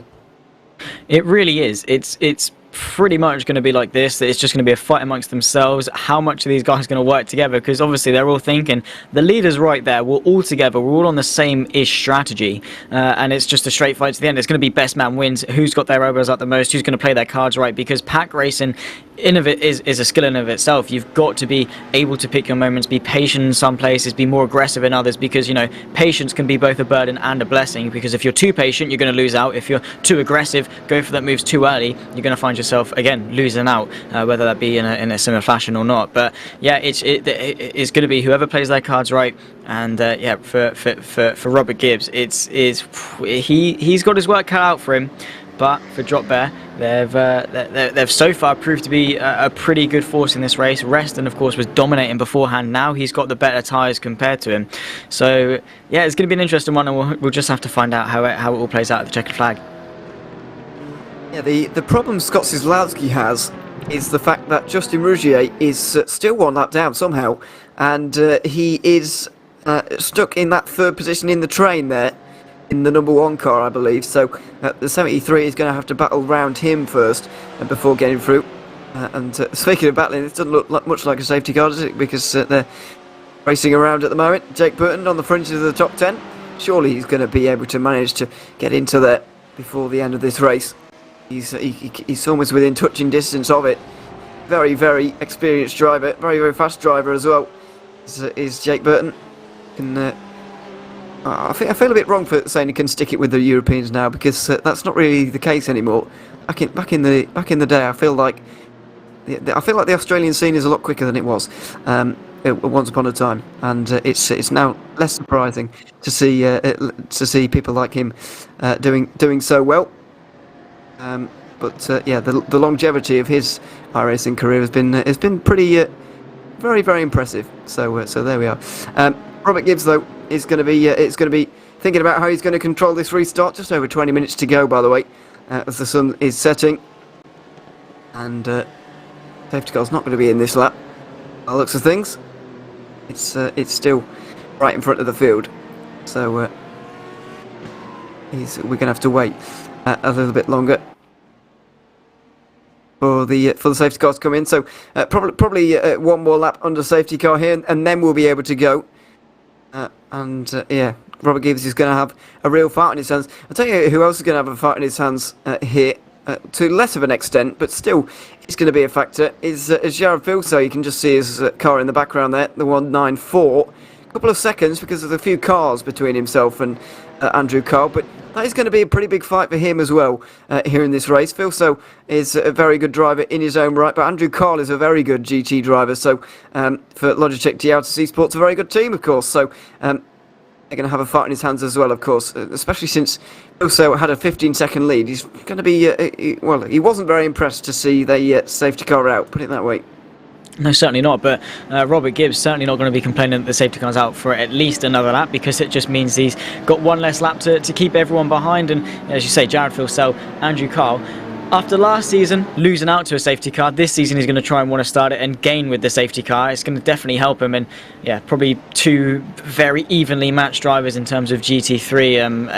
It's going to be a very good battle, I'm sure, and I'm sure, you know, Carl and Phil Sell, they're going to be absolutely at it for the last sort of 20 minutes or so. And yeah, for Gibbs, we've got, and of course don't forget the AM category, we've got Mitchell versus George down there as well, so we're going to have some really good fighting for all three categories, and some very decisive ones that could, you know, maybe set the tone for the rest of the season. Yeah, here's Nick Mitchell as well in the lead of the GT3 AM category. And by the way, I really, I'll tell you two reasons why I don't like the new BMW GT3. I've just been in iRacing for a while. Obviously, everybody knows about the grille, but the other thing that really does grind my gears is the fact that it has no position light in the top left of the windscreen as we're looking at it. Very helpful on all of the other cars. Literally every other GT3 on iRacing has one, but for some reason this one doesn't, and it's very unhelpful because we've got absolutely no idea where Nick Mitchell is in the overall of GT3. So obviously we can look at timing, but GT3, the other ones, you can just look at them and find out. So yeah, I'm not impressed with BMW for that one, but there we are. It's a thing. It happened, and yeah, I still don't like the BMW M4. People who do, don't at me, please. But yeah, can you stand the grille on this, Zach? I've never pushed my opinion to you about this before. So people are pinging me all over the place now because of this. But yeah, can you stand the grille? Because I certainly can't. It's not the most aesthetically pleasing thing, but you know, it looks quite mean, I suppose. You don't really fancy that in your mirrors, but yeah, you're not really helping yourself, Ewan. You know, the whole Sebring resurfacing thing, then saying, oh, the Aussies aren't as good as the Europeans. You're not helping your case at all in this race, and you did get a bit of a turn off from our podcast director. It was quite funny, but yeah, no, I can see what you mean in terms of the BMW, but yeah, I don't really have I guess as much of a burning, passionate hatred for it as you do. Yeah, I personally think the likes of the Ferrari or the Porsche are some of the most aesthetically pleasing cars on iRacing, and the BMW just seems to be a big bulk in a sense. But yeah, that's just me. Yeah, I'm getting thrown under a lot of buses today, and I'm throwing myself under some as well. So there we are. Safety car is going to be in this lap. And Lewis has just told me that there's no number board because the BMW was a prototype when it was added to iRacing. So anyway, we can put that one to bed now because there's more important things to think about, especially for Robert Gibbs, who's going to be deciding where he's going to be getting away from Liam Reston here in the start of this race, trying to take a race victory for Drop Bear Motorsport, moving up to LMP2 here for this season. Liam Reston just behind him, going to be trying to get through with those new tyres. Gibbs got in front, of course, by having taken no tyres on the last pit stop cycle, and so he's got a big job to defend here. Just under 17 minutes to do it as well. Quite a few laps that is as well. About 9 laps left in this race. So he's going to have a big job on his hands here, going down towards the bus stop chicane here on lap 85. This is Nick Parker, by the way. Oh my goodness me, the safety car has been for a crash at Blanchimont. That is astonishing. But either way, hopefully some better action in the next few moments to come. Not his finest moment there. But either way, out of the final corner, and we are green flag racing here once again at Spa. Robert Gibbs taking the green flag in front of Liam Reston. Justin Rougier in the number one. And there's contact between the two leaders. Liam Reston far too late on the brakes. He was on new tyres, of course, can brake a lot later, but went straight into the back of Robert Gibbs. This is the perfect situation for him because Scott Cieslawski has got in front of Reston as well as the number one car. So there's a 2-car buffer between himself and the nearest car on new tyres. This is fantastic for Robert Gibbs, but a nightmare start for Liam Reston. He was in control of this race half an hour ago. It's all fallen apart as we're 3 wide up towards Lecombe. This is all over. 4th position, Wayne Bork trying to get through, and everybody here. Aaron Russell steams down the inside, can't quite get through. Wayne Bork is going to hang on to that place. Crazy start to this then, and you can see in the GTEs as well, we've got Anderson looking to the inside of Carl, can't quite convert but practically pushing him through, and it's all kicking off in the LMP. You can see a couple of people darting to the inside. There's contact between the two into Ravage as well. Jamie Welch says thank you very much, comes back through, but absolutely not the ideal start for him. Robert Gibbs is not going to be complaining whatsoever. We're looking in 2 places at once. We've got Anderson versus Carl, and then we've got Welch on an absolute charge back through, but yeah, calamity for the restart for a lot of the prototype guys, and that's the thing, they get in desperate these final 15 minutes or so, and they really are pushing. And now we've got a 3-car train. This is Anderson looking to the looking to try and find a way through. Did get past Carl in the end, who asked now to defend, but Cieslawski on the back of Gibbs, and then Reston comes Welch, Wayne and Stride, your top 6 in the P2. Yeah, this is chaos, and sets the scene for the next 15 minutes. Absolutely. Wayne Bork and Aaron Russell have been battling for a very long time now, and it's finally come to a head at Bruxelles as we go up towards Blanchimont. Just under 15 minutes for Robert Gibbs to hold on to this one. Scott Cieslawski hasn't got new tyres on either here, by the way, so these two are fairly well matched as Jamie Welch gets through on Liam Reston as well. It's a nightmare for Liam Reston in that 55 car. Summit Sim Sports exchanging places there, the two teammates, as they go towards the bus stop, but 3 seconds up to these guys battling for the race win. Justin Rougier, by the way, is the green car just up in front in the number one. He's just unlapped himself, but he's helping Robert Gibbs here and giving him slipstream all the way up the Kemmel Straight, which is going to help him massively. Up through Eau Rouge and Radion then for the 87th time of asking here today. After 5 safety cars and a very chaotic race, it's all going to come down to this. Cieslawski is chasing Gibbs, who's chasing Rougier. All of this slipstream, just battling over it down the Kemmel Straight. They're continuing to pull away from the likes of Jamie Welch down in 3rd position. Look at that, 4 seconds down to those guys on new tyres now. Stellar stuff for them. They're not going to be complaining one bit at all, and for the guys on newer tyres, this is an absolute nightmare. But Gibbs and Cieslawski, do they work together? Do they realise we're on old tyres here? They can very easily catch up, or are they just going to go elbows out, absolutely going for it? But for Gibbs, he has got Rougier, and you can see just it's like a conga line. They're all following each other. They all want the slipstream, and for Gibbs, he's going to want everything he can in order to keep these guys behind. And you can see Welch now trying to start to sort of make an indent on these guys, and that probably will start to come down pretty quickly, especially if they start battling. But for Wayne, Rest and Stride, they need to get on with it. They need to start using these tyres to their advantage and making the most of it. But Gibbs and Cieslawski, they're not as slow as perhaps Welch and Wayne would have thought they would have been, and they're not. They don't have that the overall advantage that perhaps they would have hoped for. Looking at a replay here, that was a very small gap for Aaron Russell to be trying to get into, I have to say. Down towards Bruxelles, and Wayne Bourke goes around along with Russell. Both trying to get out the gravel now as well. See, it's not gravel there in real life anymore, unfortunately, but there we are. Through the final chicane they go once more. Cislavski on the back of Gibbs. Still not much changing at the front of the field, though. Jamie Welch trying to close on these guys, but really can't, and he's leaving Wayne and Reston behind, trying to do so. He's on new tyres here, Welch, but I think Reston's new tyres really not paying off at all. It seems to have been a bit of a Summit Sim Sports kind of move to go for the tyres for the end of this race, because only those two, well, not only those two cars have gone for it, but there were two of the very few to have gone for it. As we go up to Joshua Anderson, trying to hold off Andrew Cole here. I thought it was going to be Cole moving forward and trying to make a move on Jared Filsell for the win in this race, but it's not been the case. The Vendaval Sim Racing car now into second place, but not really making any inroads on Filsell.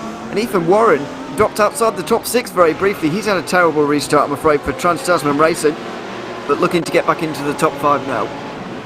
On his best, only 3/10 off Hunter in order to do so. But yeah, Phil Sell, perfect restart for him. And now it's between Joshua Anderson and Andrew Kyle just to try and fight for second and third. That's probably the best they can ask for, unless it goes completely wrong for Jared Phil Sell. But you can see here's Anderson having to defend from Carl, who's going to go to the left-hand side. It's the long way round for Lecom, who's going to be latest under brakes. The G Altis on the outside, going to go for the old switcheroo, but Joshua Anderson parks it nicely on the inside, making that Porsche twice as wide as it is in real life. And they've got a bit of a train going on, not all for position, of course. Ethan Warren back inside the top 5, but Andrew Carl and Anderson, you can see Carl wants it, and he is absolutely charging in that Audi. Yeah, he is really. Logitech G Altis Esports, very seasoned GT team, of course. And in most things, really, aren't they? But yeah, very good in the GTs, as we've seen previously. But Vendaval Sim Racing are as well, of course. Two very big teams at the front of this race. AHU Endurance, just over 10 minutes to go at the 4 hours of Spa. Only a few hours into this season, and it's setting up to be a very, very exciting one.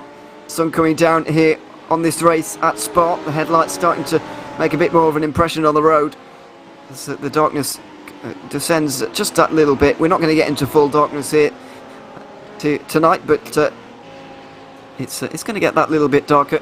Going through the curve Paul Frere now, up towards Blanchimont. Just another time of asking. Now, I'm not sure if those gaps at the front of the field are correct. No, there is half a second between Cislavski and Gibbs. It's still going on at the front of the field, but yeah, it's not anywhere near as close in GT3 Pro. Jared Filso running away with it. 5 seconds lead he's got at the moment. Yeah, great for him. Perfect restart, as I said. So it's actually still on the back of Gibbs. You can see just pushing him through, saying get on with it. And well, Jamie Welch and everyone just really not with it at the moment. They're just 5.5 at the moment. They haven't made the most of those tyres as much as they'd like to. So Scott and Robert just able to run away with it, similar to Phil Sell in the GT3 Pro category. But who's going to come out on top between the two? Is it going to be Scott? Is it going to be Robert? Because they were fighting before the safety car. Now they're fighting, for an extra position here for the win. Instead of just P3 and 2. But yeah, it's going to be a good fight. But Scott just needs that little bit more, that little bit extra something, just to get onto the back of Gibbs. Use that slipstream, whether it be a mistake, whether it just be finding a little bit more time, pushing that little bit harder, just to close the gap. But at the same time, P2, does he want to throw that away if he goes for a move? But yeah, at the same time, you've got 9 minutes left to go. It's a 4-hour race, and you've just been blessed this opportunity to fight for the race win. You're gonna go for it naturally, and we've got a fight between Burton and Hunter in the GT3 Pro. You can see Burton he's got Preston right behind him in towards Lake Common. Same for Todd. He's actually onto the back of Carl and Anderson. Actually, no, he's not. He's about 6.5 seconds behind, but he's got Ethan Warren for company. Managed to get himself inside the top 5, and now he's chasing after the top 4. Now then, traffic, is that going to play a role in the final moments of this race? I think towards the very last minutes we are going to see a bit of GT3 traffic. Obviously we've got one here, but I think it's a little bit detached from the rest of them. Now this really could change it. They know that it's a battle for the win here in this race as well, so getting out of the way as quickly as possible, really. Down towards Eau Rouge once again, but that first bit of traffic has helped Robert Gibbs just a little bit. And yeah, the tyres really not making much of a difference for Jamie Welch or indeed Liam Reston, who was second place a minute ago, but he's dropped all the way down to 7th now. An absolute disaster. That late safety car changing everything for them, really, because they were odds on to win that race by, well, comfortably with half an hour to go, but one safety car and all of a sudden it all changes. Drop Bear Motorsport suddenly rise to the front. Scott Cieslawski applying the pressure, of course, but yeah, this is looking good at the moment. A good battle between the two, with I think 4 laps to go at the line, quite possibly still. Yeah, Spa's such a long lap. We've got, you know what, now 7 minutes left of this race. Not long at all, only a few laps left to go and still a lot to be decided. You know, it looked clear-cut for Reston, but now it's between Gibbs and Cieslawski, and even in GT3 we've got Ethan Moore managed to get inside the top 4, got past Jacob Todd, and now still Carl versus Anderson for 2nd and 3rd because Phil Sell completely running away with it. But that's the thing, you get close, but no one's really making the dent to be right onto the back of someone. It's that awkward stage where, yes, they're sort of so equally matched that they can't get that move done, maybe because they're all in a train, they've got the slipstream from each other, able to defend a little bit easier, but yeah, it's an awkward one. You can see once one goes to the inside, they all go to the inside, and then because they all want the slipstream, and Jacob Todd still unable to find a way through, and Ethan Warren, but is still keeping him honest, and Carl with Anderson as well. Cieslawski, again with Gibbs, just can't get close enough to make a move, closes up, and then it's all at the wrong point, then loses that momentum and goes back. It's just, yeah, it's that topsy-turvy onto the back and then falling off a little bit.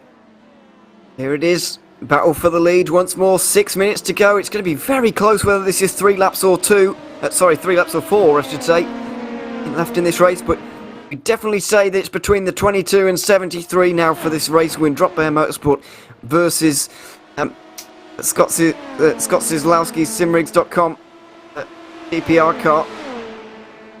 Now up towards Lecombe. Cieslawski with the grass. He's on the grass. A late defence from Gibbs, but it doesn't matter. Cieslawski's going to go for it anyway. Crash on the tyres, but it doesn't matter because he's down the inside and into the lead with only 5 minutes to go. Commitment from Cieslawski was incredible there, and Robert Gibbs couldn't do anything. He made a late move to try and defend up towards Lecombe, but he couldn't do it in the end. Cieslawski through. Will he be seen again by Gibbs? Will he be overtaken again in the final 5 minutes? We'll have to wait and see. But that was commitment from Cieslawski, no question about that. Wow.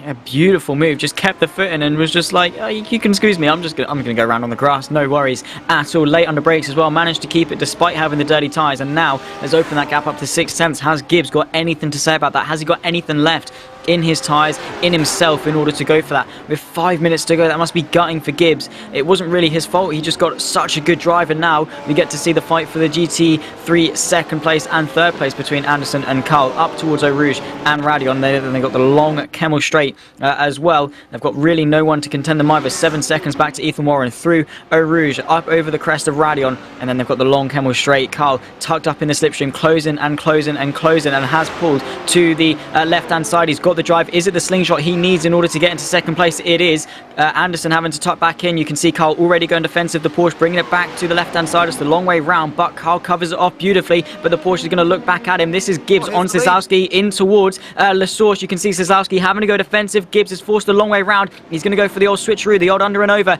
in towards Eau Rouge, and Radion is going to give him the better drive off the corner. Has he got enough? Is it the slingshot? Is he too close in order to utilise this slipstream? He might, well, let's see. He will go through Eau Rouge and Radion here, but there's traffic up in front as well. 2 or 3 laps remaining in this race, and the way they're battling, it might well only be 2.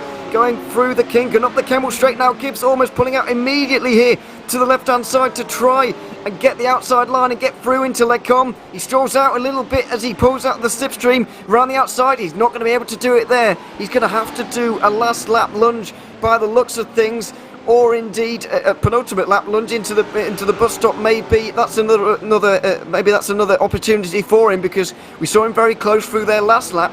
But what is this traffic going to do? Because there's a Porsche off there. We just saw through Bruxelles that all of these GT3s are going to have to be negotiated. Who is going to negotiate them better? That might well decide the race. Certainly will. It's all about timing. It's all about just making sure they can go through, and you can see Gibbs all over the back of him. Doesn't want to give an inch, and you can see all the BMWs. Gibbs looking to the inside of Piff Paff and just hasn't got the drive at the moment. He sees the BMW, wants to bide his time. You can see Slizowski having to go around the outside. Gibbs follows him, tucked up very close behind. Has he got the slipstream down in towards Blanchimont? And we've seen, you know, cars be very close indeed, but not enough in order to go for the move. He's got, what, is it going to be one lap at the end of this race? Have they got time to go again? But in the slipstream, he doesn't care. He wants to make every opportunity count because he doesn't know if he's going to get another one. In the slipstream, tucked up nicely, using every little bit he can, pushing him through Blanchimont. Is it enough to go for a send? This is the race lead for P2 with only a couple of minutes left to go. Slizowski to the inside. Gibbs forced a long way around. Who's latest under brakes? It's Slizowski for the moment, and they're catching more traffic again. But Slizowski, Scott, is using his experience, using what he knows to make sure he stays in the lead for now.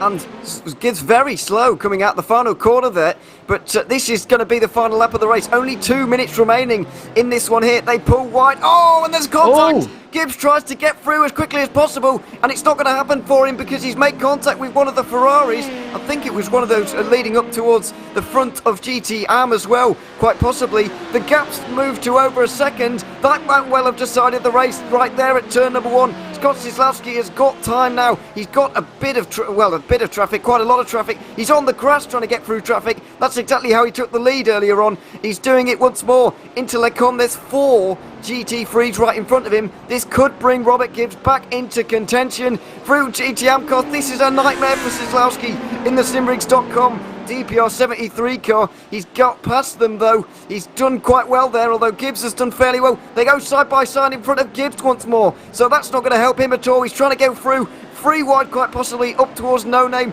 He's just about done it round the outside through there, and he's absolutely using all of the road and a little bit more to try and catch Slizowski. But it looks like the 73 car might just about have enough to hold off Robert Gibbs in this one for Drop Bear Motorsport. Second place in and third in 2 of the championships last season. It might well be second place in this race for Drop Bear as they move to over a second behind. There's a little bit of traffic though through Stavolo and the curve pull for Scott Slizowski. Is it enough to halt him, enough to make him lose this race? I don't think it will be as he gets down the inside into the curve pull Frere. He's going to lose a fair bit of time. The gap's now below half a second for the first time in a while. The slipstream up towards Blanchimont is quite a factor here as it moves to 3 tenths. There's traffic in Blanchimont as well. Scott Slizowski has not got this race won yet. Robert Gibbs is closing into the final corners of the race. Right on the outside, can he do it? He might well try and stick it down the inside for the final corner. There's contact. They're bumping each other, and with 4 hours complete, the Spa 4 hours for AHU Endurance by VCO is going to be won by Scott Slizowski. We believe, is the checker flag even out yet? They're still racing at the moment. It might well be the next line down towards Eau Rouge. It's still happening here. Slizowski, is he going to take this one? It's flashing the lights. He sees the checkered flag, and he takes it by only 3 tenths of a second. Robert Gibbs, in the end, didn't quite do enough. The traffic at the end was just about enough, or was it? But they're still racing. 4 hours gone, but they're still racing. So Robert Gibbs is going to have another chance to win this race. Round the outside through Lecombe, but Slizowski's going to try and block him. He can't. Robert Gibbs gets down the inside to Lecombe, and all of a sudden he's into the lead after the 4 hours is complete. This is crazy. What is going on here? They crossed the checkered flag, but they're still racing. Robert Gibbs trying everything he can. I mean, if it works out in his favour, did we get the extra lap? Are they still unsure themselves? But great racing between the two, and you could not write this stuff at all. Is this the last lap? Is it the checkered flag? Oh well, we're getting told that this is the last lap now, Ewan. Well, yeah, we are apparently. So there we are. Robert Gibbs is leading once more and diving every which way through traffic, although not going to be able to get through on the Vendevel car quite as nicely as he would have liked. Slizowski is going to gain on him a little bit more once again into Stavolo, but he's not going to have a great exit off of here, which might well just about give Robert Gibbs the chance to get away now. Over half a second between the two, and that might well just be enough for Gibbs to take this one. As we see Jared Filso, by the way, still leading by 5 seconds in the GT3 Pro category. It's a little bit of a smaller of a margin in LMP2 as they go down, and somebody maybe running out of fuel there in GT3, or just letting the leaders through so that they don't have to do the extra lap. Now the checkered flags are finally flying a little bit later, after 4 hours and 2 minutes on this occasion. It is Robert Gibbs and Drop Bear Motorsport who are going to come across the line and take this one ahead of Simrigs.com and Scott Zieslawski. A great fight to the end between those two. In the end, it was Drop Bear Motorsport and Robert Gibbs able to take the victory in a confusing finale, but a very fast and exciting one up towards Lecombe. Robert Gibbs able to overtake Zieslawski for the win on the final lap. AHU Endurance delivering once again another fantastic race here at Spa, and a fantastic finish between those two. Yeah, great, and even Carl and Anderson going at it until the line as well. They haven't quite crossed it just yet. And they're still going at it. Jared Filsell is just completely cruising to the end, but you couldn't write this at all. That was just the most insane finish to an endurance race, especially in AHU, that we've probably ever seen. And thankfully to the late safety car, but a bit of confusion. Maybe, you know, Zieslawski isn't going to be enjoying that too much. But yeah, as I said, Andrew Carl and Joshua Anderson still going at it for second and third. You can see down towards Poole, and this is the final lap for the GT3 Pro. Anderson 2/10 back on Carl. They're both going to be giving their absolute everything. There's no traffic, there's no nothing. It's just a straight fight between the two until the end of this race. Jared Filsell seems to be the favourite to win this one, down in towards Piff Paff for the final time.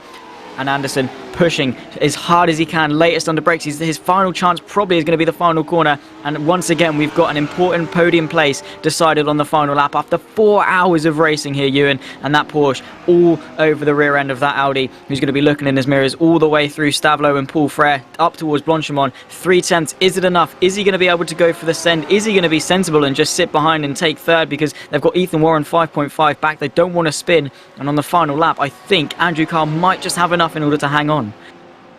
I think he will do. Don't forget, Joshua Anderson was in second place before a little switch over. While we were watching the battle for the overall lead, there was a bit of a switch over, but 6 seconds in front of both of these guys. Jared Filsell is going to take the victory. Oh, Anderson gets a little bit out of shape through the final corner, but Jared Filsell is going to take the victory in GT3 Pro for the 194 car.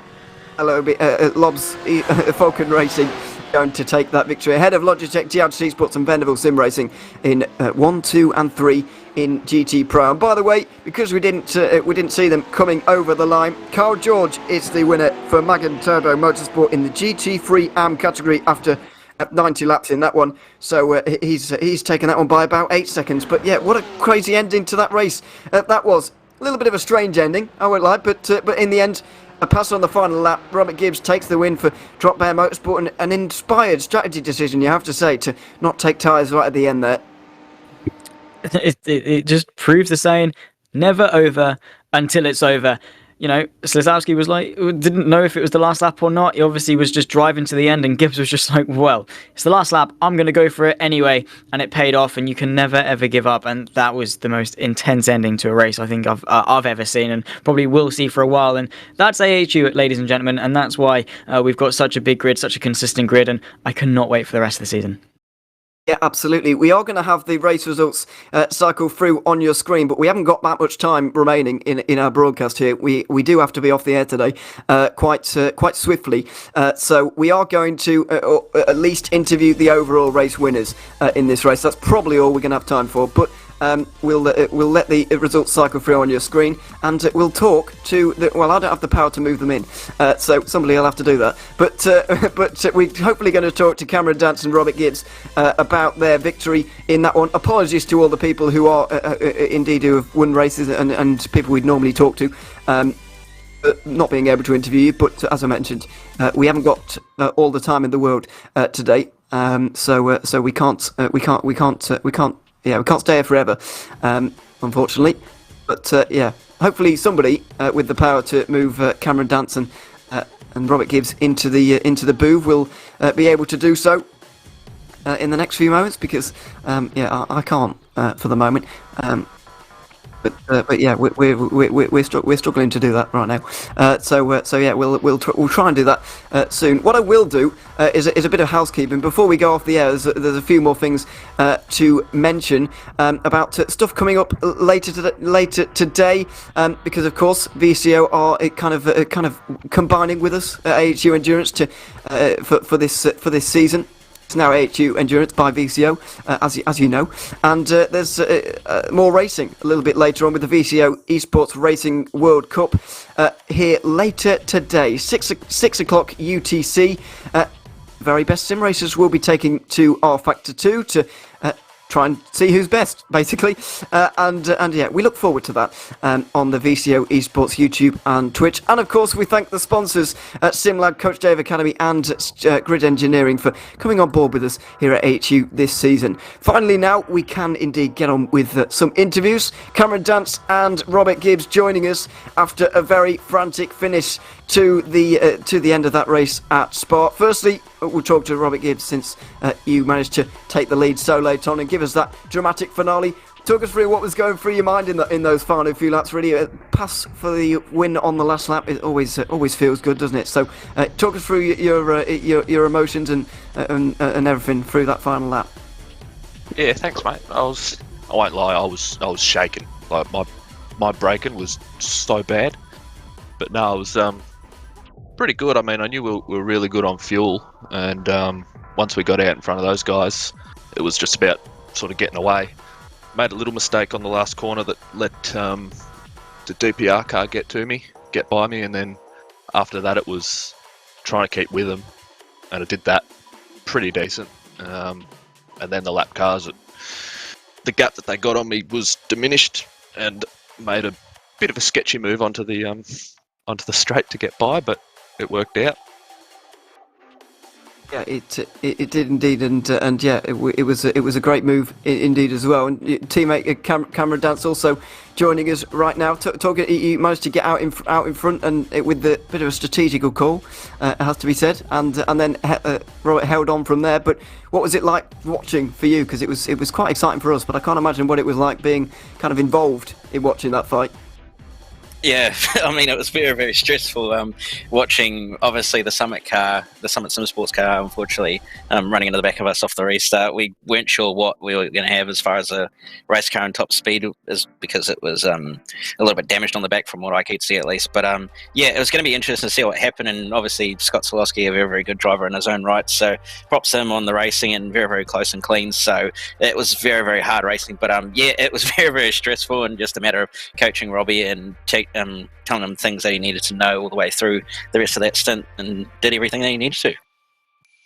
Yeah, absolutely. Yeah, you guys managed to convert the race victory in the end, so congratulations to you both. Thanks for joining us, and yeah, enjoy the win. Yeah, thanks, guys. Thank you. Here we are, Cameron Dance and Robert Gibbs from winning the race in that drop bear motorsport car. We're going to move swiftly to GT3 Pro, because Brody Kostecki and Jared Filso are with us now. Jared, that final safety car came out about half an hour to go. You had a quite comfortable lead before that point. So what were you feeling when you saw that you'd have to kind of rebuild that lead all over again? Yeah, I felt like there was probably definitely going to be another safety car, given the trending of them throughout the race. But luckily we had a little bit of lap traffic between us, and they might have just been a little bit slow to react to go, which helped me get that little 5-second buffer, and yeah, just kept that whole gap from there to the checkered flag. So that was cool. Yeah, and Brody Kostecki as well joining us as well. I mean, was it Jared mentioned all the safety cars there. Was it difficult to get into kind of a rhythm today, because the race was so kind of disrupted by all the things going on? Yeah, it actually made the race quite interesting from our point of view, just because it's sort of it wasn't a straightforward race with strategy and whatnot. So we're all able to do a few things to get a bit of fuel time on the other cars as well, and sort of got a bit lucky with one of the first safety cars being able to just keep on pushing on and getting that half lap ahead. So but yeah, it was a pretty good race from our point of view, and yeah, just stayed out of trouble, and it was good that Jared could bring it home for Team Falcon.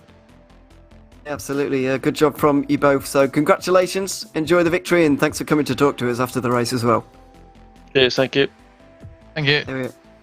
There we are, Brody Kostecki and Jared Filso, winners in GT3 Pro. Finally, we'll probably only have time to talk to one of the drivers from the winning GT3 AM team. Unfortunately, we'll go with Kyle Joyd from the 223 because since he took the car to the flag. Kyle, how was the ending of that race? The late safety car, the late battles, all of that going on in GT3 AM, and a pretty beat up car by the end of the day as well. How was the ending to the race though? End of the race, definitely fell on our lap. We were kind of a bit of defeat, probably halfway through the race after being binned by a few guys, same guys a few times, and is what it is. But basically, yeah, cars disappeared left to right in front of us. We kept it clean for that last stint, gave the LMPs plenty of space when they went past, and brought it home in first place. Pretty stoked. It was a last minute ask by Bruce and Ricky for me to jump on to give GT3s a go, so I'm pretty stoked to at least give them a win for their first race. Absolutely, good place to start certainly for you lot. So yeah, congratulations to you all. I'm sorry we weren't able to talk to you all, but congratulations, and yeah, we look forward to seeing you at the second round. But yeah, enjoy the victory. Thanks for talking to us. Cheers, boys, and cheers for the smooth stream. I tuned in for a little bit and it looked absolutely mint. Thanks very much. It's been an absolute pleasure. There we are, the Magan Turbo Motorsports team winners in GT3 AM. Well, there we are then, the Spa 4 hours complete here for AHU Endurance, kicking off Season 2 in style here in Belgium. It's been an absolutely fantastic race, a frantic event with 5 safety cars along the way. I hope you've enjoyed it all at home. Thanks very much to Zach Sweeney for being alongside me, Ewan O'Leary, Cam Roger earlier on alongside Lewis McGlade as well. I hope you've all enjoyed the show at home, and of course Mike Yao behind the cameras as well for producing this broadcast here today. That's going to be it though from us here at Spa. We hope you join us in a few weeks time for the Sebring 4 hour which is coming up soon here on AHU Endurance, but for now from all of us here it's goodbye.